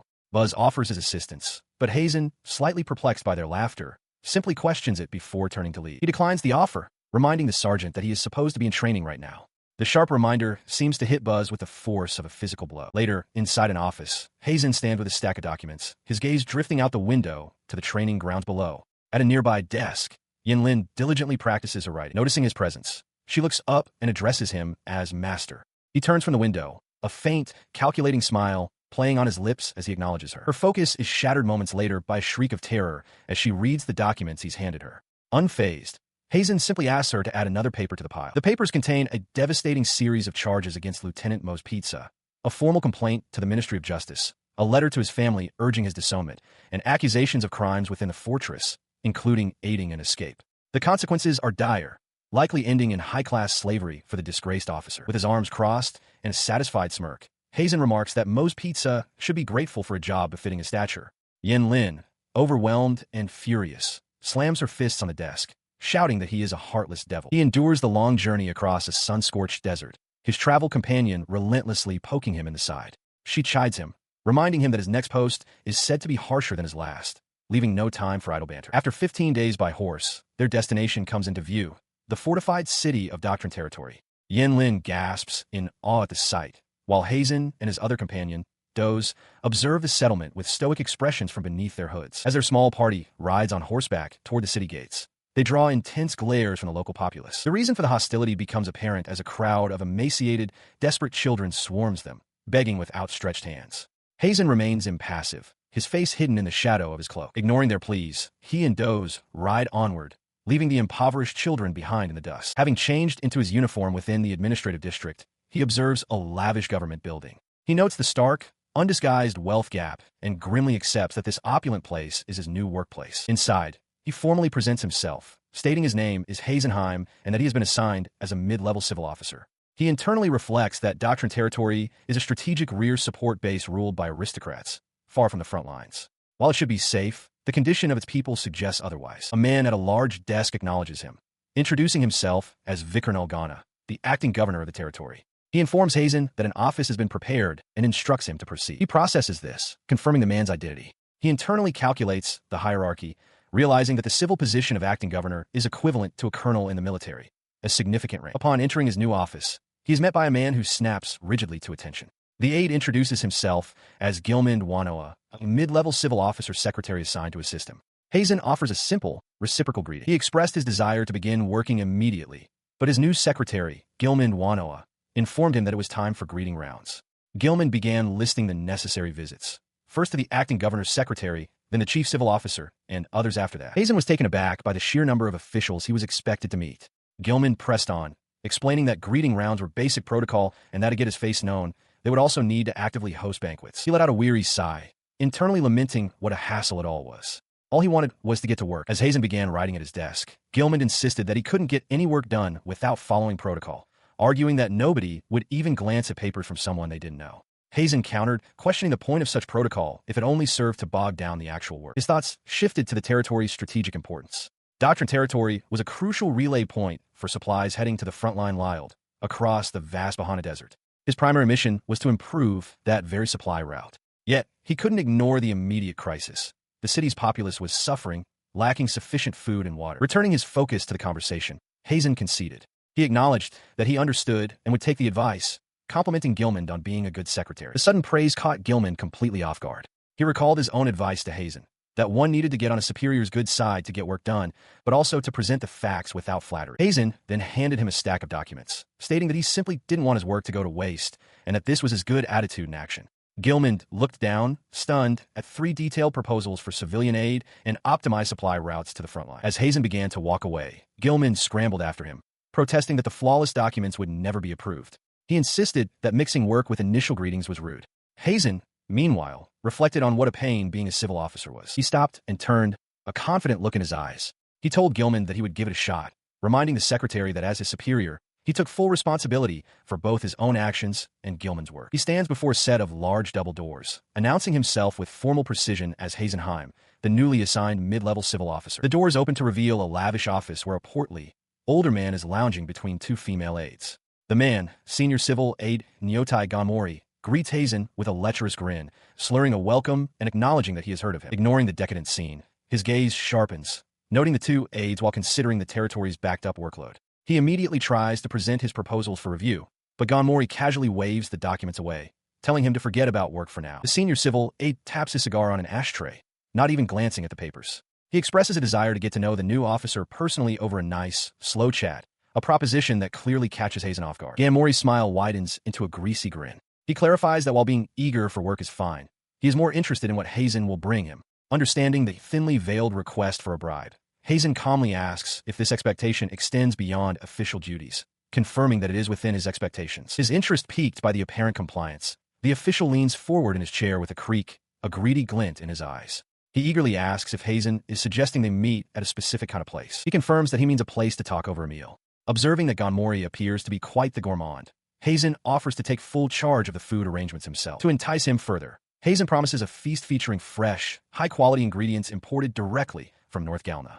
The mere mention of such delicacies sends Ganmori into a state of ecstatic anticipation, his breathing becoming heavy with desire. He then feigns a problem, stating that as a newcomer, he has not yet secured a venue for such a meal. Completely taken in by the offer, Ganmori excitedly points and insists that Heimin use his personal villa. The official, now drooling and lost in lecherous fantasies, asks if he will be able to sample everything freely. With a pleasant smile, Heimin presents a small, wrapped gift and readily agrees, telling Ganmori he can take whatever he likes. His words had the desired effect. Senior civil aide Nyotai Ganmori, drooling with anticipation, declared he was growing tired of local flavors. He mused aloud about North Galna, noting he'd heard it was home to many fair-skinned delicacies, and expressed his delight at the idea of taking some home. He pressed his advantage, complimenting the aide on his knowledge of other regions' goods. With a sly smile, Heimin suggested specific dishes to whet his appetite, Gilgash chicken thighs, or perhaps Miglu cow dairy and fillet. The official roared with delight, his lecherous imagination running wild at the mention of thighs and dairy. He slapped his hand down, declaring that Heimin was a promising rookie who truly understood him. He accepted the praise with a simple thank you, humbly claiming he was no foodie and had merely gleaned his knowledge from a guidebook. With a mood set, Heimin steered the conversation back to his proposals. Ganmori, still grinning and drooling, replied that they could discuss them tomorrow at the earliest, making it clear that everything depended on how the evening's festivities went. He swallowed, his expression hardening with resolve. He understood the terms of the bargain and quietly affirmed that he would do his best. As night fell, the stage was set at Nyotai's opulent villa, its windows glowing under a crescent moon. Inside, a grand table was laden with a magnificent feast. Heimin, presenting the spread with a flourish, apologized for his lateness as Ganmori arrived, welcoming the senior civil aide and inviting him to enjoy his favorite dishes. But as Ganmori took in the scene, his smug expression shattered. A wave of confusion washed over him as he stared, utterly bewildered. The source of his confusion became clear. Heimin, holding a serving towel with professional poise, began to rapidly recite an endless menu. Gilgast chicken thigh, balbaw chicken breast, Galna-style fried chicken, Migla cow sirloin, and filet, cooked to preference, assorted cheeses. Ganmori tried to interrupt, pleading for him to wait, to stop, but his words were lost in the torrent of culinary descriptions. He calmly addresses the official's frantic question. What about the women? With a sharp, knowing smile, Heimin replies that there are none here, pointing out that Ganmori never specified they should be provided after the meal. The official recoils, his face a mask of disbelief. After all their back and forth, how could the lieutenant possibly not have understood the implication? He stares at Heimin, who simply stands there, feigning utter confusion. His composure shatters completely. With a guttural roar, Ganmori screams that it was all code, a secret understanding that Heimin, the incompetent fool, failed to pick up on. The outburst gives way to frantic desperation. Waving his hands wildly, Ganmori explains that he turned down a meeting with his own superior because Heimin had insisted on this dinner. He pleads, asking what he's supposed to do now and how this disaster can possibly be fixed. As Ganmori hisses the word women over and over while stress eating, Heimin sees his opponent has completely broken.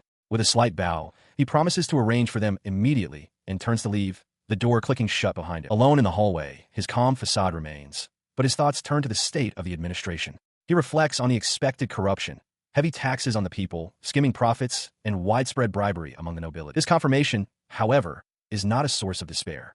A cold grin spreads across his face as he realizes that this straightforward corruption is actually quite useful. He has his first target. Nyotai Ganmori is his. 1 month ago, in the imperial capital, Heimin announced his departure, the door clicking shut behind him as he prepared to leave. As he turned, he found Emma hiding behind the doorframe. He remarked that eavesdropping wasn't an admirable trait, prompting a flustered denial from her. She insisted she was simply worried and had come to check on him. She pressed him further, sighing with frustration. She questioned how he could remain so calm after showing up for his transfer greetings only to be immediately despised by the acting governor. Heimin, however, seemed completely unfazed by the situation. Exasperated, she reminded him forcefully that the acting governor was the highest authority at his new post. He calmly acknowledged that he understood that much, noting that unlike the dangers of the front line, this superior was merely a long-winded annoyance he could manage. He then considered the root of the problem. He surmised that the bad impression he made likely stemmed from not offering a bribe, but reasoned that this would at least minimize any negative evaluations beyond his actual abilities. Turning back to Emma, he revealed that promotion was only part of his goal. She countered with skepticism, pointing out that being sent to a rear support unit was clearly a spiteful assignment and questioned if he was truly okay with not climbing the ranks. His gaze drifted down a long, ominous corridor as he explained his reasoning. The imperial capital is rotten to its core with bribes and embezzlement. The roots of its corruption run deep. Hearing this, Emma's expression softened with relief. She admitted she had been gutted hearing about the war in North Galna and was worried for nothing. With a confident smile, Heimin told her to just watch, promising he would rack up the best achievements and be back in no time. That confident promise brings the chronicle to the present day at Nyotai's villa. Heimin burst through the doors, announcing his arrival to a drunken Nyotai Ganmori with theatrical flair. The senior civil aide, caught completely off guard, stares in wide-eyed shock. He gestures with a flourish towards a line of emaciated, ragged women he has brought into the opulent room, a sharp grin on his face. He asks his superior, Nyotai Ganmori, if these gifts are to his liking. The women stand barefoot and filthy, their hair matted and their eyes either vacant or filled with a deep-seated resentment. One young woman with dark skin and wild, dark hair stares ahead with particular defiance. With a broad, mocking smile, Heimin announces that these are the people starving under Ganmori's rule.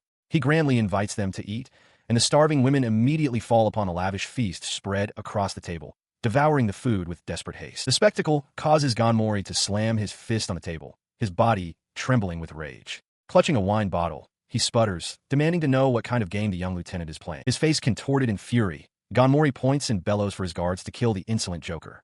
Two guards immediately advance, batons raised, but Heimin remains perfectly calm, his hand resting on the hilt of his sheathed weapon. In a single, fluid motion, he draws a large bladed fan and strikes. The guards are thrown aside before they can even react, their weapons useless. The force of the display sends Ganmori tumbling backward in his chair. As one guard hits the floor with a thud, the dark-skinned woman pauses her meal, momentarily startled. From the ground, Ganmori screams that Heimin is insane, warning that treason is a crime punishable by death for 3 generations.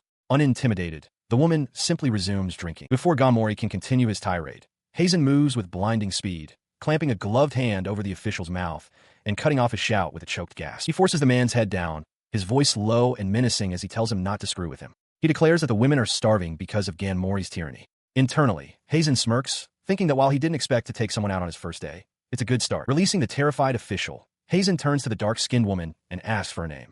She hesitantly introduces herself as Kiana. Just then, General Gazar appears with a horned companion, remarking on what a harsh boss Heimin is. Heimin simply points at Ganmori and tells Gazar he's got him. He places a hand on Kiana's head, a confident smirk on his face, and declares that from this moment on, she and all the others will become bandits. The proclamation leaves Kiana utterly stunned. The horned man immediately objects, shouting that Heimin cannot simply make such a declaration. Unfazed, Heimin reassures him that it will be fine, explaining that General Gazar will serve as their leader and guide them. His attention then turns to the bound Nyotai Ganmori. With his foot planted firmly on the man's back, Heimin lays out the official story. These civilians, driven to banditry by poverty, raided the villa, stole its wealth, and kidnapped Ganmori. The senior civil aide, sweating profusely, can only sputter in outrage, questioning how a fellow officer could encourage such a crime. He grinds his heel into Ganmori's back, telling the filthy pig to stop acting high and mighty. He coldly informs the man that he is merely stripping away his ill-gotten wealth and that he should be grateful for it. Ganmori laughs maniacally, boasting that Heimin has no evidence. The young lieutenant calmly retorts that Ganmori's subordinates have already been denounced in absentia, with evidence of his corruption secured. To add to the story, Heimin promises to forge proof so vile that even the man's own family will disown him. The threat shatters Ganmori's confidence. He stammers in disbelief, insisting that no one would ever believe such a fabrication. His hope is swiftly crushed as Heimin looks down at him, stating with cold certainty that everyone will believe it, precisely because it is something Ganmori is known to be capable of. The realization dawns on the corrupt official, his face a mask of horror. Completely broken, Ganmori frantically backpedals, promising to use his money to support the very people he starved and to govern righteously from now on. Heimin offers only a vague, non-committal response, stating that he will consider it. But his words were a deception. Heimin claps his hands together and cheerfully instructs the newly formed bandits to split the valuables and haul Ganmori away. The bound official squirms on the floor, protesting that Heimin had just promised to consider his plea. With a chilling, wide grin, Heimin reveals the cruel trick. His promise to consider it was merely code. He spells the word out slowly, savoring the moment as he asks the defeated man if he understands now. Nyotai Ganmori trembles with rage, his face contorted in disbelief. He roars, questioning who could possibly understand Heimin's cryptic judgment. He shouts that after positive consideration, he has been deemed worthless and will receive no help. He coolly affirms this is exact. With a look of utter contempt, Heimin explains that it is only natural he wouldn't be able to decipher the code of a lust-crazed pig. Elsewhere, under the crescent moon, a scream echoes through the night.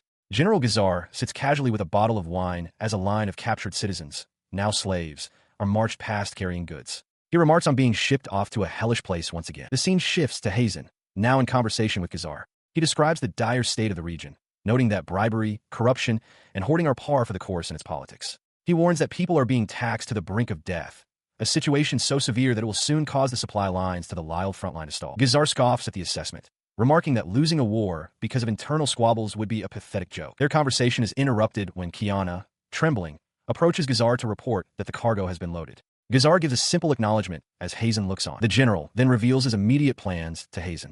He intends to liquidate all the valuable goods through a merchant named Nandao and then train the captured women to be useful within a few months. He grins, showing sharp teeth, and notes that he doesn't believe Heimin will remain quiet for long. He asks what scheme he's planning to pull off this time. Heimin, with a tired look, replies that he finds the term crude. His demeanor shifts entirely, a cold, confident smile spreading across his face. He confirms Gazar's suspicions are correct and declares his intent to wrap everything up within 6 months. The morning after the reception for senior civil aide Nyotai, Lieutenant Heimin enters his office, carrying a folder. He is immediately greeted by startled Gilman Wanoa, a mid-level civil officer. Heimin places a reassuring hand on his subordinate's shoulder, noticing his state of shock. He correctly deduces that Gilman pulled an all-nighter, a fact confirmed by the 2 empty mugs on the desk. Heimin advises him that the proposals for Nyotai weren't urgent and that working all night reduces efficiency, instructing him to avoid it in the future. Gilman meekly admits he couldn't keep up with the sheer volume of documents. He sighs, appreciating Gilman's sense of responsibility, but firmly tells him to take the rest of the day off since he's already worked a full day. Gilman looks up in disbelief, questioning what will happen to the work. He explains that he needs Gilman to save his stamina, as there will be times when he'll demand even more intense workloads.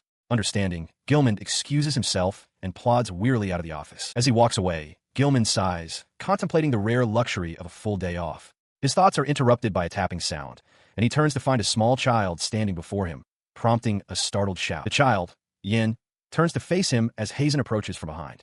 Heimin begins to introduce her as his master before correcting himself, simply stating she is here. Gilman, still bewildered, asks what she is doing in a place like this, and if she is lost. He places a hand on her head and formally introduces Yin as his personal secretary, apologizing for the late introduction. Yin beams brightly and introduces herself, leaving Gilman utterly stunned by the revelation. As he wobbles away down the hall, Gilman reflects on what an amazing child she must be compared to him.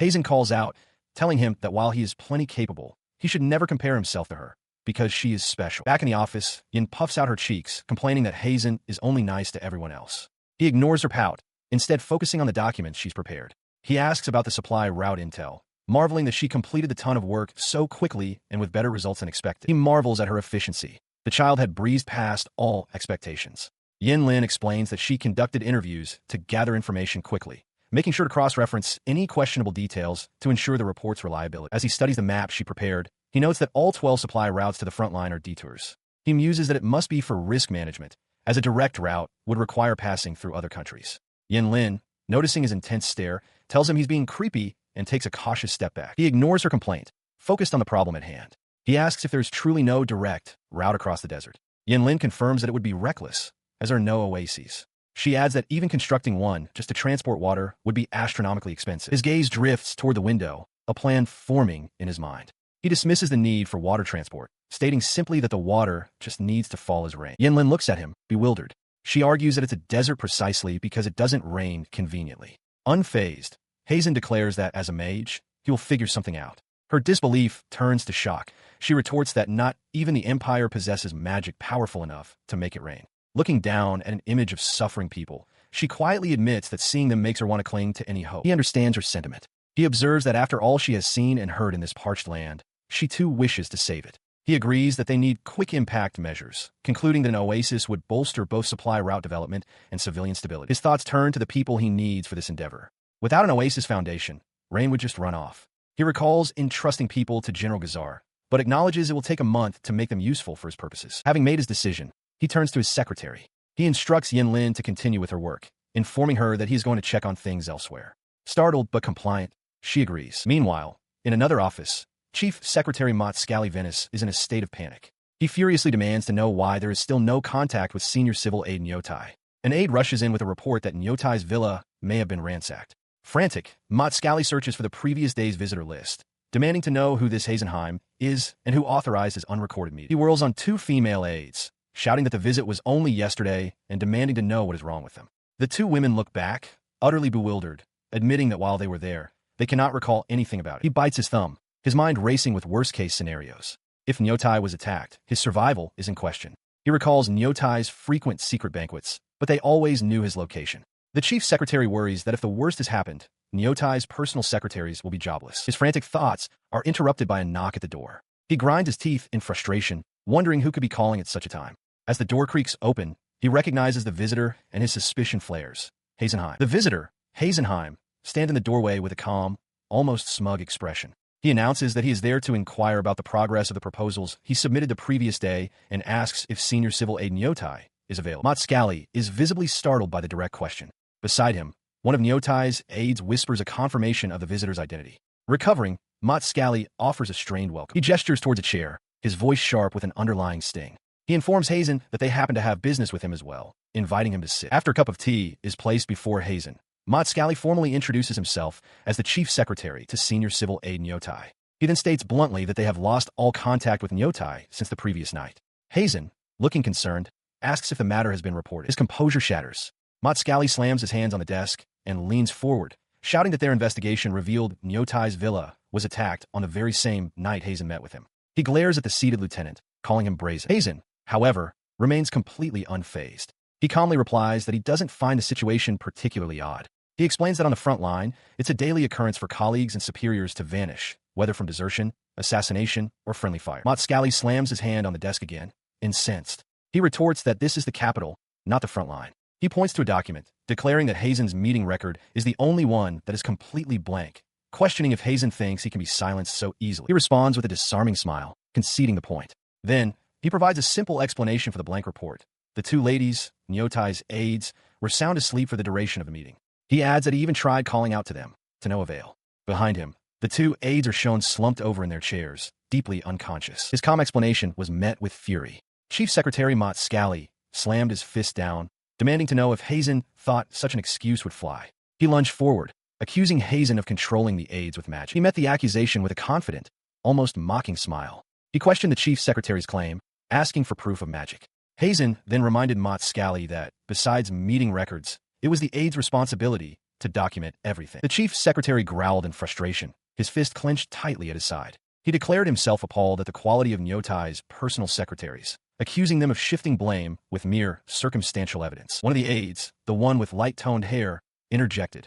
She pointed out that if the meeting had been yesterday, they could have written the report from memory, but they hadn't. She then revealed the reason. They were genuinely sleeping during work hours, making them lucky to have avoided more serious trouble. Heimin, holding a quill pen, leaned forward with an unsettlingly wide grin. He declared ominously that since he remembered everything, they could simply fill in the report now. The resulting document was then reviewed. It stated that senior aide Nyotai had praised Heimin's proposals and stamped them for approval. The officer reading it realized with shock that Heimin was brazenly falsifying the previous day's events. This blatant fabrication was too much for Matscali. He erupted, shouting that there was no way Nyotai would ever do actual work like that. His outburst revealed that he knew Nyotai's lazy habits well, a fact that did not escape Heimin's notice. Seeing his opponent flustered, Heimin decided it was time for one final push. He casually mentioned that he had received a consultation from someone named Rakazaluo just the other day. He continued, explaining that the client was the female owner of a members-only bar. This owner, he elaborated, couldn't stand how a certain personal secretary's client kept forcing creepy special play on her. As Matscali began to sweat and tremble, Heimin coolly stated that it's basic procedure for a civil officer to investigate the backgrounds of those involved, denying any attempt at blackmail. The implication struck Matscali with full force, conjuring a vivid, humiliating memory. He saw himself dressed in baby clothes, complete with a pacifier, being called Babchan by the bar owner. The memory of her calling him a naughty boy and his own pathetic protests echoed in his mind, leaving him utterly exposed. He lies back on a bed, flustered and sputtering denials. He insists they don't really engage in that kind of thing and laments that forcing it on someone at a non-specialty place is wrong, even if they are paying. In a childish wail, he exclaims that Babchan wet his pants. His panic intensifies as he jolts upright, pointing an accusatory finger at the woman beside him. He shrieks that Babchan is a baby too, and while their members-only bar has baby stuff, it's not what she thinks. He seems most outraged by the lack of diapers, declaring it a basic necessity. Back in the present, Heimin sighs, calmly informing the man that he has already conducted interviews, fact-checking, and inspections. He confirms that he has many victims and witnesses, and that the story is true. The color drains from Matscali's face as the horrifying realization dawns on him. They saw, they heard his play. He trembles, but attempts to rally, sputtering that it's not illegal. He declares it's a matter of personal freedom and that he won't bend to threats. Despite his words, his hands shake uncontrollably. He thinks to himself that it's over if he shows fear. These types will just keep pushing. Heimin's expression remains placid. Exactly right, he agrees, before twisting the knife. He asks what Matscali's daughter would think if she knew her beloved father was in a baby play. To prove his point, Heimin recites the man's personal information. Matscali Venice, 39, resident of Konauk district. He notes that Matscali is in divorce proceedings, but has a good relationship with his 16 and 13-year-old daughters. As Matscali gasps, a memory surfaces of his eldest daughter, Rokelio-san, congratulating him on getting married soon. The violation pushes Matscali over the edge. He lunges across the table, demanding to know what Heimin's game is. Unfazed, Heimin dismisses the outburst, stating he is merely fact-checking and that Matscali's reaction is a bit high. As Matscali chokes back a noise of pure dread, Heimin's expression turns cold and sharp. He leans forward, his gaze menacing, and comments on that head of yours. He rises from his chair, tapping the hilt of his sword. He concedes that Matscali hasn't broken any laws, but delivers a final, chilling warning. Society is colder than winter rain to those who are different and to their kin. He stands impassively as Chief Secretary Matscali grovels on the floor, pleading for him to stop and promising to do anything. Heimin calmly asks if his fact-checking was off the mark. The defeated man's mind races with regret. He realizes that for the sake of his daughter's bond and future, he has no choice but to endure this humiliation, wondering how long this blackmail will continue. Seeing his complete victory, Heimin presses his advantage with a chilling smile. He suggests they revisit the topic of the meeting records, addressing the man first as Chief Secretary Matscally, then pointedly asking if he should call him Babchan instead. The threat forces Matscally to his desk, where he sobs while signing documents. Heimin asks if he has settled the matter. The chief secretary internally grasps at the hope that this is a bluff, questioning whether Nyotai's approval stamp was truly on the original. Heimin calmly dismantles this hope, explaining that if the stamp wasn't there, then Matscally himself would be guilty of forgery. The realization dawns on Matscally. He is dealing with a complete devil. As Matscally reels from this revelation, a knock sounds at the door. A young girl, Yenlin, enters, looking for intermediate civil officer Heimin.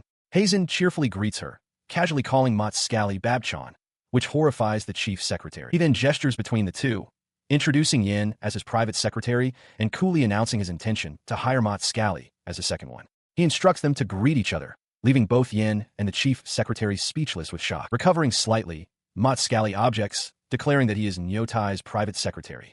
Heimin calmly points out the flaw in his logic. Nyotai has gone missing. As a privately contracted secretary, Matscally's position is forfeit regardless. The chief secretary tries to bluff his way out, sweating as he claims to have other connections and refusing to work for the very man responsible for his current crisis. Heimin, however, maintains a disarmingly pleasant expression, suggesting it must be fate and that he will prepare a new job for Matscally to save him from unemployment. To further cement his control, Heimin abruptly changes the subject, turning to Yen. He asks for her opinion on adults who wear diapers, leaving her completely bewildered. She tries to answer logically, musing that older people might need them for practical reasons. Heimin leans in and clarifies his meaning, specifying he's not talking about necessity, but about wearing them as a sexual preference. He stands impassively as Matscally protests, his voice cracking with indignation. The chief secretary argues that his personal freedom should be respected and questions why Heimin would bring up such gross things publicly. Beside them, Yenlin recoils in disgust, her face pale as she declares the topic utterly repulsive. Unmoved by the outburst, he calmly explains the potential consequences. It would be a shame, he muses, if rumors of such preferences were to reach the ears of future employers or family. With a placid smile, he wishes the sweating chief secretary the best in his future endeavors, the veiled threat hanging heavy in the air. The implication strikes home instantly. Panicked, Matscally abandons all pretense of dignity and rushes towards Heimin, begging to be allowed to work under him. His desperation culminates in a full, prostrating bow, his forehead nearly touching the floor as he implores Heimin to accept him. Looking down at the pathetic display, a satisfied smirk plays on his lips. He announces that such passion has convinced him, and he will grant the man's request. From the floor, Matscally can only seethe in silent fury. With the decision made, Yenlin steps forward, presenting the official paperwork. She instructs Matscally to carefully read and sign the magic contract for confidentiality and employment. Without a word, the defeated man complies. Once the contract is signed, Heimin lets out a sigh of relief, remarking that he can finally speak freely. The statement puzzles Matscally, who silently questions if there was ever a point when the lieutenant had been holding back. He then turns to his new secretary with a disturbingly eager expression, proclaiming that he has great expectations for the man's perverted nature. The directness of the statement leaves Matscally utterly stunned and sweating profusely. The chief secretary sputters, demanding to know if his actual skills weren't the reason for his employment. Heimin calmly dismisses the notion, rating Matscally's abilities as below average but passable. He explains that while he can handle most things, he has a significant knowledge gap concerning the sexual service industry, a field he has actively avoided. He continues, explaining that since he now knows prey exists in that world, he needs an expert to cast a net. He instructs Matscally to use his unique inclinations to go out drinking, build connections, and gather information. As the saying goes, he concludes, one should leave the rice cakes to the rice cake maker. Defeated, Matscally can only offer a quiet yes. He continues his explanation with startling intensity, revealing that upon receiving the report on Matscally, he trembled with a profound realization. He declares that Matscally is a hardcore pervert who fully commits to the role of a baby, feeling aroused when middle-aged women put diapers on him. Heimin marvels at this innate value system, something he could never possess himself. In response to this assessment, Matscally questions if he can truly be of any use, shamefully admitting that his particular perversion is not very deep. He internally weighs the pros and cons of his new situation. The conditions are far better than with Nyotai, and the magical contract ensures he can't easily back out, but he remains hesitant, ignoring his new subordinate's internal conflict. Heimin instead asks if the condition is deep. Matscally, taken aback, asks for clarification on what is commonly called babiness. Heimin simply confirms that is indeed the term. He explains the concept further, stating that with true babiness, a person's instincts are naturally stirred, making them want to provide care. He laments his own shallowness, admitting that he must give verbal instructions even outside of roleplay, which he considers a foolish act. As he speaks, his formal uniform seems to dissolve away. His transformation complete, Scally stands reborn, clad only in a bib and diaper, a pacifier in his mouth. With newfound conviction, he strikes a pose and loudly vows to devote himself to making his babiness useful for the mission. A dark, triumphant grin spreads across Heisen's face as he clenches his fist. He knew it all along. His judgment was not mistaken. Beside him, Lin remains utterly unimpressed. A strange announcement is made. Chief Secretary Scally Venice has joined the cause, depicted in a bizarre, skimpy outfit with a pacifier in his mouth. Inside the mid-level civil officer's office, Lin reacts to this news with dismay, finding the man pitiful and pleading with Heisen not to drag her into it. Heisen, seated at his desk, calmly notes that, as expected, she can act as well. She questions his judgment, suggesting that infiltrating night establishments would normally be a task for General Gazar. She concedes that Scally is talented, but intuits that Heisen wants to entrust him with a different kind of matter. He confirms her suspicion with a nod, explaining his strategy. Scally's extreme personal habits, he states, can be a weapon. While nobles fear scandal, they ironically indulge in distorted acts, making them vulnerable. By guiding Scally, he will gain the experience needed for any kind of special play. Lin grimaces in disgust, wishing for a more normal associate. Changing the subject, Lin asks when his proposal to support the people will finally pass. He informs her that while it will be forwarded, it likely won't be approved. Shocked, she asks if this means the townspeople will be abandoned. He reveals his true intent. He wants her to make a move personally. The proposal's failure is precisely what he plans to use as proof of the higher-ups' negligence. Lin counters that she has neither the budget nor the supplies for such an undertaking. In response, he simply holds out a fluttering document, asking if this will suffice for now. Her eyes widen in astonishment. The document details how he has used his own personal assets to issue promissory notes, ensuring that funds, food, and water will arrive in the coming days. Looking up at him, she remarks that he is truly unusual. She questions why he would go to such lengths for the people of Doctrine Territory, a place to which he was only recently assigned. His reasoning is simple, voiced over a view of the arid, fortified land. The land needs aid, and he is merely helping those who are flailing and suffering. Even so, he acknowledges grimly, the chance of recovery is less than 50-50. He declared his gamble complete, having bet his entire fortune on the wisdom and efforts of his allies and the people's will to survive. With a confident smile, he acknowledged that he was now truly penniless, placing the final outcome in their hands. Having received her own instructions, Lin beamed with determination, her fists clenched in excitement as she accepted the task with a resounding, "Yes, sir." As a final addendum, he instructed her not to forget to keep Chief Secretary Scally's entertainment expenses and Rifa's food budget fully intact. The instruction left Lin momentarily stunned, shocked that such matters were a priority. Energized by her new purpose, she declared she couldn't sit around and had to begin arrangements immediately. Calling out to her master one last time, she hurried away while Heisen watched her go with a neutral expression. She paused to thank him profusely, promising to do her very best. Heisen, however, simply waved her off, stating that he didn't understand her gratitude and urging her to get going. Her determined rush took her down a hallway, past a watchful Rifa and a preoccupied Gilman Wanoa, who was carrying a large stack of documents. Lin muttered her resolve to herself as she ran. This display prompted Rifa to approach Heisen, who was now seated at his desk. She questioned whether he was putting too much of a burden on Yan's shoulders, both physically and mentally. He calmly replied that this mission was more than just work for Yan. He explained that attempting to stop her would be pointless, as she would be left with deep regrets if she didn't push herself to her absolute limit. Rifa pressed the point, her voice overlaying a grim vision of the future, Yan standing alone amidst the bodies of the fallen. She pointed out the painful reality that the girl would not be able to save everyone and would witness many deaths, questioning if she could truly endure it. She concluded her thought while gazing out at the city. Rifa acknowledged that Yen is still a deeply sensitive child. Even so, she asserted that Yen is not so weak that she would avert her eyes from the truth, that people are dying everywhere, whether she is there to witness it or not. She pressed him further, questioning if he was truly raising Lin to be a successor.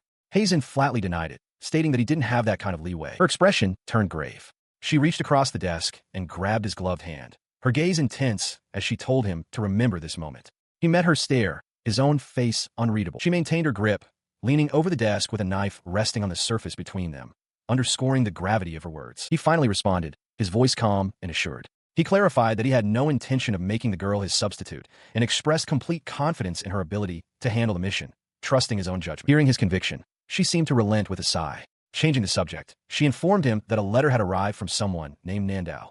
He took the letter, surprised by its swift arrival. As Heisen read, he realized the supplies from the merchant, Nandao, were 3 times what he'd hoped for, enough to last a whole month. In a brief cutaway, Nandao is seen dismissing a subordinate's warning that he'll go bankrupt. The merchant explains that he isn't aiming for profit, but simply wants to support someone he believes is worth betting on. Returning his attention to Rifa, he handed the letter back.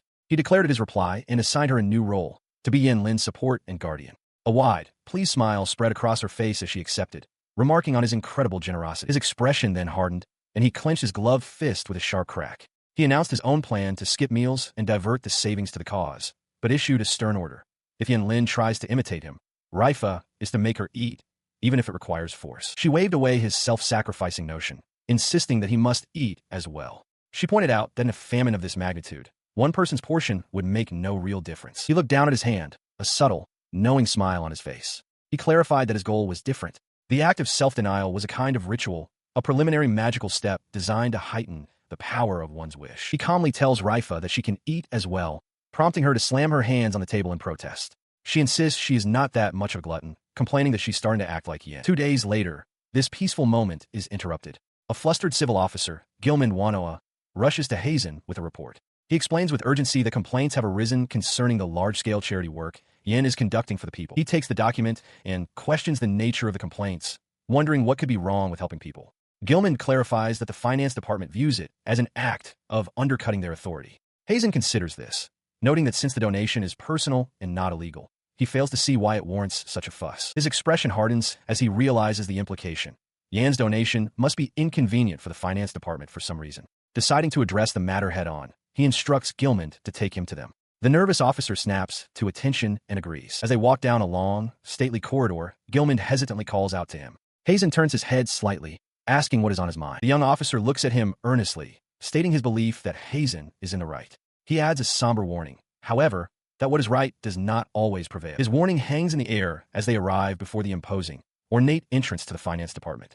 Gilman finishes his thought with gravity, adding that righteousness is especially unlikely to triumph in this particular place. He steps forward confidently, reassuring the worried officer.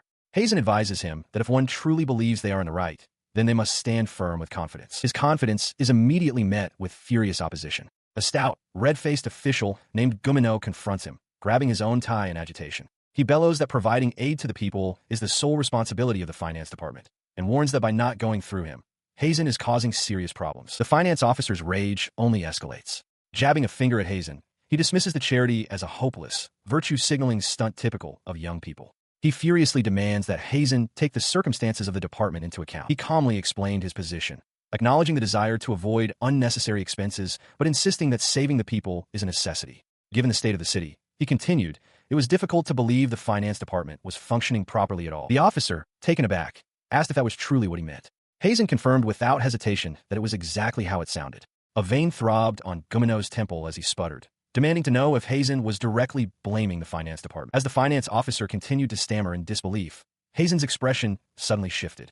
A bright, beaming smile spread across his face as he declared that it was good his point had been understood so clearly. He maintained his pleasant smile, standing perfectly still as the official stared back, utterly lost for words. The officer began to quiver, his composure completely shattered. He tried to regain the upper hand by invoking a higher authority, warning Heimin that Deputy Finance Minister Ganasud himself had voiced disapproval. His voice rose as he demanded to know if the young lieutenant even realized the gravity of his words. At the Finance Ministry, Lieutenant Heisenheim requests a direct meeting with the Deputy Minister. A mid-level finance officer, Munou, erupts in derision, calling Heimin a fool. He gestures to a hierarchy chart, explaining that the Deputy Minister is a man of immense status, far beyond the reach of a mere lieutenant.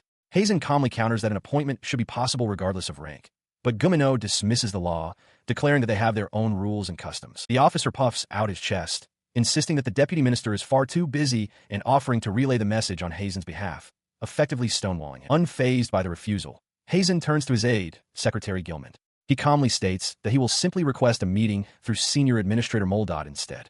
Munou watches this exchange, muttering to himself about the young man's strange desperation. Munou sighs with relief, waving a dismissive hand. He identifies Heimin as a subordinate of Nyotai, who has recently gone missing, and scoffs at the idea that Moldot would help someone else's underling. Heimin's gaze sharpens. He replies coolly that the matter is none of Guminou's concern, before adding appointed. Or is it? He presses the point, leaning forward slightly. He asks Munou directly if it would be so inconvenient for him if he were to speak with the Deputy Minister, questioning if it truly troubles him that much. The direct accusation strikes a nerve. Guminou's face contorts in a silent, twitching panic. As the finance officer freezes, Gilman Wanoa flinches at his superior's intensity and offers a hasty, flustered apology for the pointed question. Recovering his composure, Guminou seethes, internally cursing Heimin as a brat acting high and mighty just because he came from the front lines. He reassures himself that the newcomer has no connections and will never get an audience with Moldad. Just then, Gilman rushes back to Heisen's side, holding a document. He excitedly announces that the request for an audience with the senior administrator has been approved, noting that Heisen is an administrator not even flagged in the fact-check system. They are clear to go. He walked with purpose, internally weighing his options. He knew he lacked the leverage to make threats and preferred not to use force in front of Gilman, but he resolved that if it came to it, he would have no other choice. Entering the office, he formally thanked Senior Administrator Moldad for agreeing to the sudden meeting. The administrator, seated comfortably, replied that he didn't mind, though he admitted his surprise that Heisen had requested an audience with the deputy minister. At Heisen's side, Gilman Wanoa presented a document.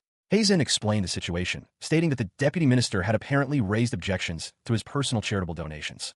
Moldad noted that for Heisen to skip the customary greetings, the matter must be quite serious, and asked for the details. The administrator took the document, confirming that it bore the finance department seal. Heisen elaborated that it was not the sort of issue that warranted such a fuss, which was precisely why he wished to explain any discrepancy directly to the minister. As he reviewed the papers, Moldad commented on Heisen's passion, comparing his efforts to pouring a single cup of water into a vast desert. He then questioned why, if he was facing criticism, Heisen didn't simply stop making the donations. His question was met with a sharp retort from Heisen, who stated that any outcome was more meaningful than wasting time on customary greetings in a lavish castle.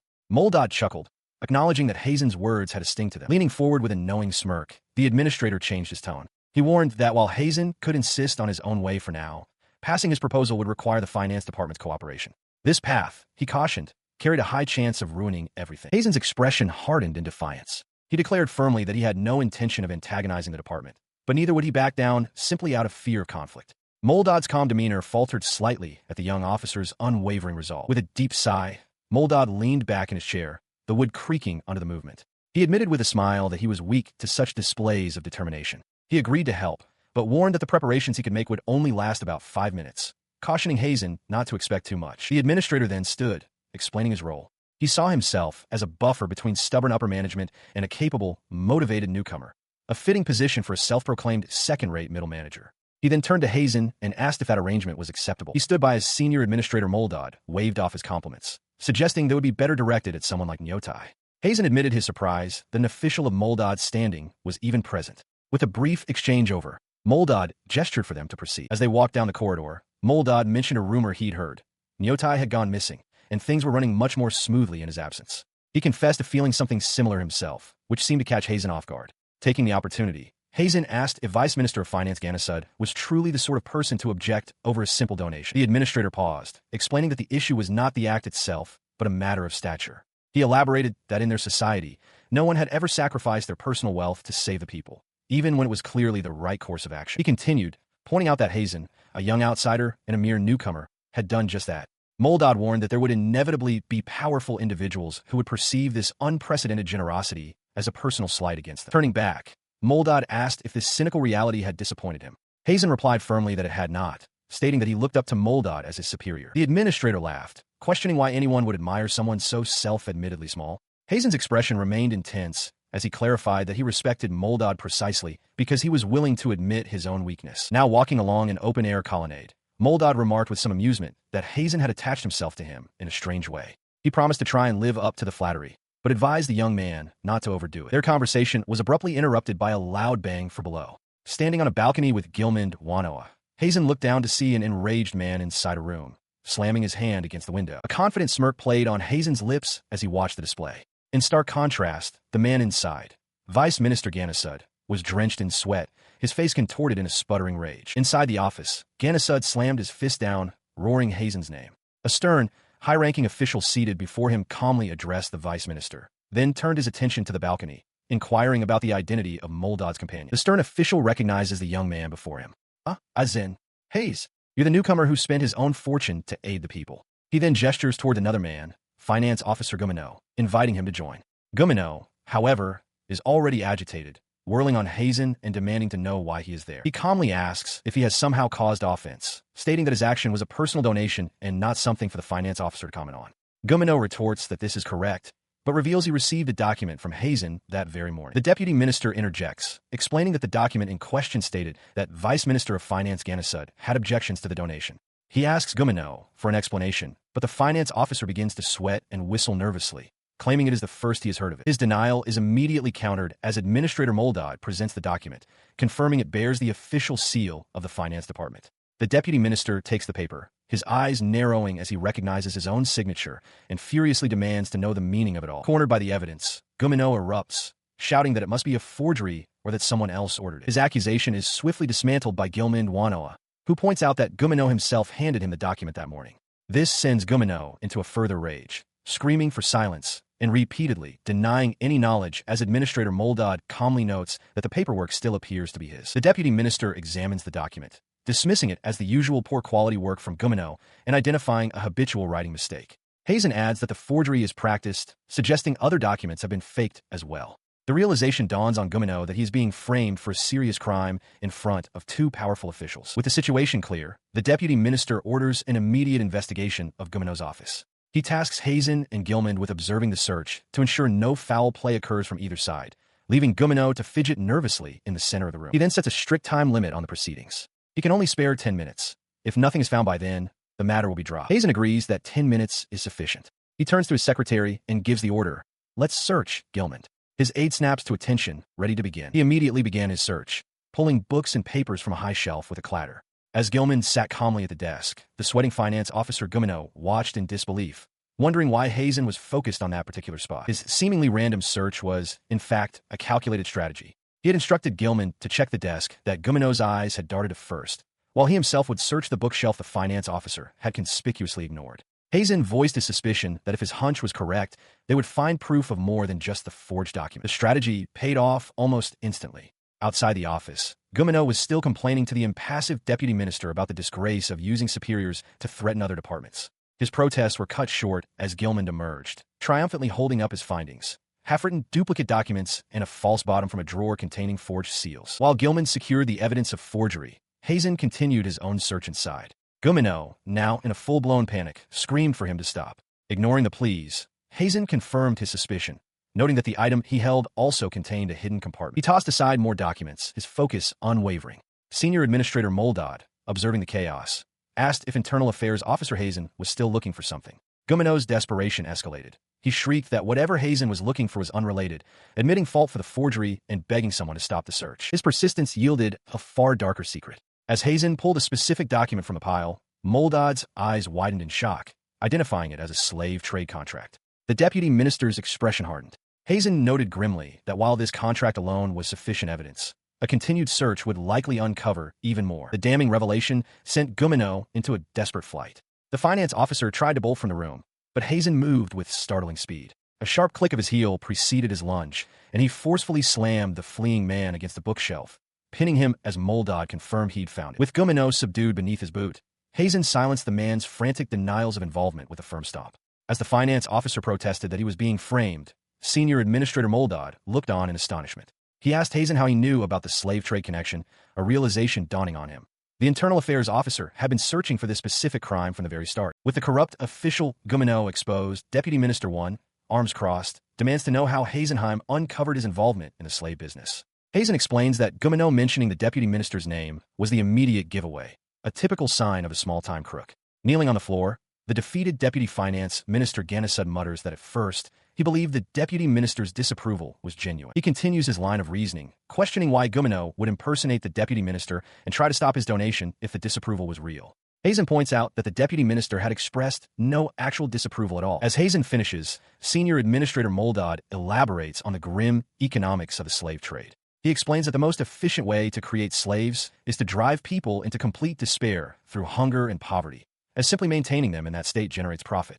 Munou, he concludes, feared that Heimin's aid would harm his own profits. The accused official, sweating profusely, offers his own twisted justification. He claims that when he once used his own wealth to help people, he was condemned for highlighting the negligence of the finance department. Because of this, he argues, they couldn't allow anyone else to follow his example. The system itself enabled his corruption. It is normally impossible for a mid-level administrator to even meet the deputy finance minister, so there was no way for victims to confirm whether the supposed disapproval was real. Most likely, previous victims simply gave up, which only emboldened Munou. This time, however, was different. Senior Administrator Moldod had managed to secure an official appointment. Caught completely off guard, Munou didn't even have time to hide the evidence before barging into the office in a panic. Having heard the full account, Deputy Minister 1 regards Heimin with a critical eye, remarking that he is a sharp-tongued and quick-witted young man. He then poses a challenging question, asking if Heimin ever considered that he, the deputy minister, might also be an accomplice. Before Heimin can answer, Moldot steps in. He reasons that if the deputy minister were truly an accomplice, Munou would have used someone else's name to avoid implicating a powerful ally. Moldot adds that they must have suspected something themselves, which is why they agreed to such a sudden confrontation. Heimin then adds his own perspective, stating that he couldn't accuse a subordinate from the same division without solid evidence, explaining his careful approach. His explanation complete, the deputy minister looks over at Heimin and Gilman. He remarks that while it's amusing to watch someone stand up to them, it's not so pleasant to be on the receiving end. He tells Heimin plainly, "You lack charm." With a slight, confident smile, Heimin replies that he will take that as a compliment. He asserts that it's hard to believe scum like Munou acted alone, insisting it is essential to strike at all accomplices in the finance department at once. Gilman Wanoa snaps to attention, affirming the order and preparing to interrogate everyone on the provided list. The senior administrator clenches his fist, declaring that it is a commander's duty to take responsibility for his subordinates' actions and warns Heimin not to underestimate him. He then relaxes his posture, admitting he has grown dull with age, but is glad to have witnessed something so interesting at the end. He smiles reassuringly, telling the administrator there is no need to resign. His only task, Heimin states, is to cut off the criminals. His words strike a nerve. The administrator whirls around, shouting that the suffering of the people is his responsibility as well. He demands to know if Heimin is telling him to pathetically run away from that duty and what resigning would truly accomplish. He leans in, poking the administrator's chest for emphasis. He clarifies that Moldot's purpose is not to sit in a garden sipping tea, but to dedicate every ounce of his authority and position to saving the people. The administrator swallows hard, unnerved by the young officer's intensity. He agrees to think it over, realizing with dawning horror that they have invited a truly terrifying monster into their midst. The following morning, Gilman Wanoa excitedly reports that the interrogations are proceeding smoothly. A task force to investigate the slave trading guild has been formed, and an arrest is imminent. Heimin listens, then calmly instructs him that no one is to speak of the matter. His superior's order is met with disbelief. Gilman objects loudly, insisting that all corruption must be exposed and questioning if this means the case will be covered up. Heimin simply states that Administrator Moldot is an excellent man who will make the best decision. Flustered, Gilman asks if Heimin truly wants a promotion that badly. He looks up with a confident smirk. A promotion, he confirms, will be lovely. After all, he has things he wants to do. The response leaves Gilman reeling, forcing him into a moment of intense self-reflection. He clenches his fists, questioning his own motivations for becoming an officer of the Empire. Was it for a living? To live righteously? Or was it to eradicate all evil? He stood frozen, startled by Heimin's direct questions. Heimin pressed him, clenching a fist as he asked what Gilman truly wanted to accomplish, and warning him not to lose sight of his ultimate goal. His moment of introspection passed, replaced by a sudden, fierce resolve. He declared that he would follow Administrator Heimin's judgment, pledging to stand by him no matter what happened. Heimin turned and walked away down the corridor, leaving Gilman behind. He found the young man's sudden attachment strange, but ultimately decided to let it be, remarking that Gilman could suit himself, even if he didn't recommend it. Sometime later, under the harsh sun of a vast desert, he stood clad in a light-toned, hooded cloak. Yin Lin, similarly attired, ran towards him, calling out "Master." He turned, a lantern hanging from his belt, and asked how things were on her end. She looked downcast as she gave a report. They had done everything they could, gathering as much water and food as possible, but she lamented that there were still many people they were unable to save. Heimin responded with a calm pragmatism, stating that it couldn't be helped as they were not gods. Yin Lin accepted this and gestured towards a cave entrance, asking him to please lead the way. As she led him inside, they were met by a group of weary-looking people. One man rushed forward, calling out to her as Yin-sama and announcing her return. He explained that everyone was anxious, and Yin Lin reassured him that while their current supplies would only last about 3 months, they should be receiving more from a man named Nandao in a few days. Her presence brought immediate relief to the crowd. They gathered around her, calling her name and thanking goodness for her safe return. The young girl appeared, slightly overwhelmed by the reverent attention. Watching the scene unfold, Heimin commented with some amusement that she had actually managed to tame the locals. A bit flustered by his phrasing, Yin Lin explained her strategy. She had learned of a local tale about a Saint Mimia and used that as a reference to build their faith in her. She elaborated on her reasoning, her expression turning serious. She had figured no one would listen to a child otherwise. The situation had been dire, with some people even attempting to attack them for their food, making the saintly persona a necessary tool for survival and control. She recalled how the situation had stabilized. Once rumors of Raifu's overwhelming strength in subduing the desperate attackers spread, everything changed. This newfound peace led the survivors to treat Yin Lin with a reverence that bordered on worship. 2 of them approached her hesitantly, calling her name with awe as another collapsed to the ground in gratitude. She tried to deflect the praise, looking to Heimin for support. A villager interrupted, thanking her for the strength to move again. Yin Lin attempted to explain that the food and water had actually come from Heimin, but he quietly advised her to just go with it for now. His presence, however, did not go unnoticed. One of the villagers pointed at him, his voice filled with alarm as he recognized the man's attire. "Yin-sama," he stammered. "This man, he's wearing an imperial uniform." The recognition sparked immediate fear and hostility. The villager accused Heimin of planning to capture Yen-Lin for aiding them, and to capture the rest of them as well. Heimin simply told the man to rest assured, but his calm demeanor did little to quell the rising panic. He then addressed the crowd with a charismatic smile, declaring that while he may be an imperial officer, he was so moved by Yin-sama's ideals that he chose to accompany her. He proclaimed himself her first servant and their senior in faith. The declaration stunned Yen-Lin into silence, while the villagers erupted in cheers, taking it as proof of her divine grace. Later, inside a tent, Heimin sat with Yen-Lin and the group's chief. The chief acknowledged that while they had escaped immediate danger, they had nothing and could not continue living day to day with limited food and water. Heimin, spreading a map before them, agreed and stated that he had a proposal. He looked directly at the astonished chief and made his offer. "Will you help me create an oasis?" The chief reacted with disbelief, questioning if it was even possible for people to create an oasis. Heimin explained that they wouldn't be starting from scratch. As a mage, he would use magic to form a foundation, a water reservoir fed by an aquifer via a water-lifting pump. He only needed the chief to handle its maintenance and management. His plan offered more than just water, it offered freedom. The villagers, overhearing the proposal, cheered at the prospect of no longer having to bow to the imperial bastards for water. Moved by their hope and determination, the chief, with tears welling in his eyes, accepted the monumental task. Inspired by the promise of a new future, the desert dwellers erupt in cheers. They vow to repay Yen-Lin's kindness and decide to call out to their kin in the neighboring valleys to join the effort. Yen-Lin watches them, a flicker of uncertainty in her eyes. Noticing her expression, Heimin asks why she looks so troubled. She quietly confesses that it feels as though she is deceiving them, using their precious faith for their own ends. He tells her not to underestimate them, explaining that they have endured a great famine and are not fools. Their belief, he insists, is a means to survive the present. Once their lives are stable, this entire affair will simply become a childish story. Hearing this, Yen-Lin's expression softens into a smile of understanding. With the plan set in motion, Heimin informs Yen-Lin that they will return to the capital for now. There is someone there he wants her to meet. She nods in agreement, ready to follow his lead. As they begin to walk, he suddenly stumbles, his body lurching forward. Yen-Lin cries out in alarm, calling him master. He catches himself against the canyon wall, assuring her that he is fine. Yen-Lin rushes to his side, her face etched with worry as she asks if he is truly all right. She remains unconvinced, recalling that he refused water earlier. She realizes he must be abstaining from sustenance as part of the relief effort. Heimin admits he hasn't eaten or drunk anything for the past few days, but claims he can last for 10. He explains that this is a valuable opportunity. He wants to use this state of deprivation to test how far his current body can maintain performance and self-control. Yen-Lin questions the necessity of such extreme measures. Heimin firmly states that he must, explaining that one has to etch their limits into their very heart. Otherwise, they will either cower in fear or die from reckless valor. Staring at his back as he walks away, Yen-Lin bluntly calls him a freak. With a sigh, she follows after him, resignedly saying, "Let's go." She worried that speaking her mind would only add to her master's burdens. Moments later, she stands before a man in a formal military uniform, giving a cheerful bow. She introduces herself as Yen, the private secretary to mid-level administrator Heimin. The man, senior administrator Moldad, smiles, recognizing her as the famous Saint Mimia he's heard so much about. Heimin steps into the conversation, remarking that Moldad is quick to catch wind of things. Moldad returns the compliment, noting that while he isn't as fast, his own subordinates are quite competent. He then places a hand on Yen-Lin's shoulder, formally requesting that Moldad take care of her. He explains that while she may look young and act immature, her abilities are exceptional. As he speaks, Yen-Lin whispers a warning to him that Moldad has two faces and isn't kind-hearted, though he is good at his job.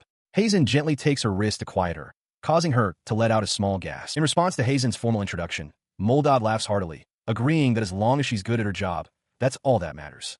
Heimin gives Yen-Lin a dismissive pat on the head. Heimin clears his throat, apologizing for the display and suggesting they move on to the main topic. Moldad smiles, remarking that he's honestly impressed she can argue with Heimin, acknowledging their relationship is purely one of student and mentor. As they begin, Yen-Lin realizes they're discussing the proposal from the other day. She recalls Heimin predicting it wouldn't get approved, as it was submitted specifically to prove the negligence of the upper ranks. Her thoughts are confirmed when Moldad reports that there has been some strange movement regarding the documents. He explains that they should have reached the acting consul, Vigernal, by now, but they seem to have disappeared.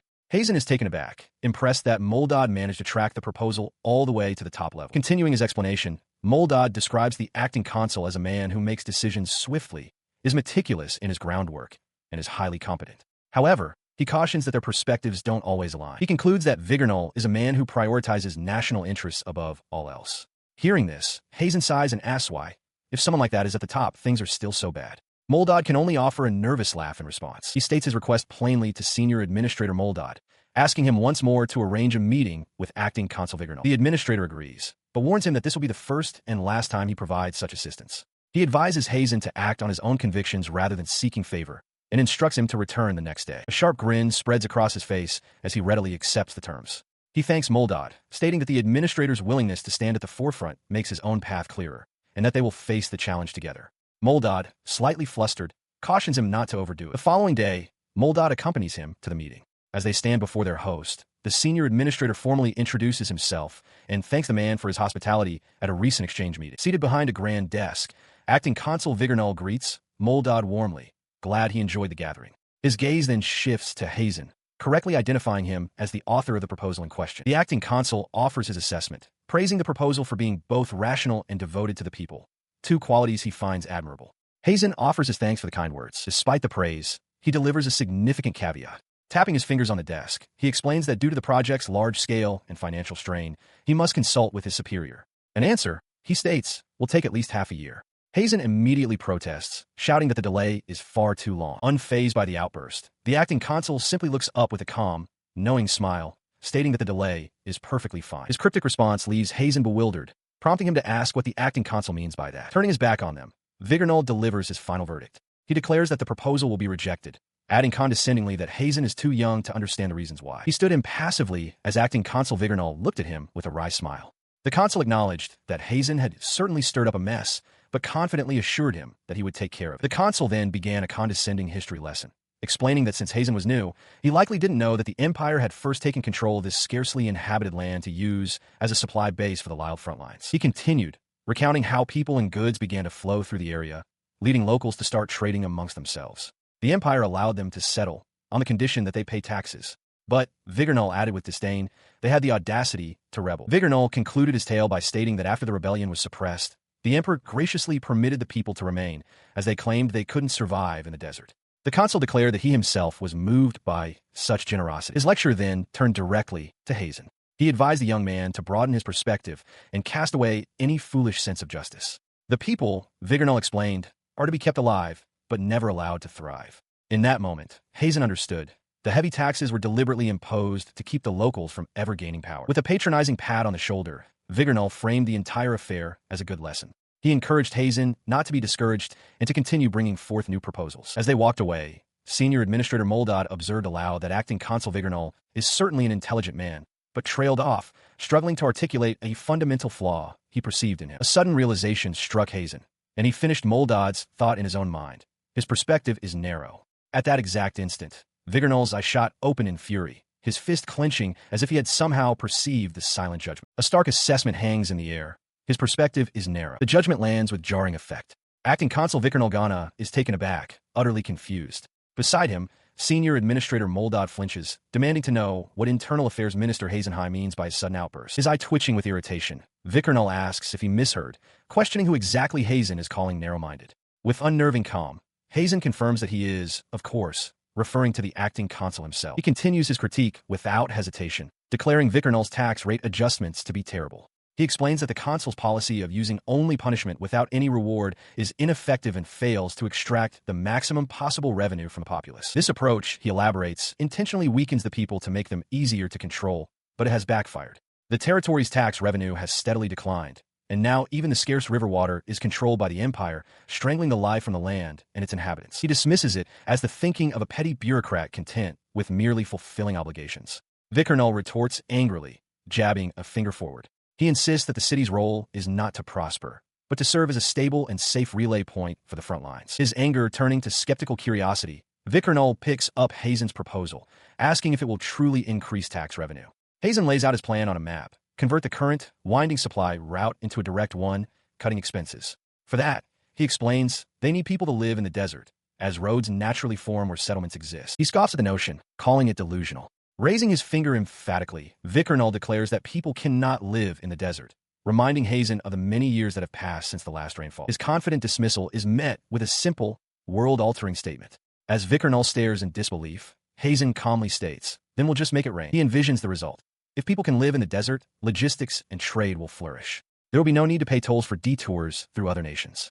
Heimin concludes that the current administration has deliberately killed the people's potential and robbed them of their chance to grow. His bold declaration was met with fury. Acting Consul Vikarnal Gana's face contorted in rage as he accused the young officer of choosing a safe, cowardly, and cunning path, one that avoids challenges to avoid failure. Standing nearby, Senior Administrator Moldod flinched, muttering to himself that he had not intended for the confrontation to escalate to this degree. He calmly reminded the acting consul of his position, stating that he was dispatched with a commendation from a colonel at North Galna Fortress and could not be dismissed without a valid reason. He then pointedly asked if Gana intended to fire him simply for getting upset after hearing the truth. His composure shattered. Gana trembled with rage, veins bulging on his clenched fist as he abruptly changed his mind, telling Heimin to do whatever he wished with his proposals. But the acting consul immediately reversed himself, roaring that he would not approve any of them. He declared that his subordinates were his dogs, and that Heimin would be kept on a leash and left to rot. He met the outburst with a confident smile, making a startling prediction. In 2 months, he stated, Gana would be bowing his head and apologizing. He held up 2 fingers, emphasizing the time frame, as the acting consul stared in disbelief. He added dismissively that he doubted someone so narrow-minded would ever understand, a final bar that sent Gana over the edge. The taunt was too much. Gana erupted, screaming for Moldod to take Heimin away and declaring he never wanted to see him again. In his fury, he hurled a heavy object from his desk, which shattered on the floor as Moldod hastily grabbed Heimin to leave. As he was led away, he turned to the frantic administrator with a beaming smile, thanking him for the opportunity to speak so freely. In contrast, Moldod collapsed over a desk, head in his hands, utterly defeated by the ordeal. He clutched his head in despair. Moldod admitted to himself that while he had his own reservations about the acting governor's methods, Heimin's actions had just made his role as a mediator completely pointless. Slumped over his desk in defeat, the senior administrator listens as Heimin looms over him, mockingly asking if his plan to tame the rebellious rookie has failed. He looks up, a vein throbbing on his temple, and sighs in exasperation, calling Heimin a little rascal. Heimin simply offers a smug, knowing smile in return. The administrator falls back into his chair, admitting that he didn't think anything could top Heimin's last stunt, but this has easily surpassed it. He concedes that Heimin has made him complicit, leaving him no choice but to bet on his proposal. Heimin, now wearing a pair of glasses, praises the administrator, calling him extremely capable and worthy of respect.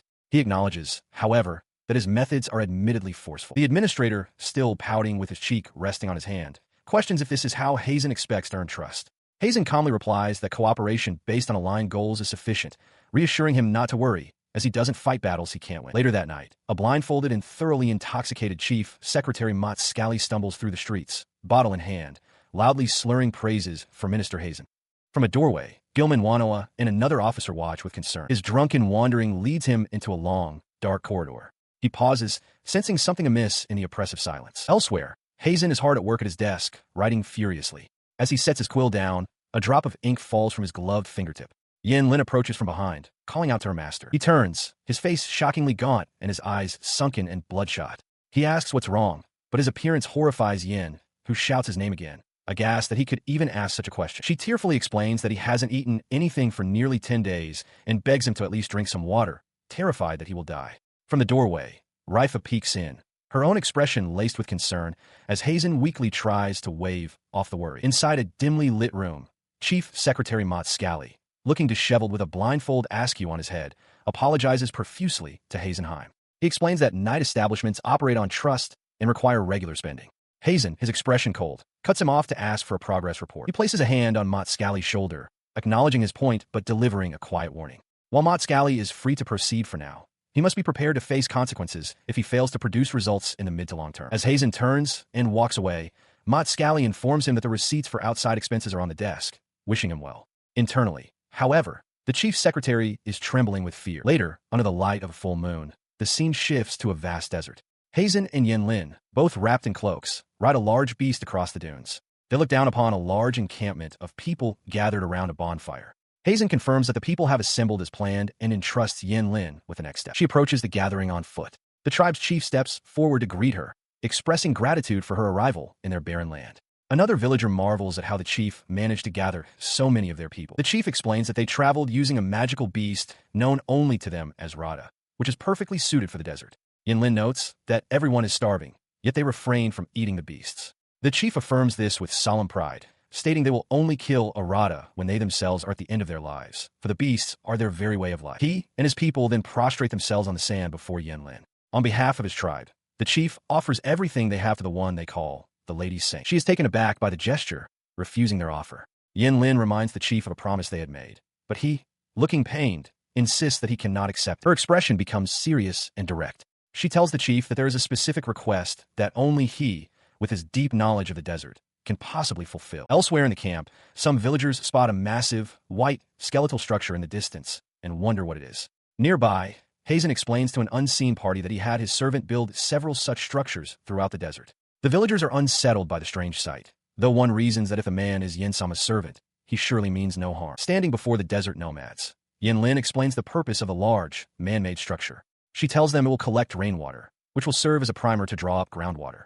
She then makes her request for them to settle there, build a town, and use their sacred rata beasts for the well's required maintenance. The tribe's chief, however, raises a critical objection, addressing her as Lady Saint. He points out the harsh reality that it has not rained in their desert for many years. In response, Yanlin stands resolute before the hopeful villagers, her small form silhouetted against the dark, eclipsed sun.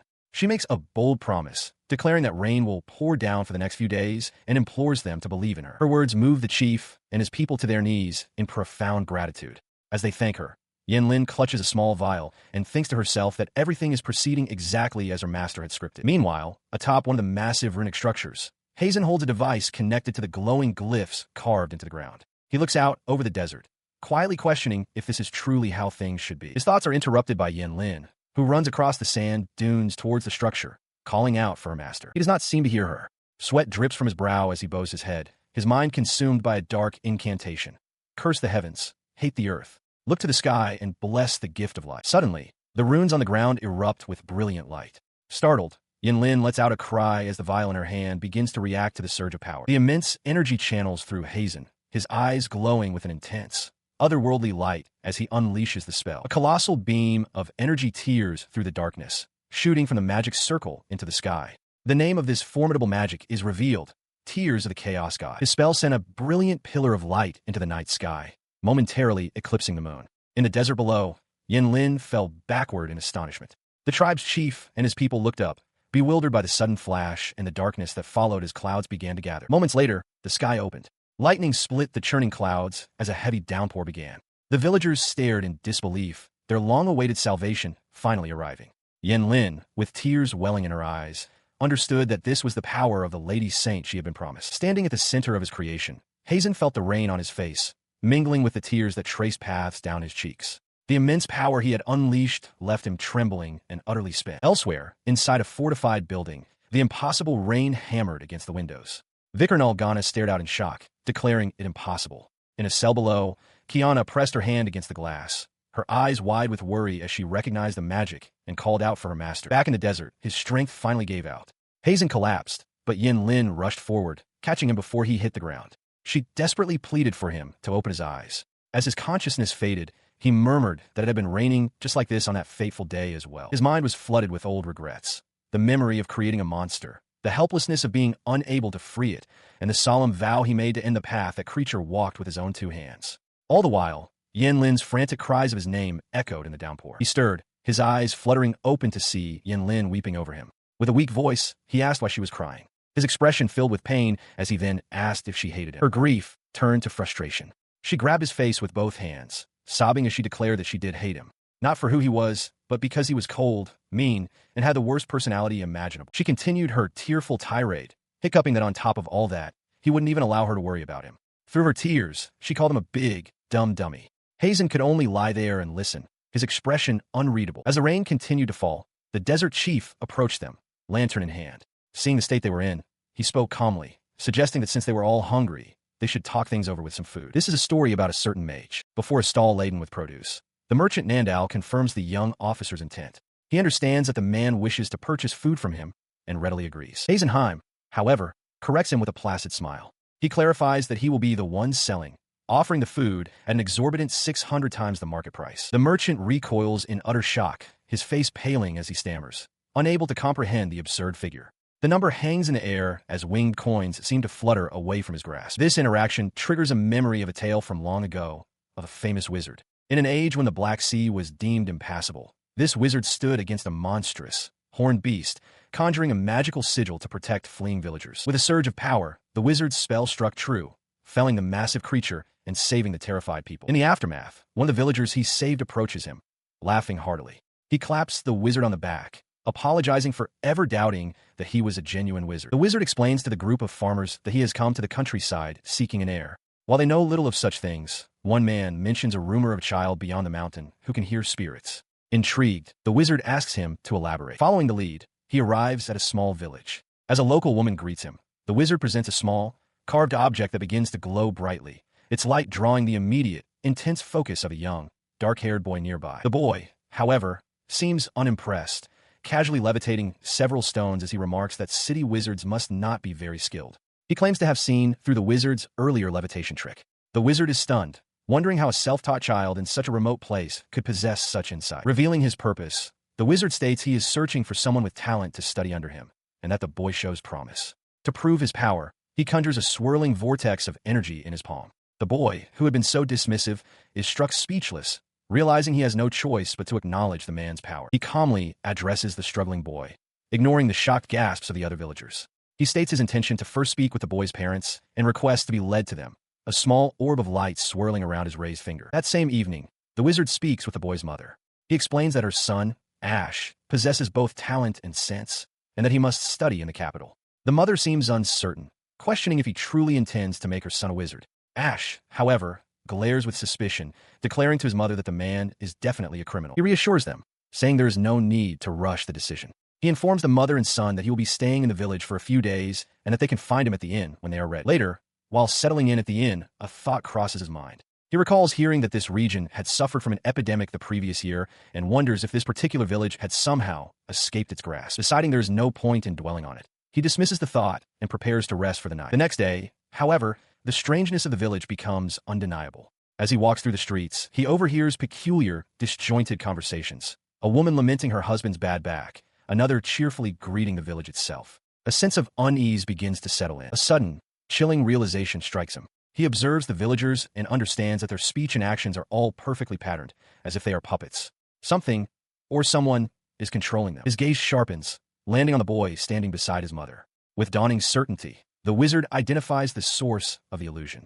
It is Ash. The boy confirms the wizard's unspoken suspicion. He explains that a plague spread through the village last winter, and everyone died.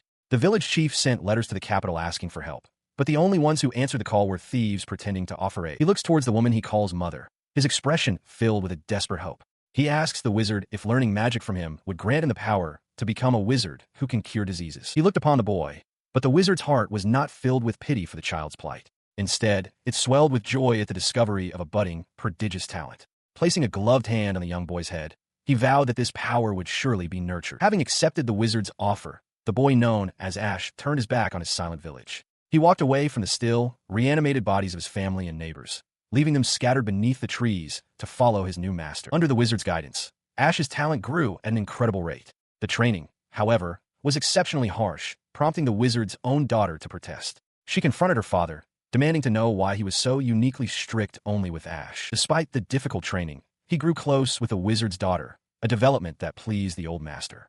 He would often find Ash asleep over his books from exhaustion, with his daughter quietly watching over him. But those peaceful days were tragically short-lived. The daughter suddenly fell gravely ill, her body racked by a violent cough that brought forth blood, a horrifying sight for them both. Driven by desperation, the two searched tirelessly for a cure in the wizard's laboratory, but found nothing.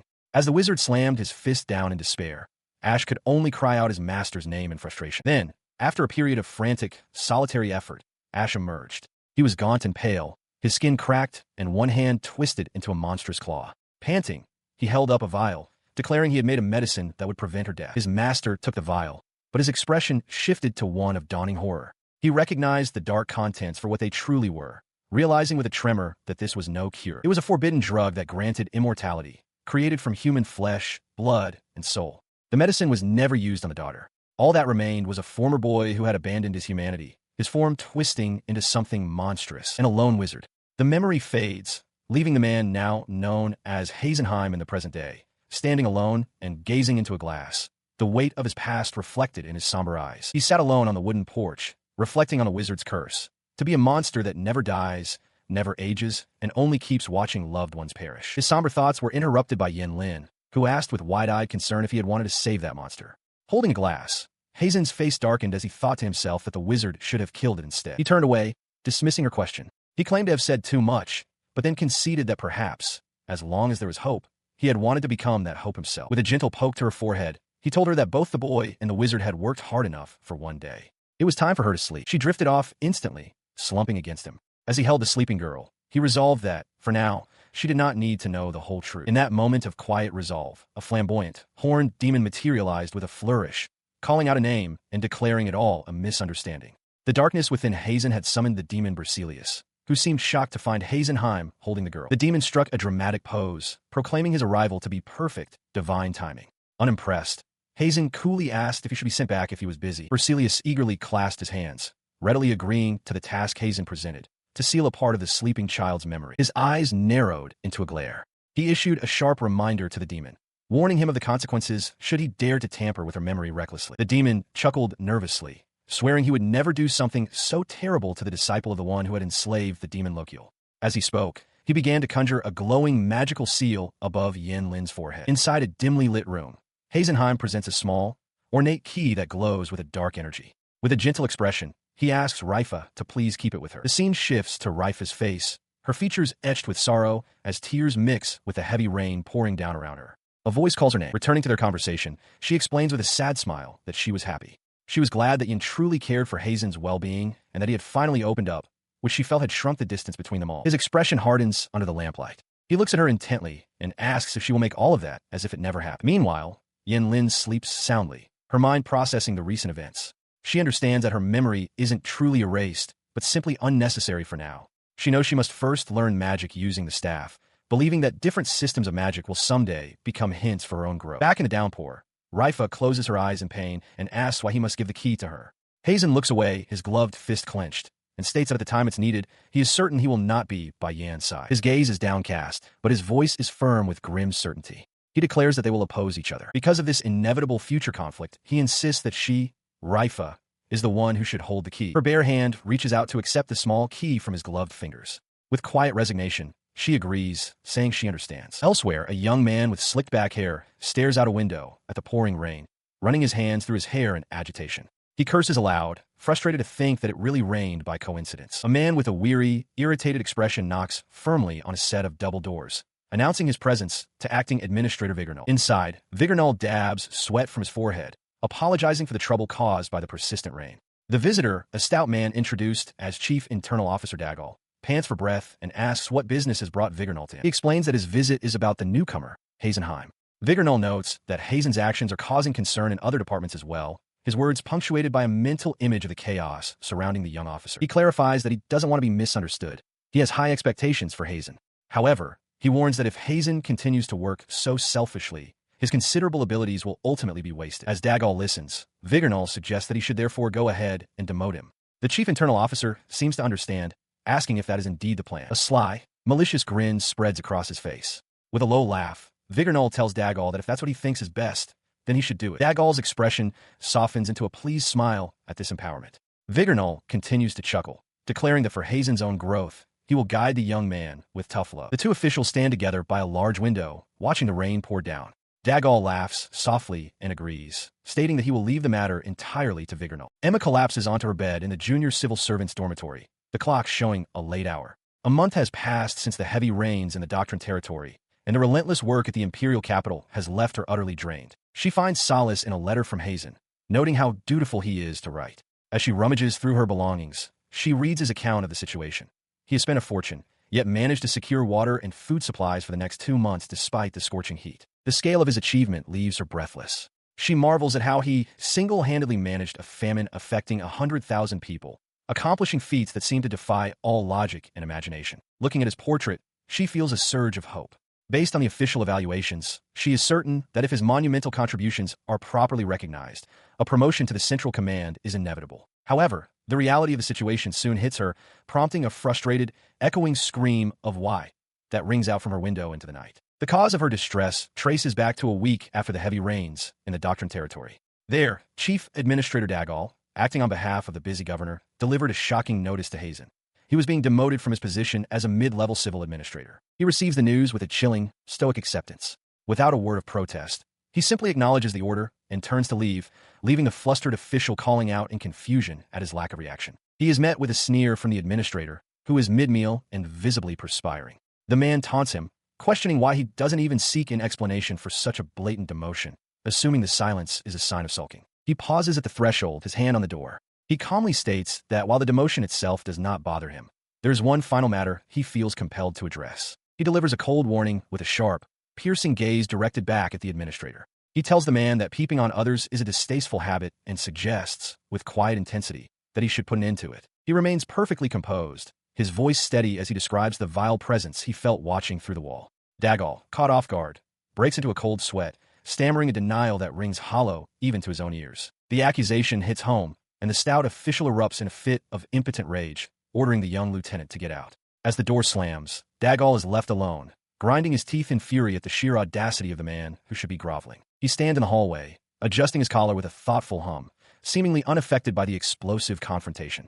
Inside the room, Dagal's muffled laughter carries a sinister edge, his ego bruised but his malice far from extinguished. The official strokes his curled goatee, his eyes narrowing as he reflects on the encounter. He had expected tears and pleas for mercy, but instead found a brazen defiance that both infuriates and unsettles him, confirming the outrageous rumors he'd heard. As the carriage carrying the replacement official arrives, Dagal watches from his window, convinced that the demotion is a just punishment for such a twisted personality. Meanwhile, Heimin is greeted warmly by Gilman, who is eager to hear about the success of the relief efforts. He delivers the news of his demotion with a bluntness that leaves Gilman reeling in shock. Despite the secretary's frantic protests and offers to submit new proposals, the lieutenant remains calm, noting that reasons for such actions can always be fabricated and there is still work to be done. The memory of Dagal's petty obstructionism flashes through his mind, a relentless cycle of rejected proposals and mocking laughter. The official had taken a sadistic pleasure in stamping out every initiative, viewing it as a game to break the young man's spirit. He continues his daily routine, seemingly unbothered by the mountain of paperwork and the constant, petty efforts to undermine him. From a distance, Dagal watches with a smug grin, convinced that the decrease in proposals means his target has finally given up, all while claiming it's for the boy's growth. The morning assembly begins with a somber announcement regarding the disappearance of Nyotai Gonmori. The soldiers and officials listen intently as the speaker prepares to introduce the replacements sent from the imperial capital. The new appointments are read aloud, introducing Munou as the senior administrative assistant and another officer to the ranks. Finally, the official decree is spoken. Heimin is officially demoted to junior administrative officer, a move that ripples through the gathered crowd as he stands stoically at the center of the storm. He remains silent among the ranks as his replacement, a man named Barrero Noken, introduces himself with a boisterous and intimidating air. The newcomer warns the officers that he will not be as lenient as his predecessor, demanding they brace themselves for a much stricter regime while the soldiers whisper in confusion, wondering why their former leader was demoted despite his charitable acts for the people. Immediately asserting his dominance, he barks at a subordinate for idle chatter, his movements sharp and aggressive. The young officer stammers an apology, but the new administrator's presence is suffocating, leaving no room for anything but absolute compliance. Without warning, he delivers a heavy blow to the face of an officer, calling the violence educational guidance. As the man reels from the impact, the administrator claims this brutality is necessary for their growth, though his own eyes well with tears, as if the act of discipline pains him more than the victim. He weeps openly now, a bizarre display of emotion as he clenches his fist and declares his cruelty to be nothing more than a whip of love. It is a twisted justification for his erratic and violent behavior. Watching this display from the shadows, the young man who was once in command remains silent, his dark eyes fixed on the spectacle with a cold, calculating gaze. Later, in his new office, the administrator reclines arrogantly, complaining that the accommodations are shabby compared to those in the capital. He demands a mountain of work to prove his worth, and Gilman Wanoa dutifully presents a plan regarding rainwater utilization, hoping to satisfy the new superior's appetite for productivity. The piece is short-lived as he suddenly strikes Gilman, sending the secretary sprawling across the floor. He roars in fury, demanding to know what the document is supposed to be, specifically taking issue with the water distribution ratios presented in the report. He leans in close, his eyes wide with a manic intensity as he points a finger directly at the paperwork. He isn't looking for a general explanation. He demands a precise, immediate answer for the specific figures he has highlighted. He then holds up a sheet of paper, trembling with rage because the corner is slightly bent. He screams that disorder in one's documents is a direct reflection of a disordered heart, using the minor physical flaw as an excuse for further verbal abuse. As Gilman cowers on the ground, the administrator delivers a sharp kick, shouting that the secretary's response is far too quiet. He looms over the trembling man, declaring that they must treat their administrative work as if it were a literal battlefield where their lives depend on every detail. He clenches his fist, his muscles bulging beneath his harness as he lectures the room. He insists that his brutal methods are the only way for people to truly grow, dismissing any concerns about it being his first day on the job. Turning his aggression toward the chief secretary, he demands to know why a welcome party hasn't been prepared yet. Scally stammers in fear, his glasses nearly slipping as he faces the administrator's mounting irritation. The secretary quickly pivots, explaining that because this rural region's food culture differs from the capital, they intended to consult his preferences first. This explanation seems to appease the man, who suddenly finds the idea of a celebration quite agreeable. In a sudden, suffocating display of camaraderie, he pulls Scally and Gilman into a crushing embrace, declaring them all family and war buddies. While the two subordinates struggle for breath, Heimin remains a silent, distant observer in the background. This silence quickly grates on the administrator's nerves. He glares at the young officer, his face contorting with irritation as he notes how unpleasant Heimin has been since his arrival. Without warning, he lashes out with a heavy strike, demanding a proper answer. The blow draws blood from Heimin's lip, yet the young man's gaze remains unervingly steady, which only further enrages the attacker, who interprets the lack of fear as a sign of disrespect. He prepares another blow, his fist trembling with anticipation as he mocks the lieutenant's resilience. Behind him, the other staff members watch in paralyzed horror as the violence escalates. However, the tables turn a heartbeat. Before the next strike can land, the administrator finds himself sprawled on the floor, blood leaking from his own nose. Heimin stands over him, having closed the distance with impossible speed, and calmly suggests that since he is merely a mage, he would appreciate being taught the finer points of hand-to-hand combat. Standing tall and adjusting his gloves, the lieutenant looks down at his dazed superior with a chillingly polite expression. He ignores the stunned silence of the onlookers and asks if they should finally begin the welcome party he was so eager for. He stands over the fallen man, a sharp, predatory grin stretching across his face as he declares that the festivities have only just begun. He follows through with a relentless barrage of strikes, his fists moving with such speed they become a blur of disciplined violence. As he continues the brutal assault, Gilman watches from the side, his face pale with terror as he warns that the administrative officer won't survive much longer at this rate. The target of his ire lies motionless on the floor, his face a swollen mask of bruises and blood, gasping for air in the wake of the onslaught. He looks down at the broken man, his expression devoid of pity as he mockingly refers to the beating as a necessary lesson in discipline. He eventually relents, adjusting his gloves and noting that while the lesson is harsh, it would be inconvenient if the man were to actually expire before his purpose is served. The man jolts awake, his breath hitching as he realizes the agony isn't a dream. He immediately begins to bluster, threatening to report the lieutenant to Central Command for this treatment. He responds to the threat with a sudden, precise movement, grabbing the man's hand and snapping a finger with a sickening crack. While the man howls in fresh agony, he stands over him and coldly asks if the names Demaniel or Zydak ring any bells. He stares into the man's terrified eyes, ignoring the frantic confusion as he brings up the 64 subordinates who were systematically crushed under the weight of the man's repeated power harassment, asking if those lives have been so easily forgotten. He continues the assault, ignoring the man's desperate cries of "Don't you dare!"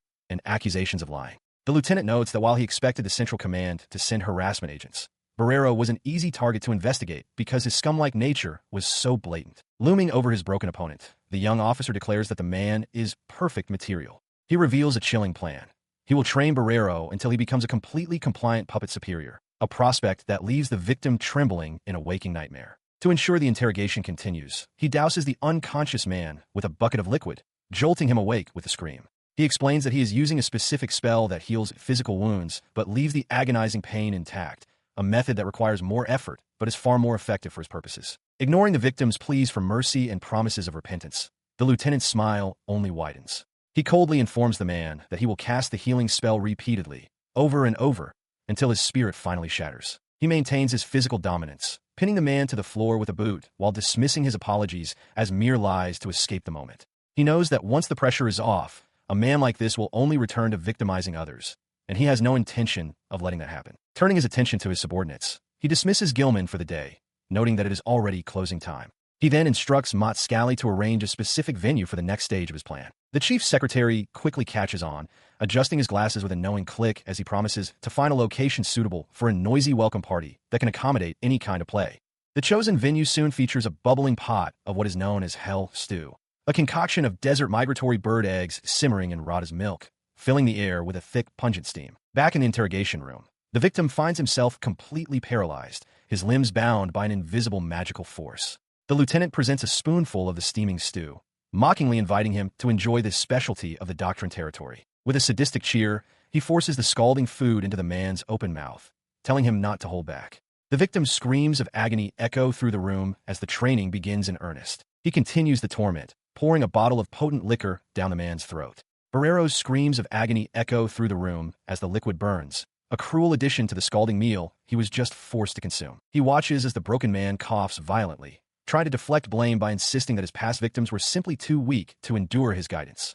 The man remains defiant in his cowardice, refusing to take responsibility for the lives he shattered. He listens as the officer begins to recount the specific atrocities committed under his watch, starting with a youth named Demaniel who was forced to drink until his body finally gave out.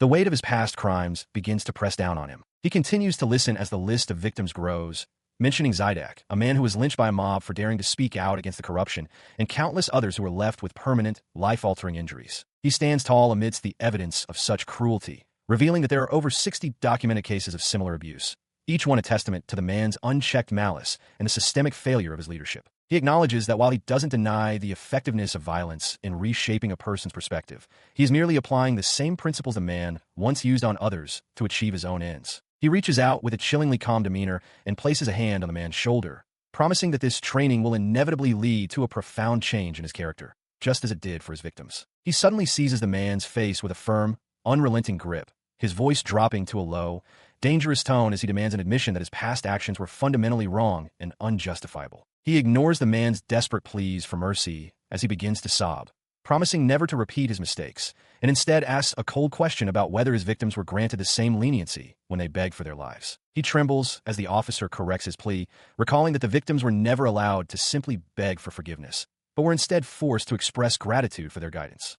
Soon, a broken, hollow thank you escapes the man's lips. He stands over the broken man, his voice cold as he reminds the former official of the mercy being shown. Instead of the execution his crimes warranted, he is merely being stripped of his status and kept alive to be useful, a generous trade-off that the lieutenant expects him to appreciate. In response, the man collapses into a pathetic heap, his forehead pressed against the floor as he sobs out frantic expressions of gratitude for being allowed to live. His face is a mask of sweat and tears, his spirit so thoroughly crushed that he genuinely thanks his tormentor for guiding a piece of scum like himself. The young lieutenant watches this display with a calm, almost bored satisfaction, confirming that the man is indeed ignorant to his core and warning him that any future violence must be strictly permitted and will be constantly monitored. Driven to a state of manic subservience, the official vows with wide, crazed eyes that he will obey every single order, fully embracing his new identity as a tool for his master. The following morning, the atmosphere at the office is thick with confusion as Mott Scally and Gilman whisper about the mysterious events of the previous day, only to be interrupted by the lieutenant's arrival. He greets them with a polite smile, thanking Mott Scally for the use of the venue, while the secretary remains visibly unsettled by the underlying tension. Their exchange is cut short when Barrero bursts into the room with an unsettlingly energetic display, performing a bizarre, over-the-top bow that sends him nearly head over heels as he bellows a cheerful greeting to the team. As he writes himself, a strange object slips from his head, revealing that his signature pompadour was merely a wig that apparently didn't suit the local climate. Seeing the man's stiff, trembling posture, the lieutenant places a hand on his shoulder, instructing the others to support their superior, while he personally ensures everything is kept in check. He stands with an air of absolute authority as the man before him, once a rival, now grovels in a display of fanatical devotion. Barrero bellows his gratitude for the mercy shown to his supposedly worthless existence, a sight so jarring that Gilman and Mott Scally can only watch in stunned silence, deciding it is far safer not to question the methods that led to such a total transformation. The broken man throws his head back in a manic fervor, his voice ringing with a disturbing clarity as he renounces the very concept of companionship. He declares with unsettling joy that he has no further need for comrades, having found a singular, absolute purpose in his new master shadow. While the power dynamics shift in the capital, the sun beats down mercilessly on the jagged rock formations of the southwestern desert canyon within the Doctrine territory. It is a harsh, unforgiving landscape where the echoes of distant conflicts are beginning to take a tangible shape. Amidst the heat, she stands momentarily lost in thought until a young man's voice pulls her back to the present, asking if she is all right. Startled, she nearly fumbles the cup in her hands, quickly masking her inner turmoil with a sharp, defensive assurance that she is perfectly fine. Her companions notice her lingering hesitation and gently suggest that she need not force herself into the coming violence, pointing out her natural talent for managing their resources and the Rada. Though she offers her thanks, the look in her eyes suggests a debt that cannot be repaid through simple labor alone. She remembers the grueling hours of training, the weight of the spear in her hand, and the faces of the men who gave her people a chance to survive. The memory of Heisen's intervention and General Gazar's stern tutelage burns within her, fueling a fierce desire to return the favor to those who stood by them when no one else would. The quiet of the canyon is suddenly shattered by a scout's cry announcing the arrival of the Empire's supply wagons on the horizon. As the dust clouds rise from the approaching caravan, she steels her resolve, declaring to her fellow warriors that the time for hiding has passed, and it is finally their turn to strike back against their oppressors.